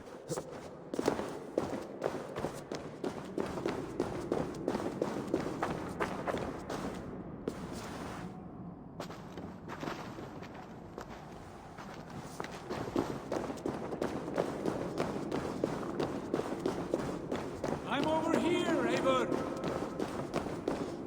In the space above, the Saga Stone sat there, did it not? Long, long ago, yes. Now stand clear. Svachoi nokvat uns membro trurvondi gvorde, uns solas vras gnokadide, unsum huchas reisterae chasaunsi. How did you do this? Where did you learn these words? I told you, Eivor. My visions are memories of a life once lived. Come. Gods. What is this place?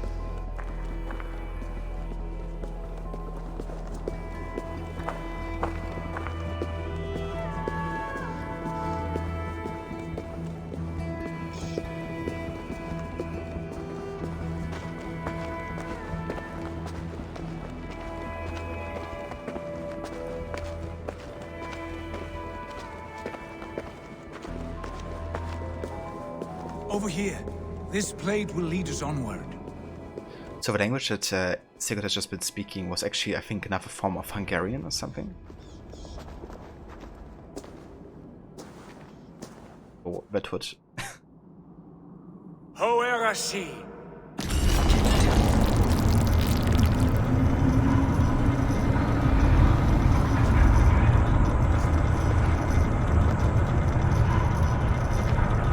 Sigurd, I don't know what to say. This is all so strange. Trust this place, Eivor. This old and sacred place. Where does it lead? To the Hall of the Slain and the Golden Fields. To Valhalla.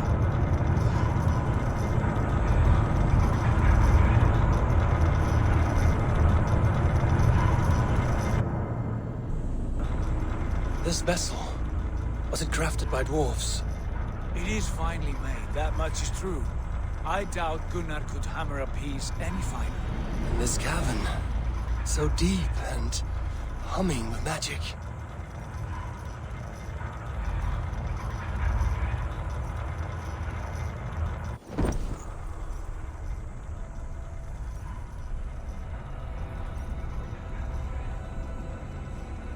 There, the old tree, the tree of life. What is this? See how proudly she sits.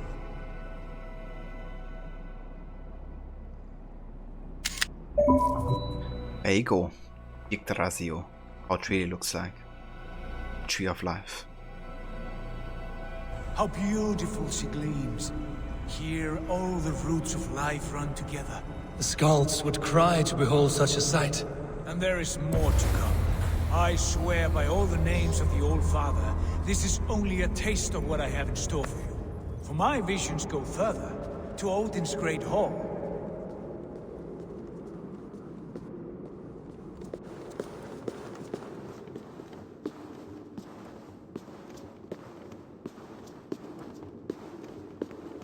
There. Do you feel that? The sacred energies.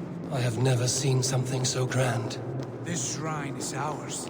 It will open for us. Watch and see for yourself. How do you know these things? Was all this in your vision?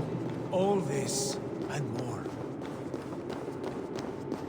Yeah, supposedly the reason he's talking some form of Hungarian is that Hungarian actually has a very mysterious background or origin. It's very distinct from all the other languages that are being spoken around Hungary. So I guess they kind of like utilize that mystery behind the origin of a language for, you know, ESO purposes in this game. Which I think is very interesting. Like, that's the way that, you know, AC has previously done these historical connections, you know, to kind of like fit the gaps. Yes. Also, this looks like one of these towers that have been built in the Wittenheim and Asgard storyline.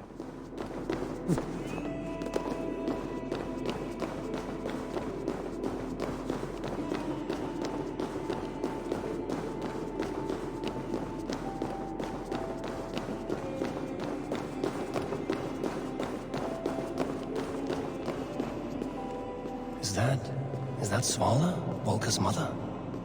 How did she come to be here? Oh, I guess because she also had visions of this place, because she is the sage of Freya, right there.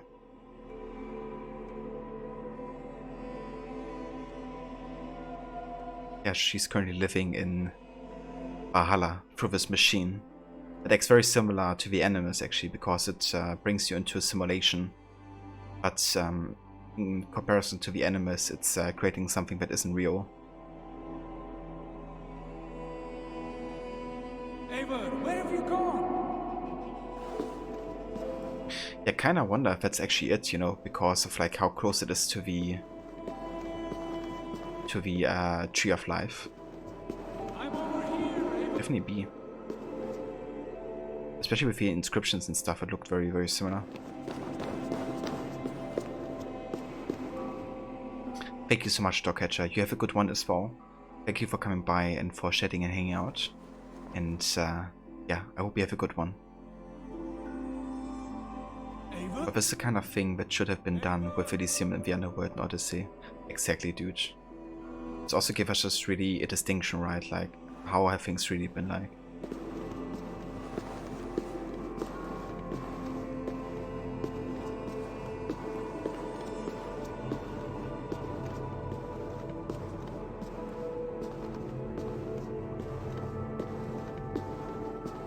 Yes, it is returning to me now.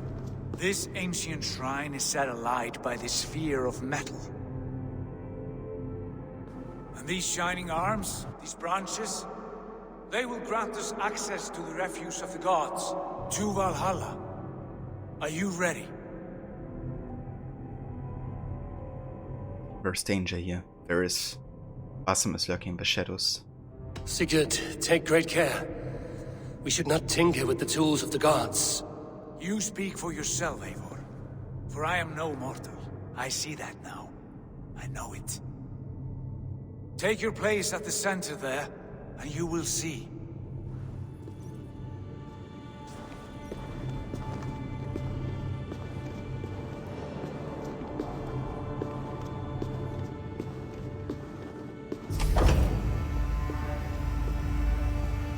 Sigurd!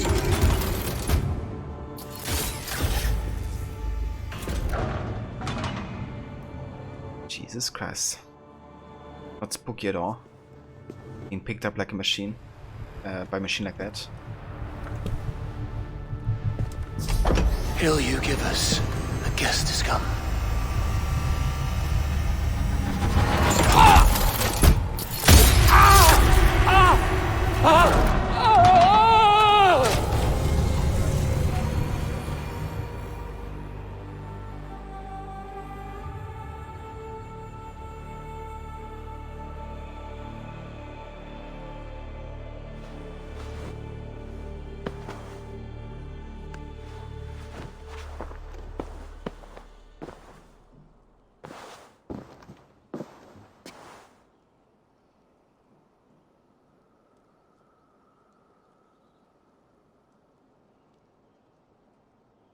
What is this place?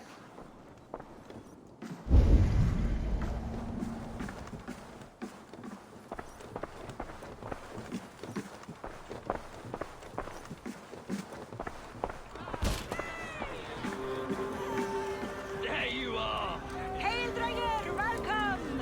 The Harvey returns to lead us to victory! Yeah, there we are. Back with the mythological lens view of Valhalla. We are proud to serve you, Javi. Wet my lips with another horn of mead, brother. Drink for strength! Fight for glory! Yeah, all of us ain't real. Just a simulation. Eivor, Tyr said you would come. Welcome. Are you Valka's mother? Svala? You have a keen eye, Wolfkist. After all this time, Eivor, we have arrived. Now raise a horn with Freya here and sing a victory song. Sigurd, what is all this? Your arm has returned, and your vigor as well. Glory eternal, Eivor. Here we dine in the great hall of the slain, at long last. Oh, I want to scream with joy. This is all so beautiful. Your visions were... they were real. The battle horn blows! Come, Tyr! To the field! Fight with us! Go, Eivor. Enjoy the fight. You have earned your place here.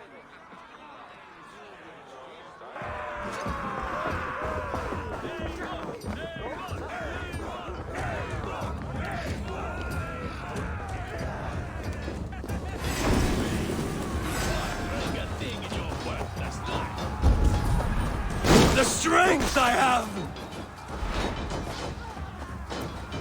So this is basically not supposed to be difficult, right? You're just supposed to like one-shot everybody because this is like a UTP.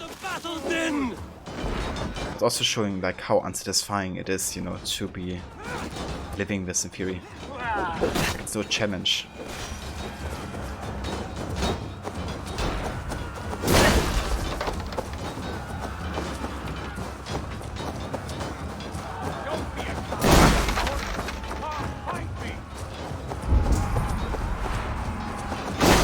Finished!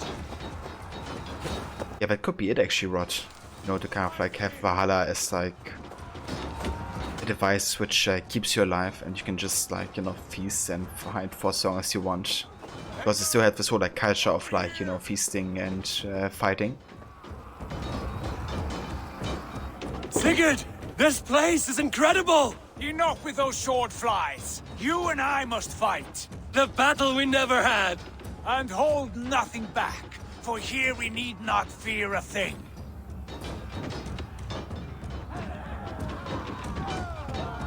Spill the eternal blood of Valhalla. At last, I share the din of infinite battle with a true trollers!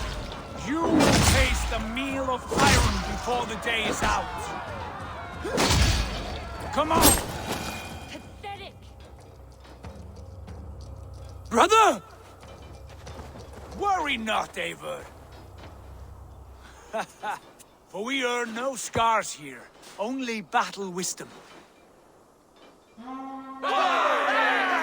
day is done. Eivor being confronted with his guilt again of Sigurd, you know, being captured and losing his arm. What just happened? There also how, you know, Tyr's almost like destined for him to for that to happen, right? I wonder if Eivor is ever gonna lose his eye. I wouldn't think so, because he did emancipate himself from Odin.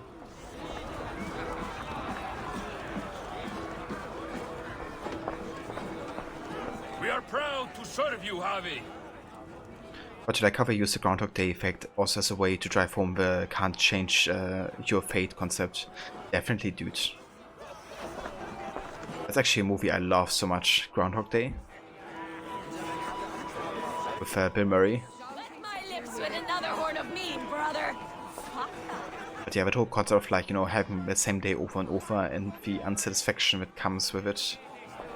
I think it's done really well in that movie as well. Sigurd, your arm has grown back. It was never gone, Eivor. Not truly. Nothing is permanent here. I told you. Nothing save the courage and reputation of its warriors. Are we immortal in this place? Let us discover that together. A new day.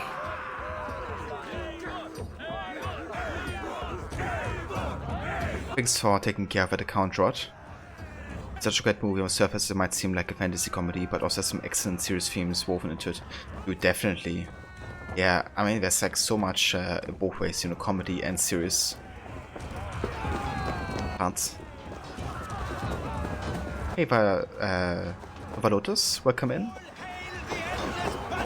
Yeah, that's like one of my all-time favorite movies, to be honest. I think one serious theme that really, you know, always kind of like gets me in that movie is when he tries to change the fate of the old guy, you know, the old homeless guy, or tries to take care of him and prevent everything from him dying. But you know, no matter what he does, the old guy still dies, you know, every single night. Always breaks my heart, you know, because you can really tell the compassion of the protagonist and stuff. At him realizing, you know, that despite him experiencing every day again, doing his best, you know, he can't change that from happening.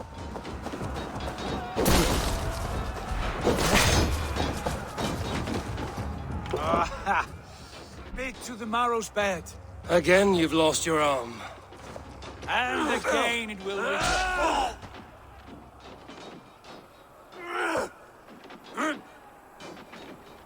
Father? Is that you?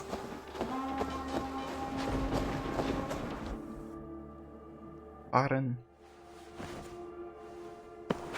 Oh man, if only Eivor could see his parents again. That cannot have been my father. It's very true. It brings up that side of him that was hidden under all that other baggage. It makes him appreciate life much more too. Exactly. Yeah. It's also crazy to think like how many years he must have re-experienced the same day over and over, right? Like how much he has learned in that time. It's kind of like an interesting thought experiment, I think. The Javi returns to lead us to victory. Skål! Skål! Take your horn. Join the battle cheer. Dearest Skald of war and verse, how do you like this frenzy so far? It is quite something. Raise your horn, Eivor. What stops you? My father, Varin. Have you seen him in this hall? I have not. Should he be here? No, he died a coward. Yet by Odin's eye, I swear I've seen him. Cast aside your cares in Valhalla. Let seeking go. We have earned our joy. The journey is complete.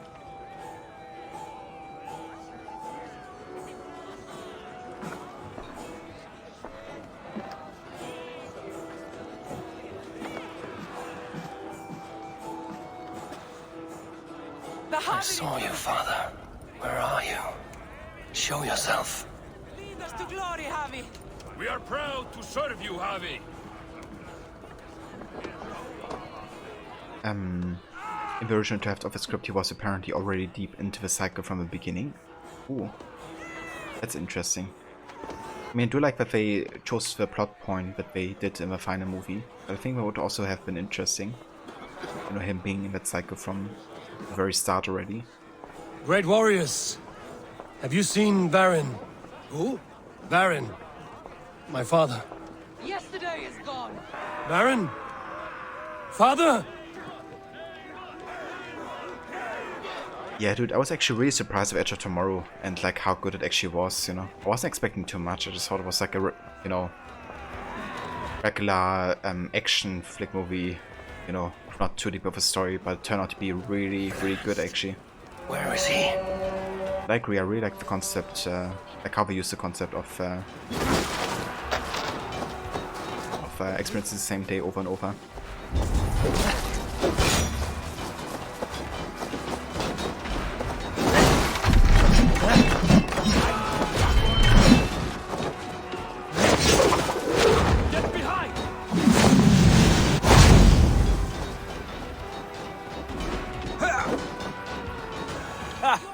Next time I lose this fucking arm, I'll beat a man to death with it.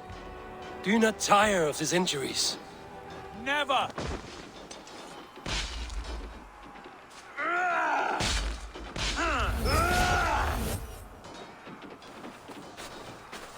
Wait. Father?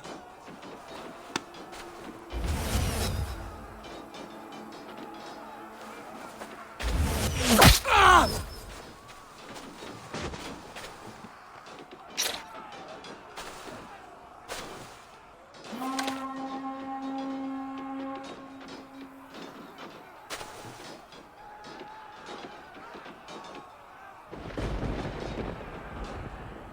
Oh, that's one way to lose your eye.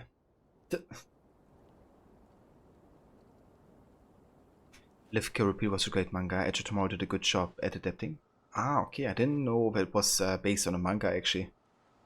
That's interesting.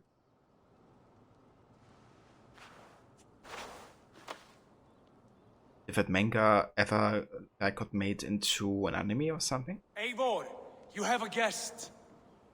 You should have knocked first. Nonsense! I brought you someone. Luke! My Eivor, there you are. What a warrior you have made of yourself. I am overfilled with pride. How did you find your way here? You remember our great battle? You remember how we fought, side by side, with your mother and Sigurd and our clans united? We fought, father, but you did not. You died a coward. Eivor, enjoy this. Your father has returned.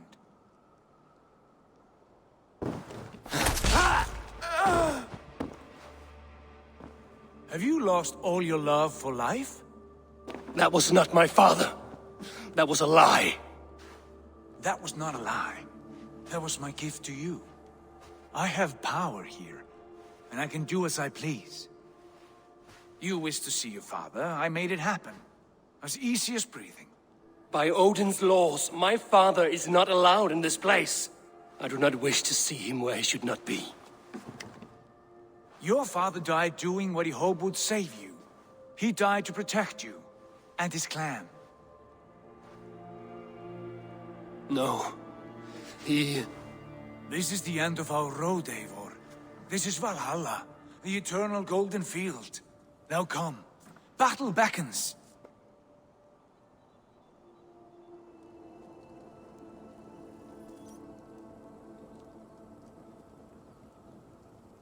There were a lot of deviations, but they were tried to keep the concept as close as possible. I gotcha.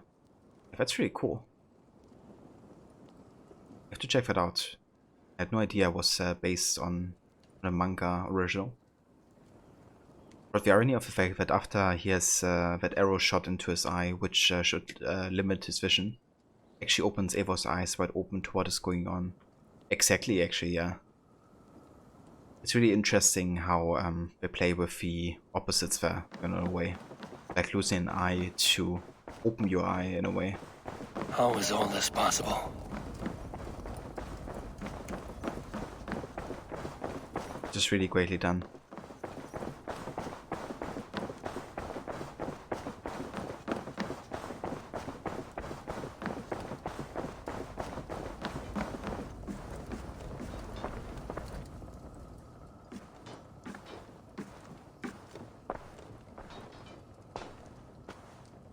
How were the slain brought here?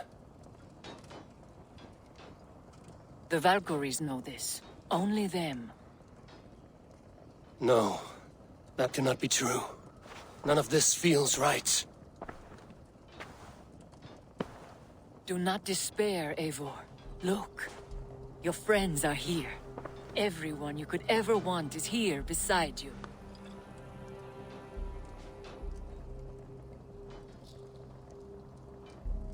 No, they are not real.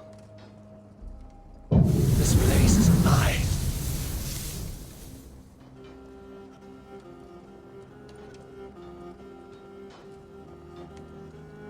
This place can be whatever you wish it to be, Eivor. I do not want it.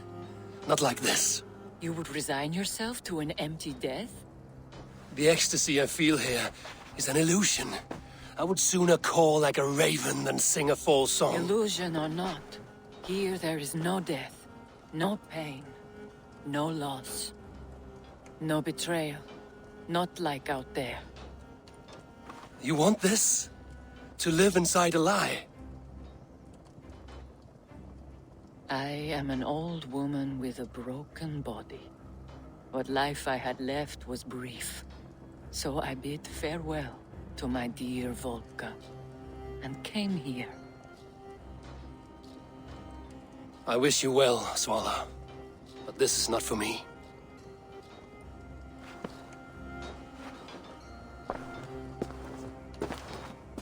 I must find Sigurd.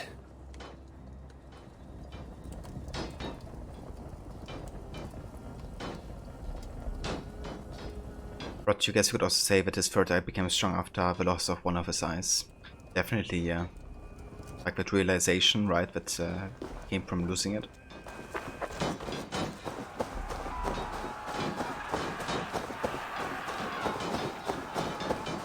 Plus, he would also maybe, have to focus more on his Odin side, for instance. As well.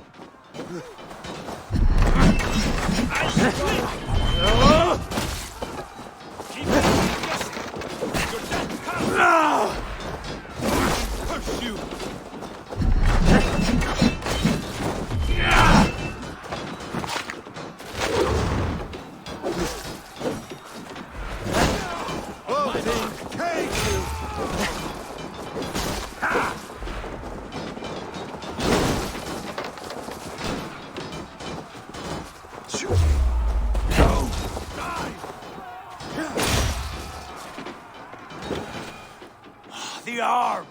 The arm! Always the fucking arm! Sigurd, this is an illusion. A trick. Leave with me now, and return to England with me. Our people need us. Amazing. The game crashed.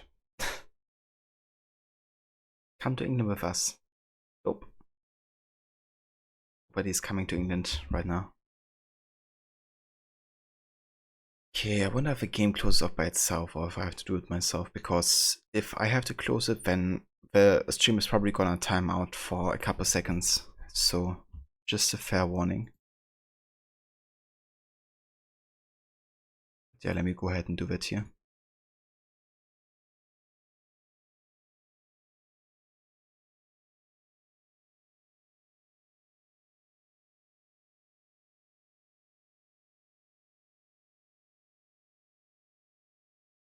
Okay, it didn't time out OBS, that's good.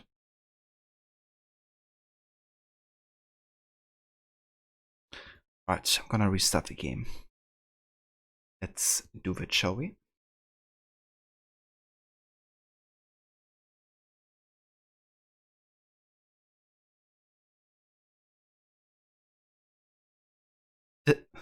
I wanna put some dirt in your third eye. Rod. With a Buddy McGuire there. That's how Odin really lost his second eye, right? It's because Buddy McGuire put some dirt in it.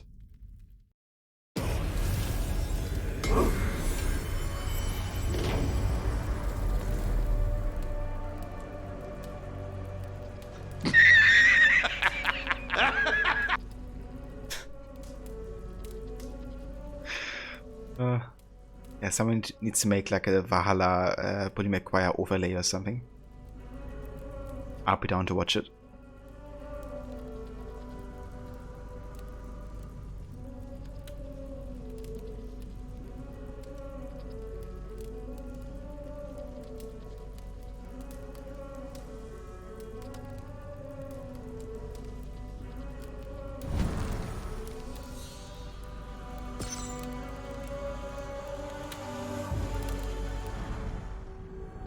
Bully McGuire the game.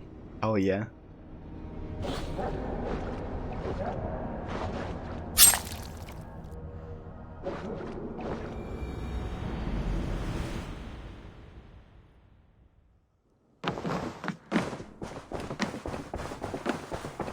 How is all this possible? Yeah, I'm just gonna skip over scenes that we already have seen just now.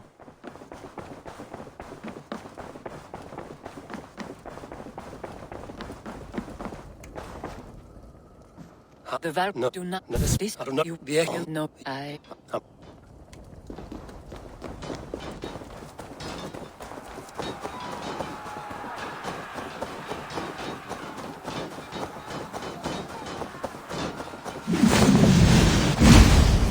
Going to split.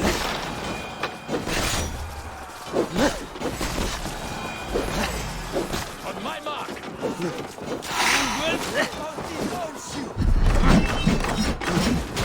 Ah! Die! Die! Oh, the other way! Die!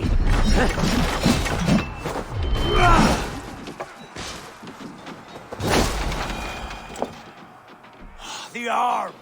The arm! Always the fucking arm! Sigurd, this is an illusion. A trick. Leave with me now, and return to England with me. Our people need us. No, I am no one in that world. I am somebody here. Powerful, capable, a god. Here I may live forever. Here I cannot die.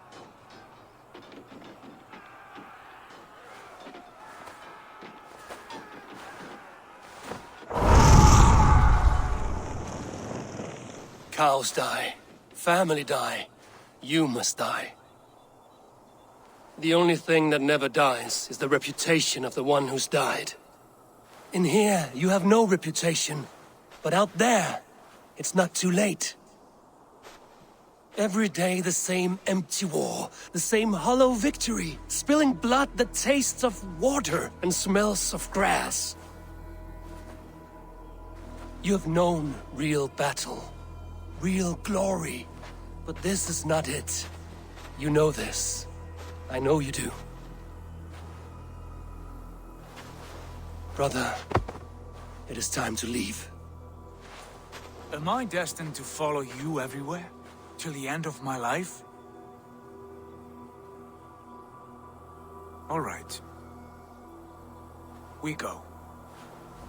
No, you stay. I do not give you leave to go.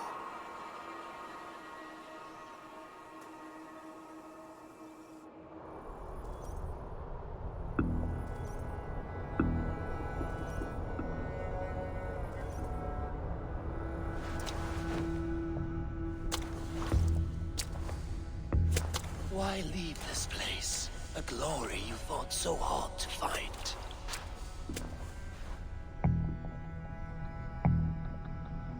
Walk with me.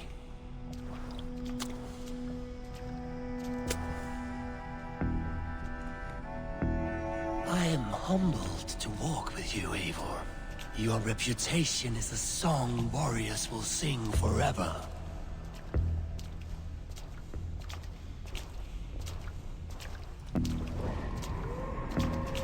You are the wolf-kissed one, who lingered at the edge of death, yet fought back.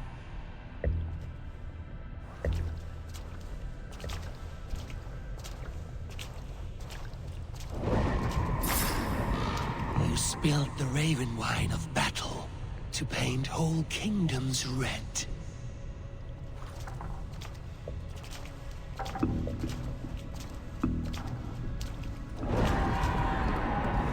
You have killed kings and crowned them as you desired, bowing to none.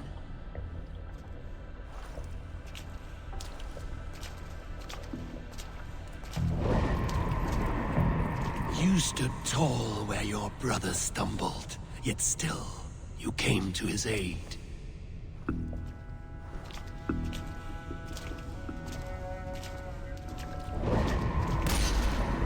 You have felled many great foes in your brief time. You have earned your place here, Eivor. Seize it. So Odin is like, you know, you've done everything to get to Valhalla.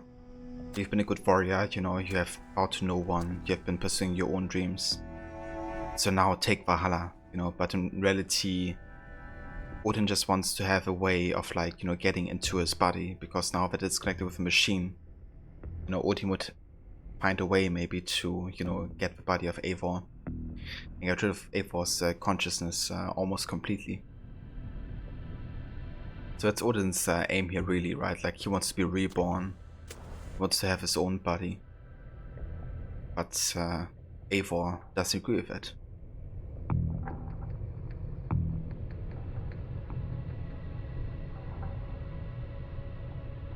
Stand aside. My people need me. I have given you everything you wanted, everything you needed. You gave me nothing. It was all me. Yet I cleared your path. I guided your axe. You were a fly buzzing in my ear. How dare you deny me? Everything you believe in stirs before you. Yet you question all. You question the very gods. Fight me. Do not diminish yourself. Your corpse hall is nothing but a dream. Nothing but a dream. A dream is as real as anything in this world. Do dreams not inspire? Do dreams not make us fearful? Do they not push men to their greatest glories? Then I am done with dreaming. Eivor, stand.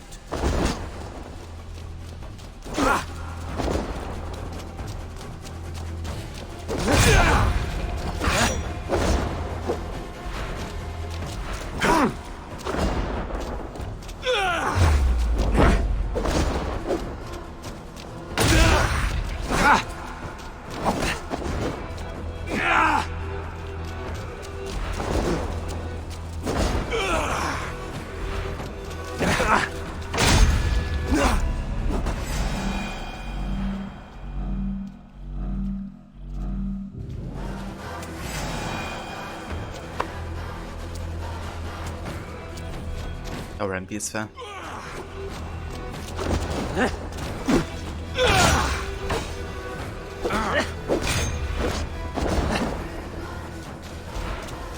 Okay, let's try to run away. Let's see what happens. Do not turn away. That's so cool. Like done in a cool way. But it's kind of like dragging him back to Odin. But whoever chanting his music, me too, dude. Whole music is just top notch. Also, the part that's about to happen when we actually escape here. It's one of my favorite musical pieces in the entirety of Valhalla.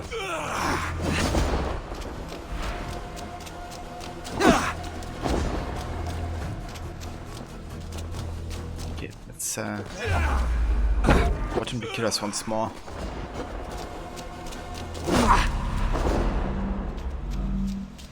Because I think every time he defeats us, another one will appear there. at the gate.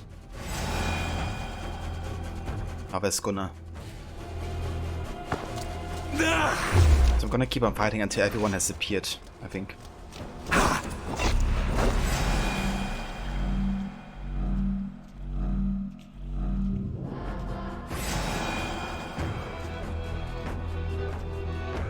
Now there's Valka.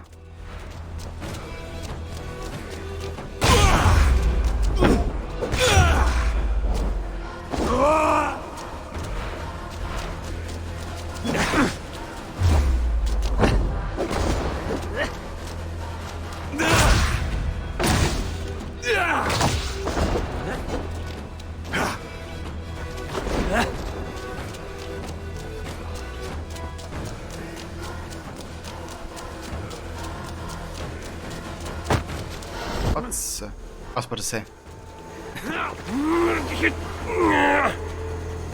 Why do you flee from the truth? From the truth. Yeah, like Valhalla has so much truth, right?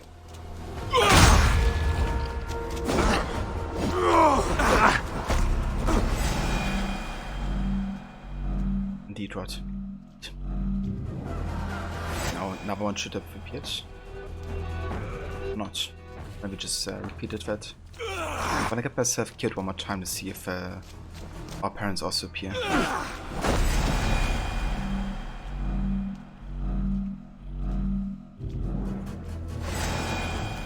Ah, now there's Soma.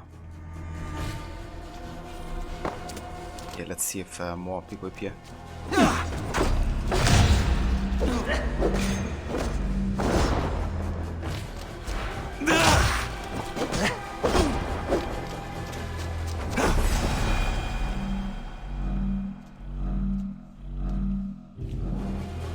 Eivor never gives up. Yeah, one more time.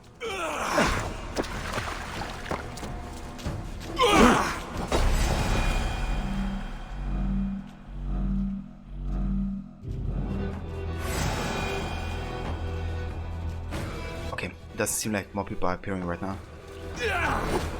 So what we're gonna do is we're gonna de-equip Baron's Axe here. Because Odin has power over our axe and it's time to lay it down. Take up your axe, wield like a true warrior. Your place is here, with me. You are a leader, Vainheadia. Fight upon my command.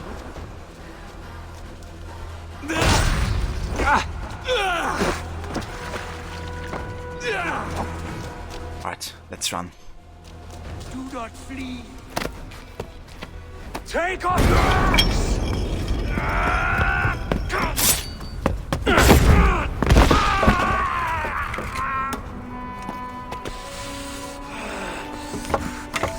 Coward of cowards!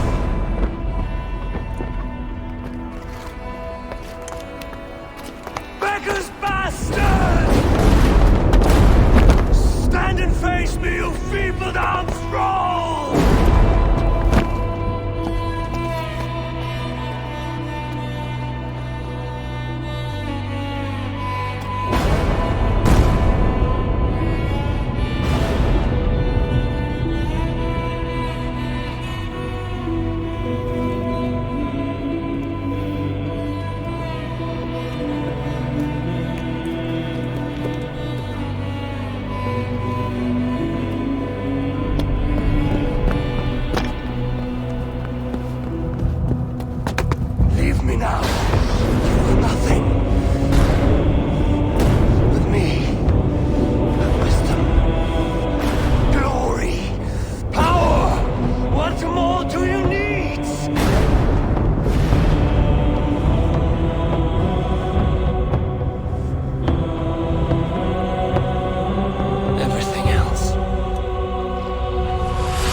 And the amount of goosebumps I just had listening to that music. Holy shit. Sigurd, are you with me? Sigurd! Ah, the hanged one awakes. Feet upon the ground once more. Eivor! Be careful! Basim? What is this? Come closer, Eivor. Let me get a better look at you. Leave him be, Basim. For too long I stared at the sun. It blinded me to the truth. That it was you. It was you I wanted all along. Did you track us here? Like a cowardly fox concealed in the brush? You widowed my destiny, Wolf-Kissed. You broke all my hopes. He's mad, Eivor. Silence him. Come, Eivor. Come save your crippled prince of dead ravens. Oh boy. Basim. Are you hurt? It is nothing. Go. Kill that background. That must be one of the best quotes in the AC franchise. It's such a good one, dude. Like that whole moment. Odin, you know, offering everything to Eivor, but Eivor still denying him. Because Eivor, you know, for Eivor, the truth and his people are much more important than anything like glory, power, or riches. 1,000 times what I suffered. What is this about?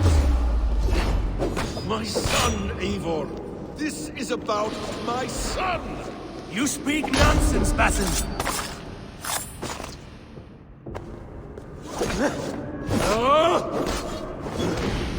Forgiveness is impossible. Okay, hold up actually. I wanna change my ability loadout real quick. We're gonna go for Russian Bash to Y here. Never once a good. Fought and bled together!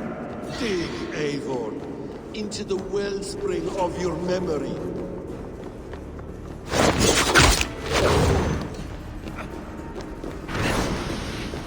Speak your grievance! Show yourself! I do not wish to fight with you!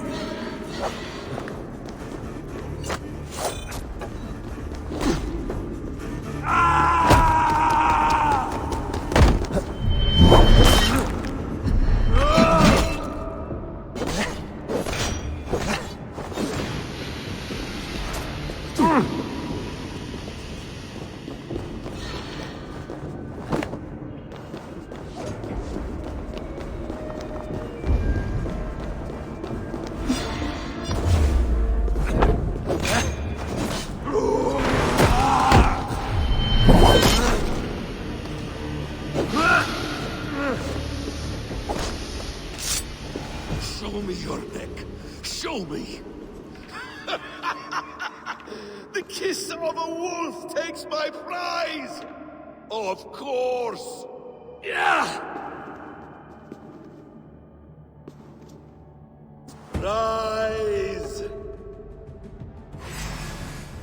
My son will not have suffered in vain. You spout nonsense! Like an alehouse drunk!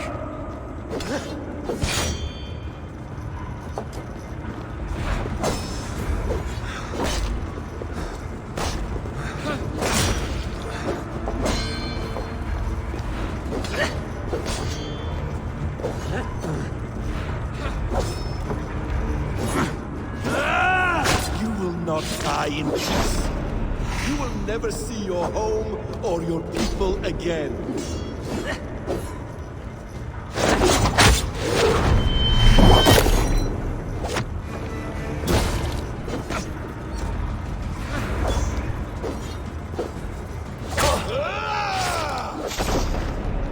Jesus, with them damage ability.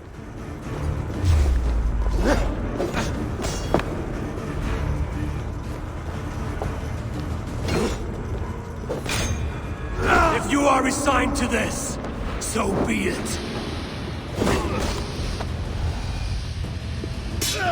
Damn! Let us make this more interesting. We'll drag Sigurd into the fray. Coward! Face me! Fight me here!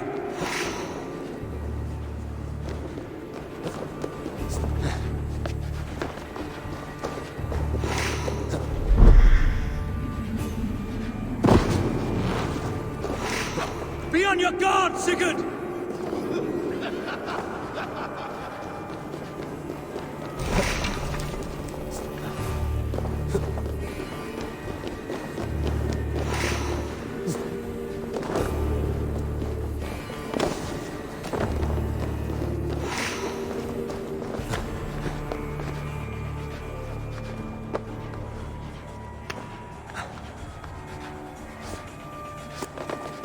Sigurd! Be careful! He's coming for you!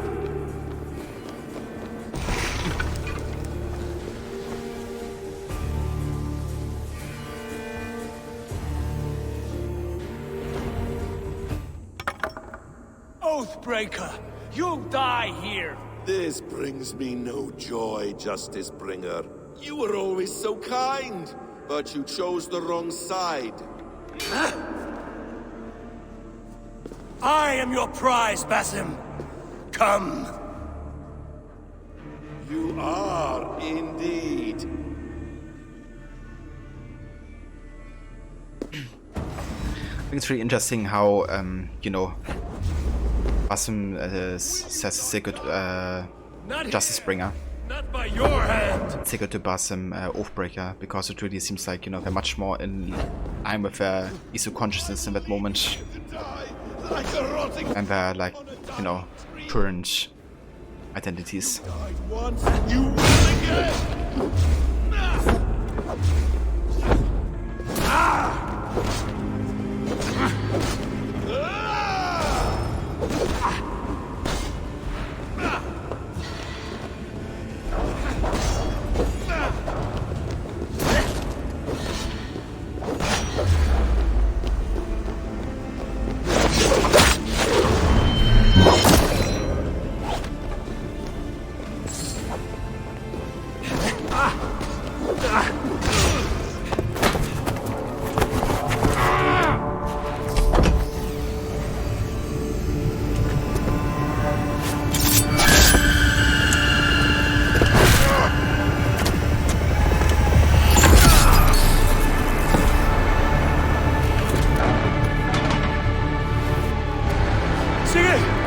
Stop this thing! Douse its fire! Sigurd!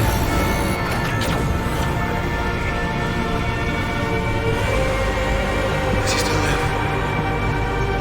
He does. But in darkness. Good.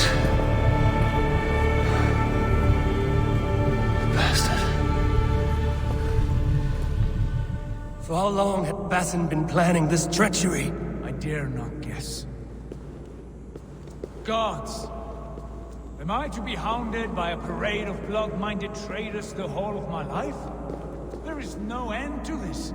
You have something you want to say? Then say it. I need some time to breathe. Let me sit a moment. Yeah, dude. Me too, Rod. His rage. It had a familiar sting that I cannot place.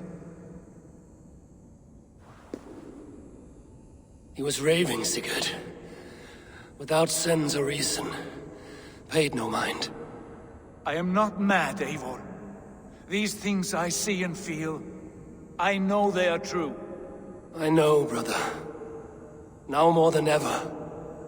You always spoke true. We should cast our eyes towards home. It is a long journey and I am...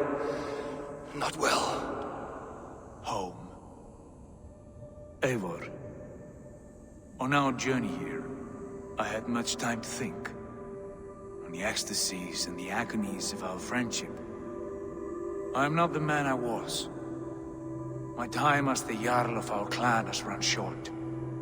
You must lead us now. Do you mean this? When Dag called you out and challenged you to a duel, you let him die with honor, in spite of his betrayal. He did what he felt was right, and I honored that. I recall our days in Oxenifordshire, our search for the Saga Stone. You disagreed with my orders, but you followed them. You questioned my methods, my aims, but you did not disobey. And I remember and admire the way you guided us from Norway to England. You kept my anger in check, my ambitions focused. It was a trying time. In all my days away, in my fog of confusion, you have shown great wisdom and strength and leadership. Where you go, Eivor, I will follow. Our clan is yours to lead. Thank you, brother. I won't let you down.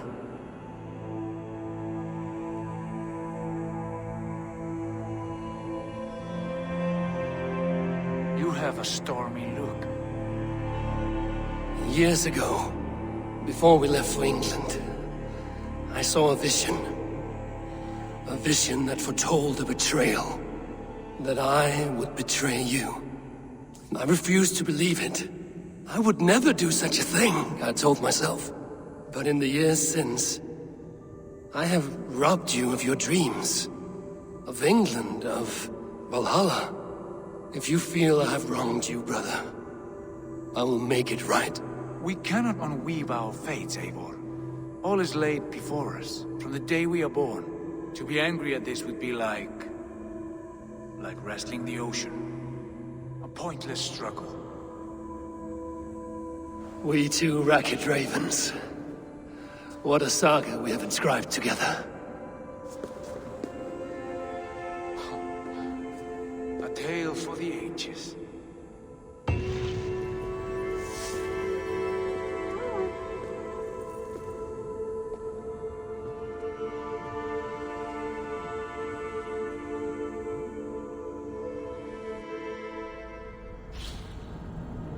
So good. Like that whole part, which is filled with goosebumps. Bex, I'm coming out. Steady, Layla. Were you watching my feed? What the hell was all that? I think that was the solution to our problem. Are you thinking what I'm thinking? Desmond. Desmond? What about him?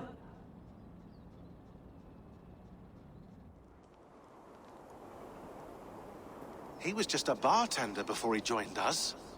Not even a very good one. And that's when he learned his real purpose. He was like a... I don't know, like a singularity. You know? A vanishing point. All of human history seemed to converge on him. In 2012, the sun threw off a mass coronal ejection so large, it should have wrecked all life on Earth. I remember. I worked at Abstergo then. It was Desmond who saved us.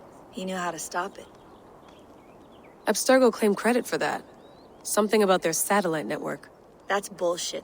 It was Desmond. He pulled the switch that saved the world. But that switch is still on. Still generating a magnetic field. One that's growing stronger every day. The temple Eivor found. That's where the field originates. Exactly. And it's been running for 8 years. Getting stronger and stronger. It'll be dangerous now. Heat, radiation. Doesn't matter. We have to fix it. Shut it down. No. Slow it down. It's still protecting us. All of this is starting to make sense. Everything I've done, everything I've learned, it led me here to this moment. You'll need the staff for this one. For protection. Otherwise, you won't make it past the first gate. Right, of course. Okay. I'm ready. Okay. I'll pack the van. And I'll contact our ship. It can be in Boston Harbor by tomorrow night.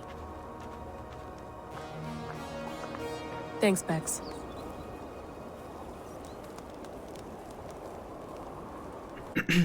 So, there we go. I actually wonder if already something happens here if I sit. I don't think it does until something major happens very shortly.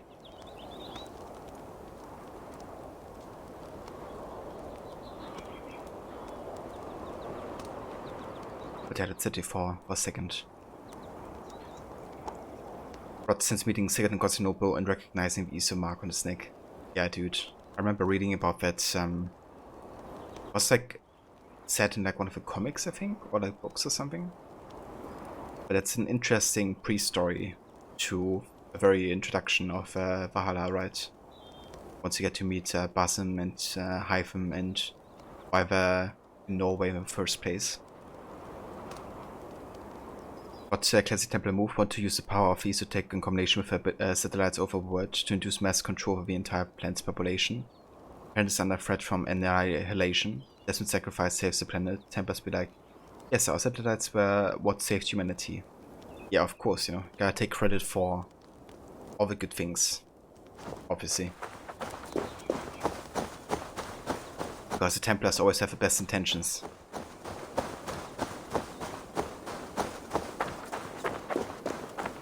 Okay, let's have a quick look again into the hut here.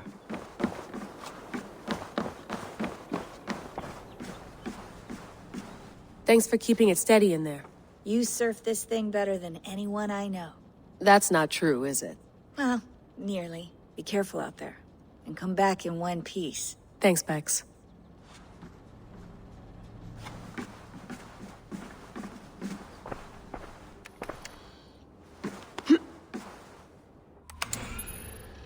Okay, nur Fights in the laptop.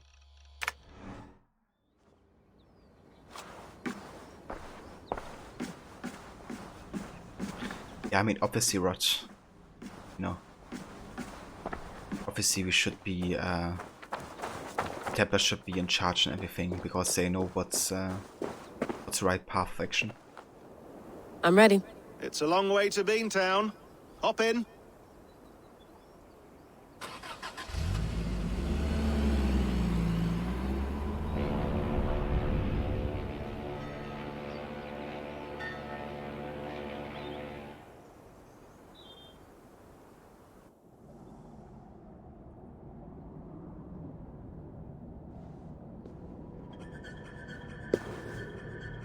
Sean, I'm here. Ah, good. Your signal's already a little wobbly. Are you inside? Not yet, but there's 100 feet of ice above me. All right, we may lose touch when you push through, so remember what we talked about. Watch your meters carefully, for radiation especially, and keep the staff close. Got it. Standing by.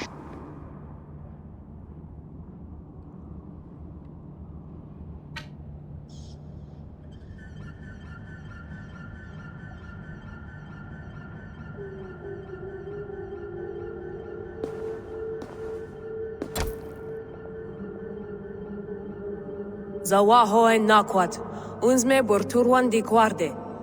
Ul solos vras hunakudide. Unzum huraz, vesderehaz, zohumsi.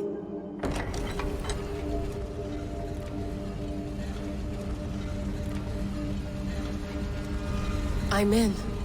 Good. And remember, do not cut the machine off. Just slow it down. The field it generates, but still protect the Earth. I hear you.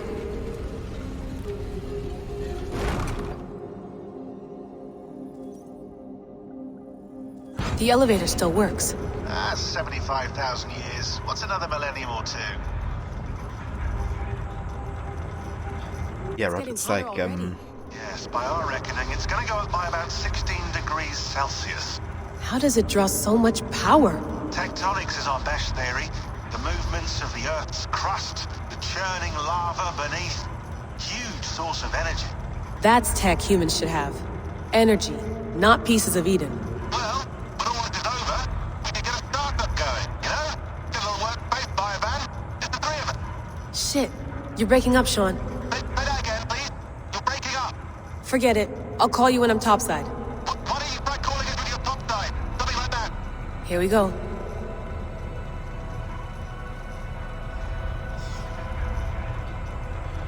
it's like, you know, honesty is the only thing that's important. Even if you're being honest about, you know, horrible things. That of course makes it right. There you are. You're working overtime.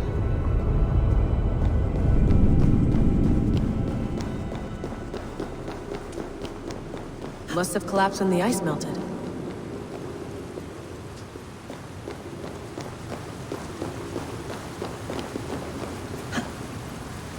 Whoa! Ready?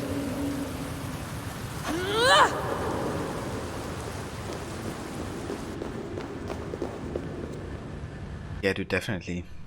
I would really like for them to dive more into the bleeding effect again and how it like really impacts the protagonist a bit more.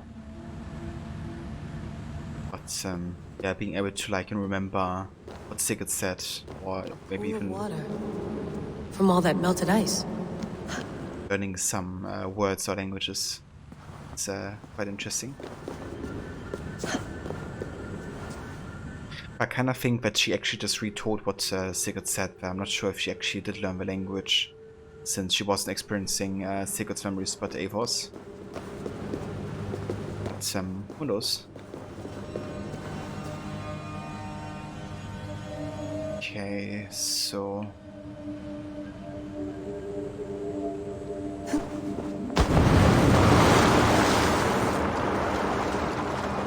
let's go up here.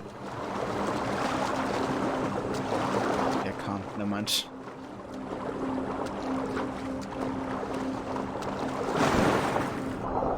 Yeah, gotta dive here.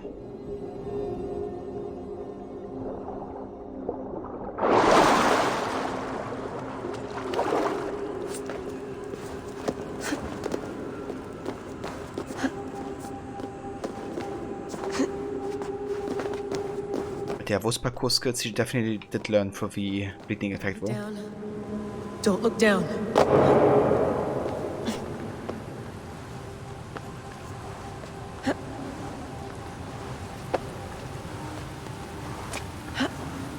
Yeah, dude, I would definitely assume that it leads to, you know, the protagonist being able to speak language, or at least more of it. But yeah, in that case it was Hungarian, right, that Sigurd spoke. So it's like not even a language that Eivor can speak himself, I guess.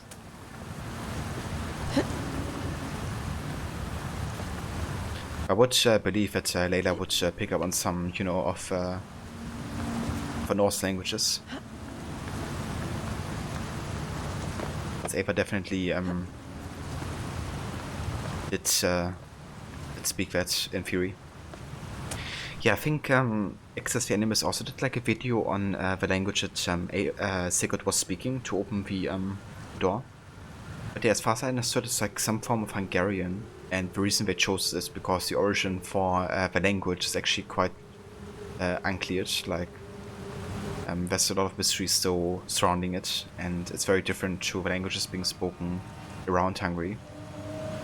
And I think that's why they chose it in AC Valhalla, because you know, they want to kind of like connect it to the Isu. Kind of be like, you know, it's basically mysterious because it's been in connection to this ancient civilization. But yeah, I agree. It's like, you know, the way they used to do it with like historical tie-ins. Have like a look at you know, stuff that got explained yet. People so struggle to understand.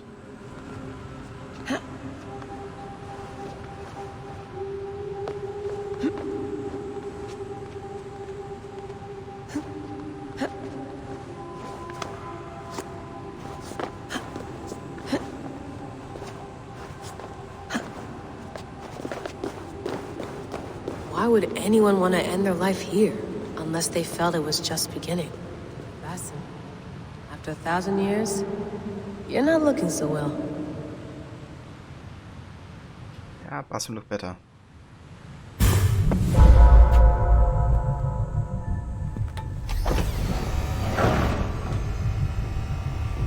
It's just like the Animus. It's just like the Animus.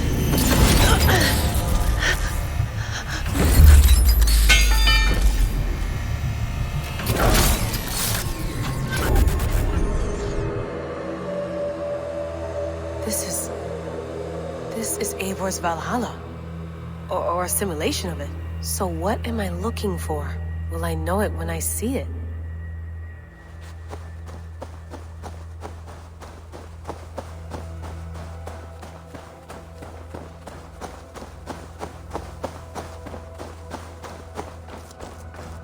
Something feels off.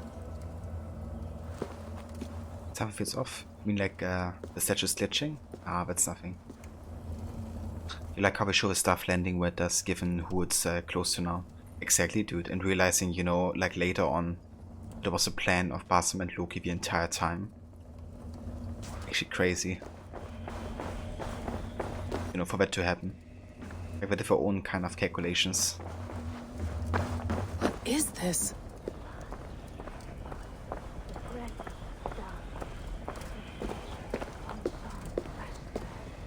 Are you doing this? Are you pushing this machine to its limit? So here we went, in fealty to our master.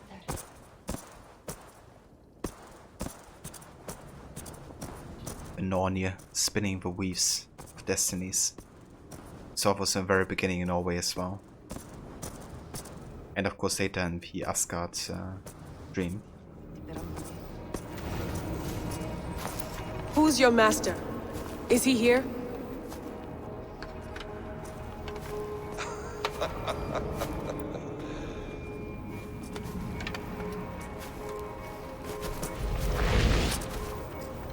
They flatter me. I am only a guest in their world. A world spun of wishes and hopes. Basim, you sent the message. You led us to Eivor's grave. Yes. A hopeful message, was it not? Ah, not again. Freaking hell, Valhalla. Why are you always crashing in the most important moments? Okay, let me go ahead and restart. Really hope we don't have to redo all of it again. I wanna put some dirt in your eye, Valhalla.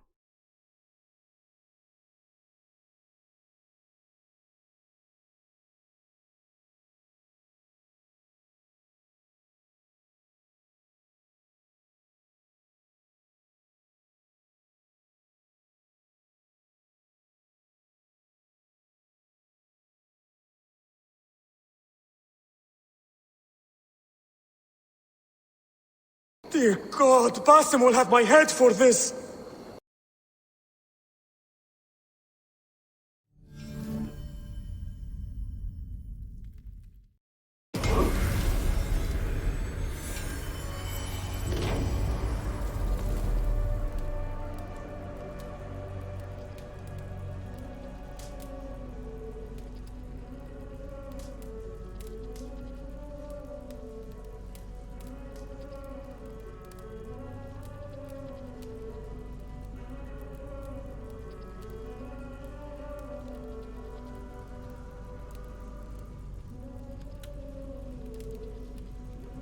Where is Charles Lee? First, Nova Lotus, welcome in. Sorry. I was just like seeing Maxi again, and I was combining two thoughts there. But that's the voice. I hope you have a good day, and I hope every errands go well. You have a good one, and thanks again so much for coming by as well. And yeah, welcome back, Maxi.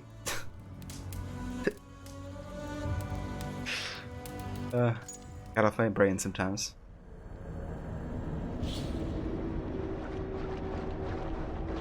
Okay, let's see where we get set into here. I hope we don't have to redo the entire parkour part.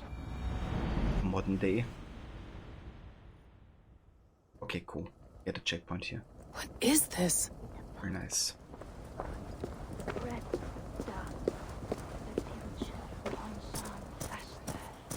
Are you doing this? Are you pushing this machine to its limit? We will never end. So here we went, in fealty to our master.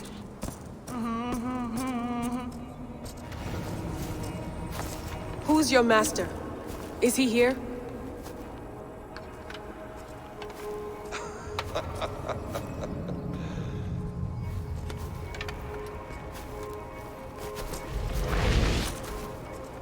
They flatter me. I am only a guest in their world. A world spun of wishes and hopes.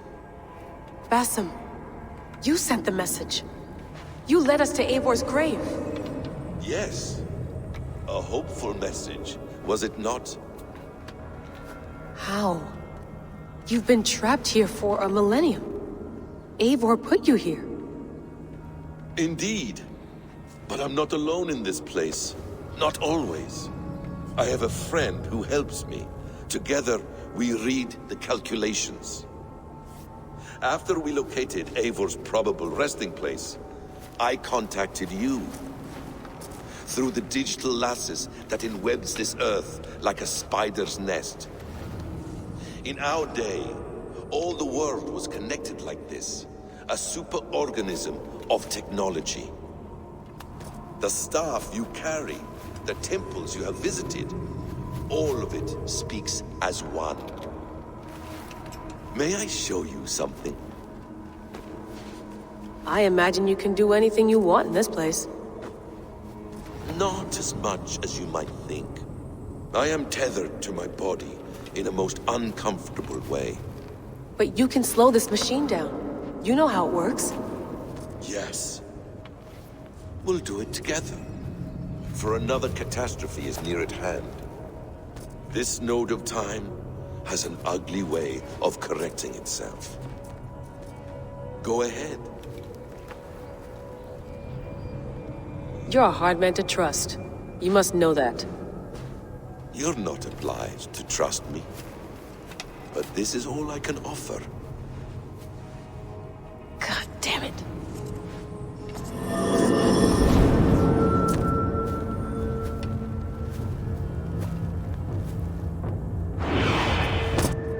Silence, Udur.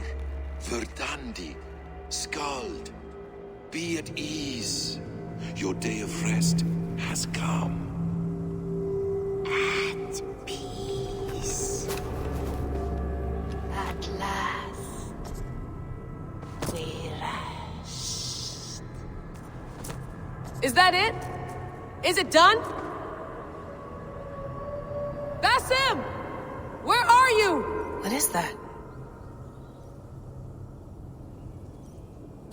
Oh boy. That character, you can see in the background there, standing right next to the tree. Stop. Wipe everything. Run it again. Yep, you heard right. That is indeed Nolan North voicing that character, which means... Nothing. maybe a connection to Desmond? Run again. I think it's very interesting, you know, how the tree gets built, because it's kind of like, you know, what he's doing is like reading the calculation, the probabilities of like future events, right? It's kind of like running it over and over again until he gets something that he... Run it again. like for an event that he wants to happen. You completely forgot about Layla for a second, Maxi. Yeah, it's easy to, considering that you only play maybe Run it again. less than 5 hours or so with Layla, compared to like the 200 hours or something I played as Eivor. So, yeah, it's very easy to forget about her.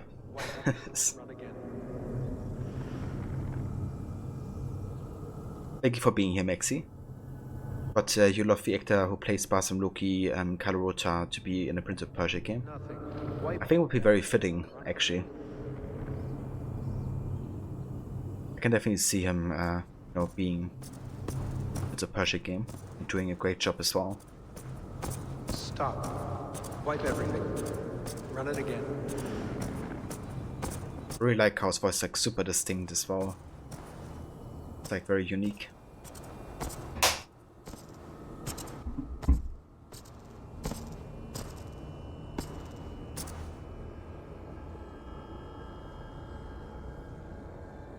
Layla.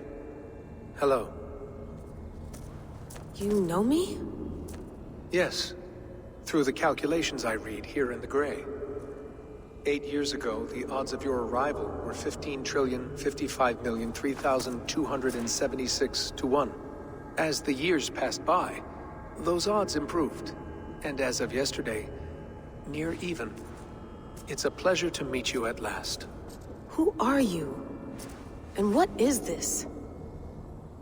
I am the reader of the calculations. All these, possible futures for you and the world outside. I have spent much of my new life reading these, searching for a way to finish everything we started so long ago. It begins here. You slow down this machine and save the world, from which point all possible futures expand. Millions upon millions of possible roads. But in every one, another catastrophe recurs. The node collapses and the world is wiped out. The human race dwindles and fades. I must keep looking. I must find the solution for you. I must leave you with something. This node. This is right now where I slow down this machine? Yes. I start all my calculations from this point. The only thing I know for certain. That seems limiting. How do you mean? What if you went back further, to 2012 when Desmond saved the world? Desmond? What if he didn't save the world? What if he walked away and let the world burn? Look at those timelines. Read them instead. I see. An interesting idea. Fascinating. Billions upon billions of new timelines to explore. Exactly. These are timelines that never came to pass, but they could have. If Desmond had let the world be destroyed, maybe the humans that survived would have learned something from the disaster. And maybe in one of those timelines they could have found a way to prevent it from happening ever again. That is brilliant. How did you come to that idea? If you spend too much time narrowing down what's possible, you may never give another thought to the improbable. Thank you for your insights, Layla. It's only the beginning. We have a lot of data to sift through. Are you staying? Until we find something useful, I will.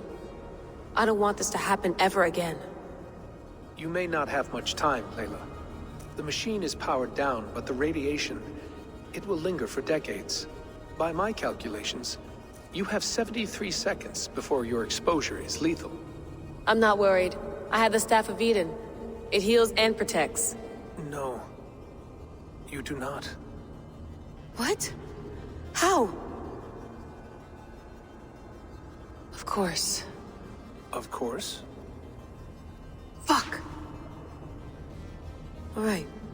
We'll find a solution together. However long it takes. And if that means I can never leave, so be it. I owe this to the people I hurt. The people I love. Yes. I know the feeling. Let's get going, huh? A few billion timelines might take a while. It will. But it will not feel like it. That is what I like about this place.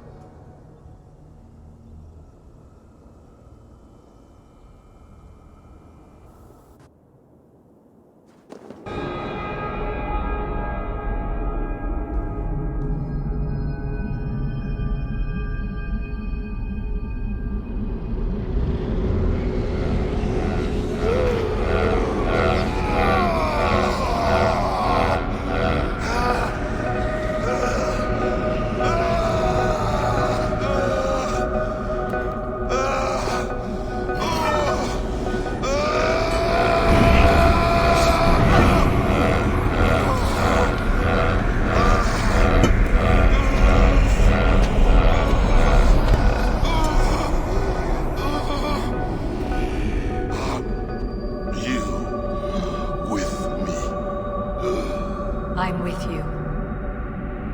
It worked perfectly, my dear. Is the Mad One here? No, my love. Only we remain. And Layla? The air of memories fulfilled her role perfectly. Now then, a new world awaits.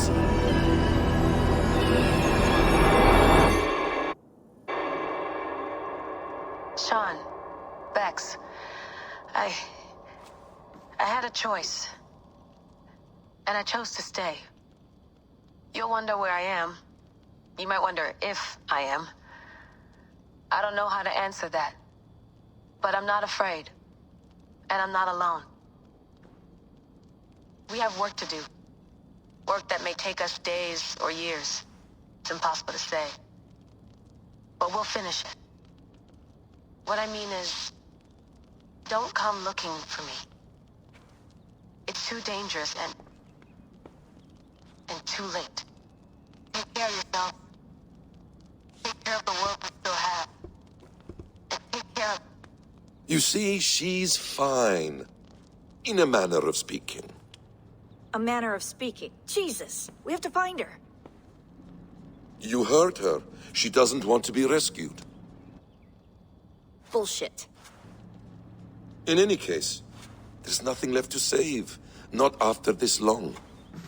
Because of you. You left her there. This is all a bit much, I know. I'm in the same situation. No. You're in a class all your own, man.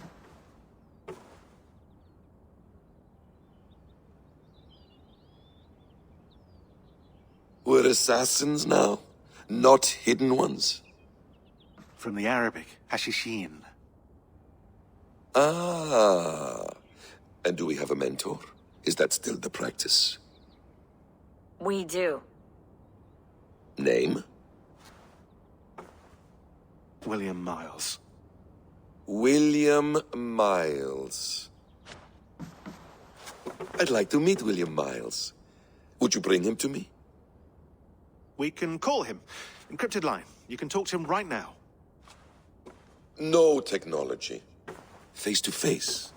A meeting of minds.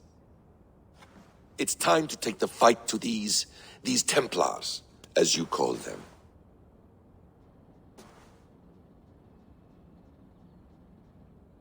I won't go anywhere, my friends. Your animus is in good hands. How much do you know? My dear, we invented such things long, long before you did. I'll figure it out.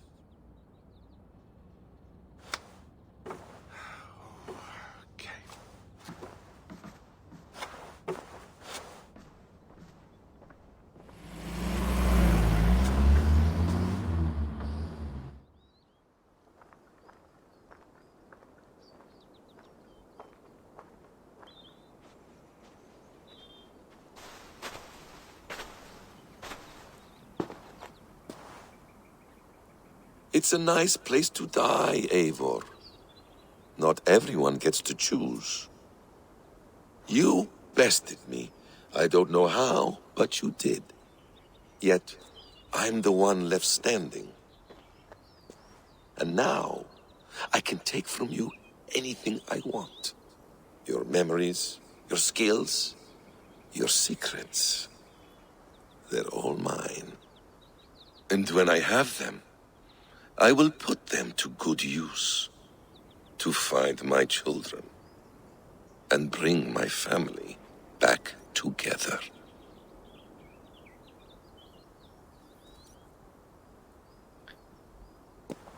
There we go. And that is the first time we actually had like a protagonist switch within an AC game. But also you do have like somebody like Basim, you know, who has been alive during the historical parts. Like a comeback of modern day. But like that because Basim isn't physically dead yet, and the fact he's close to the staff, and the fact that it healed sickness and injuries, it is able to renew his physical form to what it was when he was first put into the machine. Exactly, dude. Yeah, it's very good because in a way that machine, like the Tree of Life, is kind of like keeping him alive for the duration that he's inside the machine. Like it's prolonging the life. But then of course here at Adafia had the plan the entire time to use the stuff to, you know, be able to survive again, like yet again, right? Like you already survived by being reborn into Basim, but then another time being reborn into this time. But I think you can really tell that you know, Basim is much more Loki at this point than he is Basim. And you notice that at points where he's talking like, you know, we invented things like animus way like longer ago, you know. Like obviously he's referring to the ESO times, not to his historical time as Basim. And then, of course, his whole plan here is to find his family again and to reunite both with Alethea, but also with the children. It's kind of funny, but that t-shirt is also referenced in a way, you know, because the wolf, you could say, is a reference to Fenrir. Just like, you know, wearing a t-shirt of maybe his kid or something. I think it was always kind of funny that they gave him that one. But yeah. Another thing I find really interesting is how it's like, you know, asking about the assassins, you know, and if they still have a mentor. And who that mentor is, and that he wants to meet face to face with William Miles, because, you know, if he's much more low-key, like a trickster than Basim at this point, then, you know, maybe he sees being the mentor of the assassins as a way of securing his goals, right? And since he has an experience with being a mentor of a brotherhood as Basim, you know, maybe he wants to get rid of William Miles so he can take his place. I don't think that's too far off, to be honest, because I don't think he's actually convinced of like the assassin ideals. I don't think he's just like been using the hidden ones of the assassins as a way to achieve what he wants, right? But obviously he has this in his nature, like being a trickster, and you know, that obviously has some parallels to how the assassins behave. Just give Yuzuki back out of the New World. Yeah. Unfortunately, that's not gonna happen. But yeah, I would agree with that. What exactly, I'm being a trickster is not to be trusted, so you have fears for the character of William Miles potentially getting killed by Basim, who will want to take over the assassins. Yeah, that's what I also think might happen, you know. That he finds another way of like getting rid of William Miles and take over the assassins or something, you know. But clearly, there would be a way for him to ensure that he would maybe find the technology needed or something to ensure his, you know, family can also come back. A quiet place to find an end. I almost envy you. You know, I think it would be interesting to keep on playing Basim in the next AC game, like Rage AC game, even if he turns out to be a villain. I think it would be interesting having, you know, that perspective. So I want to do something here. I want to sit there and see if something happens. Ah, the wonderful smell of wood smoke. I'm glad some things never change. So I believe after a while of sitting here, there should be something triggered with Eivor. Kind of like a past memory or a vision or something. I'm not sure how long you have to sit here or if it even works right now. I didn't get it triggered on my main save last year. And when I tried again, it didn't work. I'm kind of like trying to do it first thing I do, getting out of the enemies. Or getting back as Basim here. Let's wait for a sec. But it begs the question as to what happened to the three children of Loki and Alethea. It really does, dude. And I wonder if Dawn of Ragnarok might be going deeper into that, you know. Like, I wonder if, you know, obviously Ragnarok is gonna have major importance, and also Odin's son.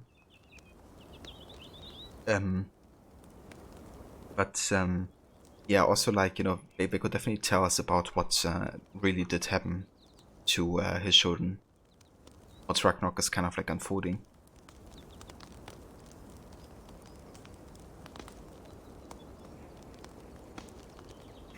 Maybe after the Hamptonshire arc? How do you mean, Blute?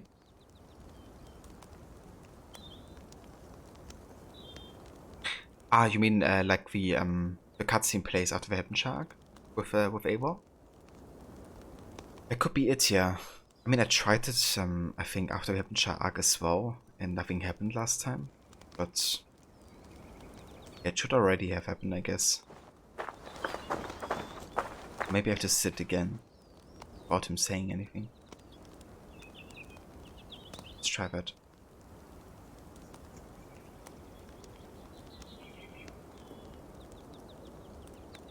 Let's see if anything happens. yeah, I'm definitely intrigued, like, you know, like this whole ending here with Valhalla, it's like one of those endings of the older games, right, where you're just like completely baffled by what has happened and what has been unfolding, and kind of like question yourself, okay, how is the story gonna continue, right? And for once in a long time, the modern day really made me hyped for like more, you know, like at the end of Origins I was like, okay, yeah, it's kind of interesting, you know, where your miles popping up and stuff.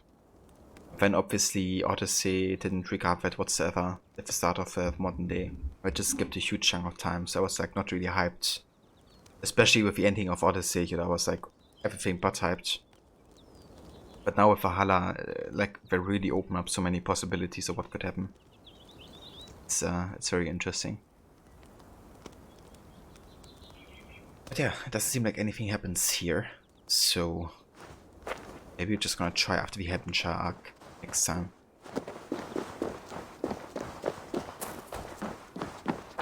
Kinda wonder what else Basim is saying here.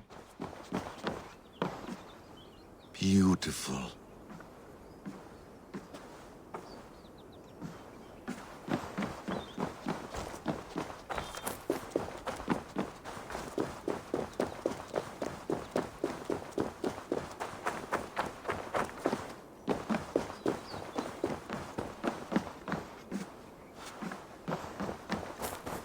Hello, little fella. I think it was just like a squirrel or something.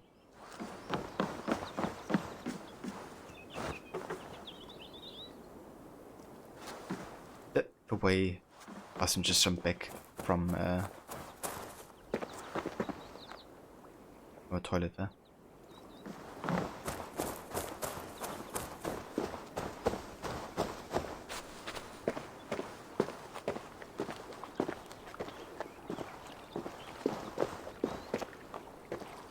There it is. Screw. I wonder if that's like a reference to Ratatosk or however it's called. Screw that's like always in the life tree. But we also seen in Asgard. Or I think it was Vietnam. You wouldn't have guessed you would control Basim modern day. Yeah. It's definitely quite a plot twist to say the least. But yeah, it's really interesting the way they do it and go about it. One thing I find interesting when you come back as Basim is obviously the machine, like the Tree of Life, has been slowed down. And that's why all the weather conditions have been reverted back to normal. But also really affected the lighting as well, modern day. I like these small details, I have to say.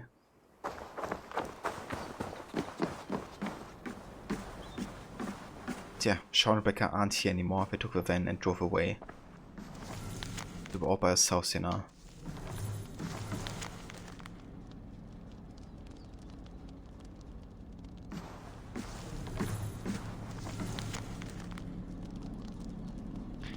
Yggdrasil Chamber. Layla's located new to Isu Temple, the Yggdrasil Chamber, for lack of a better term. She's there now, searching for a way to slow down and return the world to some sense of normalcy. Many pieces now fall into place and the fury emerges. In 2012, Decimates managed to activate a network of Isu temples and devices in such a way that it amplified the Earth's magnetic field, one that shielded us from the mass coronal ejection. It should have dealt civilization a fatal blow. But in the 8 years that have passed, it appears this magnetic field has been growing ever stronger, and now the cure to what ailed us became the disease. The magnetic field that saved us threatens us all over again. But what is driving this increase? This Yggdrasil machine, a simulation device not unlike our enemies, but perhaps fed on calculations, not memories, seems to be in an overclocked state, for lack of a better term. What is the cause of this? Only Layla can tell us for sure. So many questions. I eagerly await her return. Oh, she won't. Well done, young man. You were onto something. The Hidden Ones. Eva has spent quite a lot of time with Basim now, and together with Hyphen, it gives us a clearer picture of the Hidden Ones of the 9th century. They are recognizable as assassins in all but name, which makes me think they evolved quite naturally into what we know from Altair's time. The word assassin comes from the Arabic word for hash smokers. Maybe the Hidden Ones adopted this epithet as a mark of pride more than anything, turning an insult into a mark of pride. Curiously, I do remember one passing reference in some of the old literature about Hyven being one of the first assassins back in England after the Exodus around 430 AD. I should contact our London Bureau for Edward Kenway's papers. Has he read about this early assassin? Is that why he named his son as he did? It seems likely. So that's actually something they confirm in AC1 as well, right? How there's kind of like the stigmatized about the assassins, you know? How like the old one from the mountain is kind of like drugging his, assassins and then make them believe like they're in heaven. And that's what awaits them if they, decide to do the killing and let them be killed afterwards. So they definitely stuck true here with saying they turn an insult into a mark of pride. And they also utilize it in AC1 as kind of like blinding their opponent, right? They want them to believe that's the case. So they misjudge them, because it's the strength of the assassins being misjudged, right? If they don't know their true intentions. Have we finally done? Today was super busy, weekend time. Oh yeah. Oh yeah. Weekend time indeed. Yeah, that's good, Levi, I'm glad.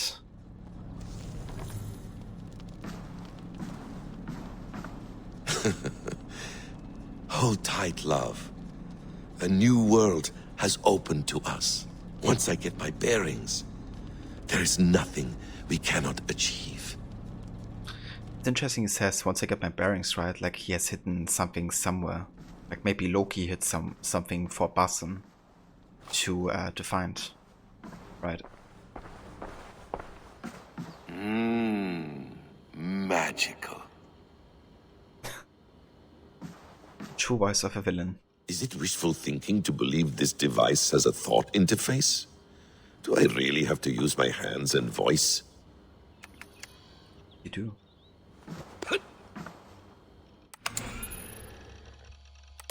Oh, we got a new mailbox. From Raimi Hassan. Where are you? Layla, it's been months. I'm worried sick, we all are. And like a fucking idiot, I'm covering for you again. Papa asked why we haven't heard from you since winter, and I told him you were on another research trip, this time in the Amazon. The fucking Amazon. Even my own lies sound flimsy when I type them out. Right, call, do something for fuck's sake. Loki got around in more ways than one.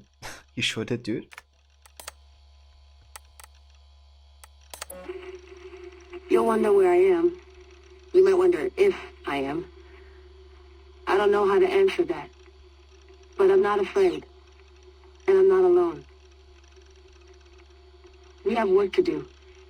Work that may take us days or years. It's impossible to say. But we'll finish it. What I mean is, don't come looking for me. It's too dangerous and too late. Take care of yourselves. Take care of the world we still have. And take care of... I wonder what she would wanted to say at the end there. Take care of. Maybe my family? Something? I do wonder. It's the most interesting modern day I've seen in any of the AC games you played. Dude, it's actually... I would agree that it's like one of the best modern days in terms of like the stakes that it has. Like it's really good, actually. I'm really happy that Valhalla like both paid so much tribute to the modern day, but also to the ESO times at the same time, you know? Just really well done and really thought out. And very satisfying as somebody who has played all of the AC games, you know, seeing like all of these connections unfold and the way it's done. But at the same time, it doesn't surprise me with like Darby McDavid, you know, like he worked on the series since almost the first game. And he really deeply understands the lore, you know, better than most, so it's yeah, it's very well done. That's a video again from the Animus Anomaly. That's Loki here, these 2 times. And there are the S here, They're actually watching what you see in Revelations at the end. Kind of like what's happening there. Like Ragnarok already happening right in another part of the world. So they decide to go to the tree and basically do this new method of survival, being reborn as a sage. But Loki has other plans. Or he has the same plan rather. Wants to be included.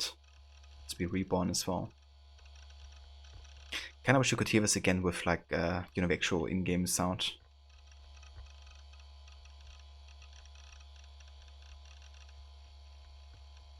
That's what happens when the writer actually does their research like Darby does. Yeah, dude. And he not only does this research like on a, AC level, but it's also crazy to see and hear like how many historical books he's also like reading on, like the time that Valhalla took place in. Like dozens and dozens of books as like inspirations, and you can really tell that he knows the shit. Really immersing himself in creating his words and times and characters.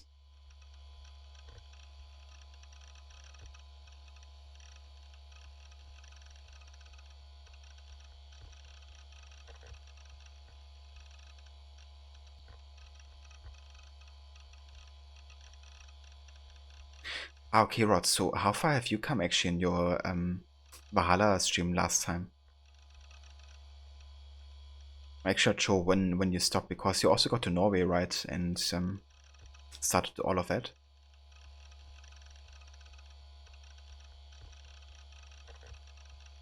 Just how you could even see Excalibur there, or at least one of these swords of Eden. And yeah, there you go. Loki takes the meat, basically. The serum. Make sure it doesn't get destroyed, and then sits in the machine himself to also get reborn.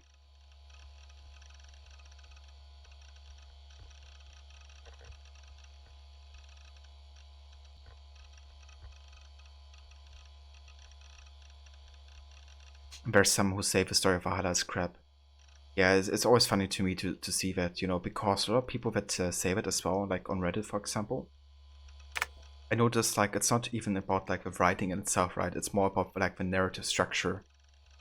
And, I mean, I think that's fair, but I think you really have to differentiate between narrative quality and, the structure that the story is set in. Some people just think, it's, like, too long overall. And that you have, like, too many story arcs that don't necessarily all have to do with, your main goal. And I would say, okay, yeah, that's a fair criticism, Like, Valhalla's story is very, very long, and it could be shorter. And there definitely are some story arcs which have more to do with the main goal of Eivor than others. But I still think it's really, amazingly done.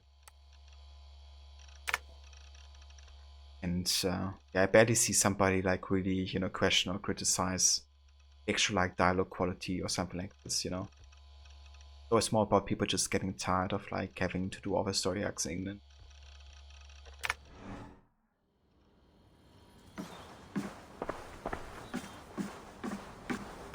Please enjoy your stay. Remember, all garbage must be packed out. And please water the plants once a day. Poor little plant. I looked like you not long ago. Yeah, no kidding. Autumn withered.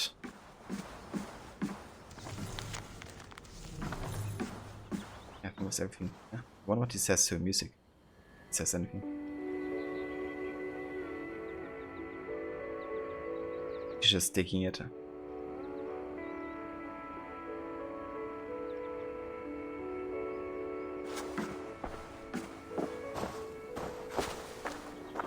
I wonder how many are gamers who don't care for stories in games anyway that feel that way.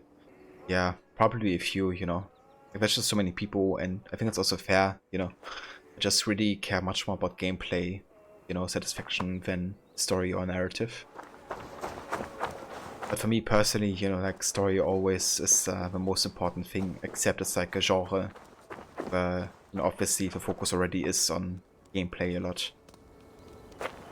But, yeah.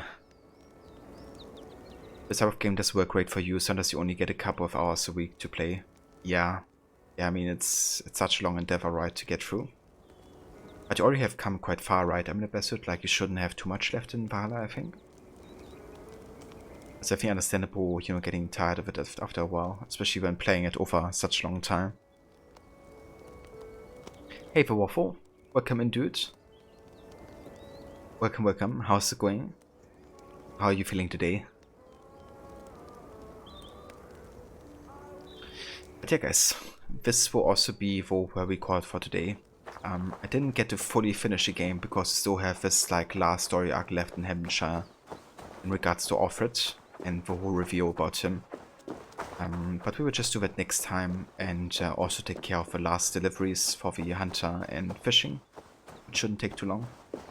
So the next Valhalla stream will definitely be the ending of our playthrough of Valhalla. But yeah, to me this is kind of for the ending. Also, give me just 1 sec, guys.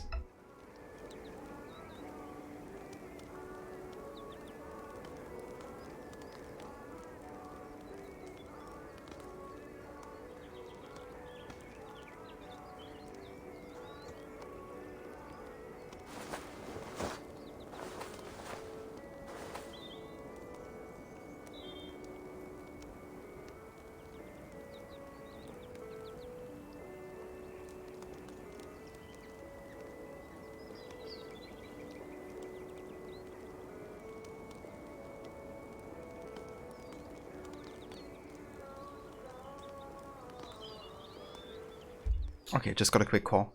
But yeah, I'm back. Thank you so much, Anubis. Definitely will. I'm also gonna be back on the weekend with more streams. We're gonna be back tomorrow with Night in the Woods, joined by the pretty Leviathan. And we're gonna be doing that tomorrow together again. And then on Sunday, I'm definitely gonna be doing Retro Sundays again, because now I don't need extra days for Valhalla, right? Because I only have one more stream, which we're gonna be doing on Monday most likely. And yeah, then we are done. THX. Yeah, THX. Bluetech, thank you so much, dude, for the 200 biddies there. We do appreciate it, dude. Thank you for, you know, being here and joining along with the ride of the Valhalla playthrough. And yeah, thank you so much for the support, dude.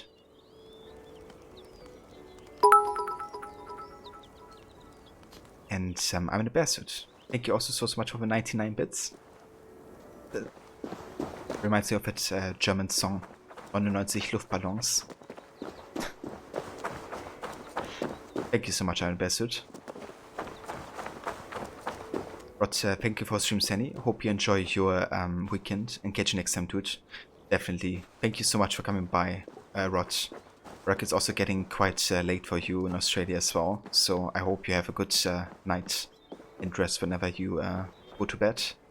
And thanks so much for being here as well, and, you know, chatting and just like talking about what has happened here at the end of a Norway story arc.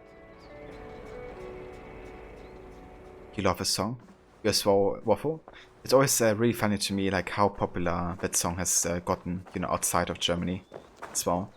Like, it was fairly popular in Germany, but not nearly as popular as a song as it has been outside, I think. And same also with Rammstein, right? Like, Rammstein has such a insane popularity outside of Germany. But I guess it's like often more about like the feeling of a song and how it sounds like, right? Just past 4 AM at the Voice of Our Buddy. Excellent moments throughout. Definitely, dude. Yeah, I can't wait to get back into it and finish the rest of it with the Hampshire arc. But yeah, this is really... like, this is like the proper ending, I think, right here. You know, with like Norway and the modern day stuff and all of it. I feel like the Hampshire arc really just is an epilogue more than anything. I wish I could roll the credits here. I don't think I can I? I could. However, I'm gonna cut it short here and we're gonna roll the credits after the Hampshire arc because there's also a few other things I have to take care of. But yeah, let's go ahead and have a save here, roll. Then we're gonna quit the desktop and have a look who's online, so we can start a raid, of course, as always. But yeah, thank you all so much for coming by and for joining this stream of Valhalla. As I said, there's gonna be another one just to finish off the last few things, but it really shouldn't take us longer than 2 or 3 hours. So very soon, gonna be done for you. You make up your own lyrics when you sing. I definitely know how that's like. Every time I listen to my brother kind of like re-quote like a song or something, or singing along, he's like always just like making up his own stuff because he never remembers like a single word.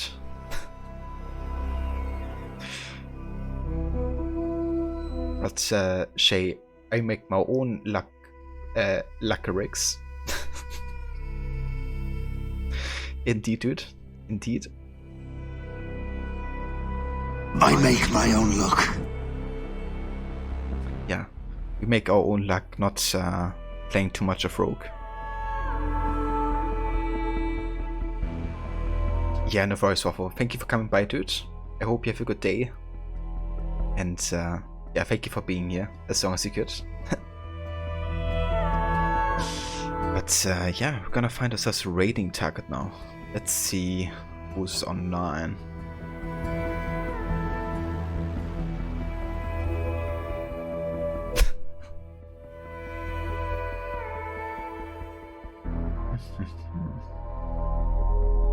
Okay, I think I'm gonna go say hi to Monat. He's a good friend of Destro's, and he's currently playing some Final Fantasy 14. Not really something I'm too much into, at least yet.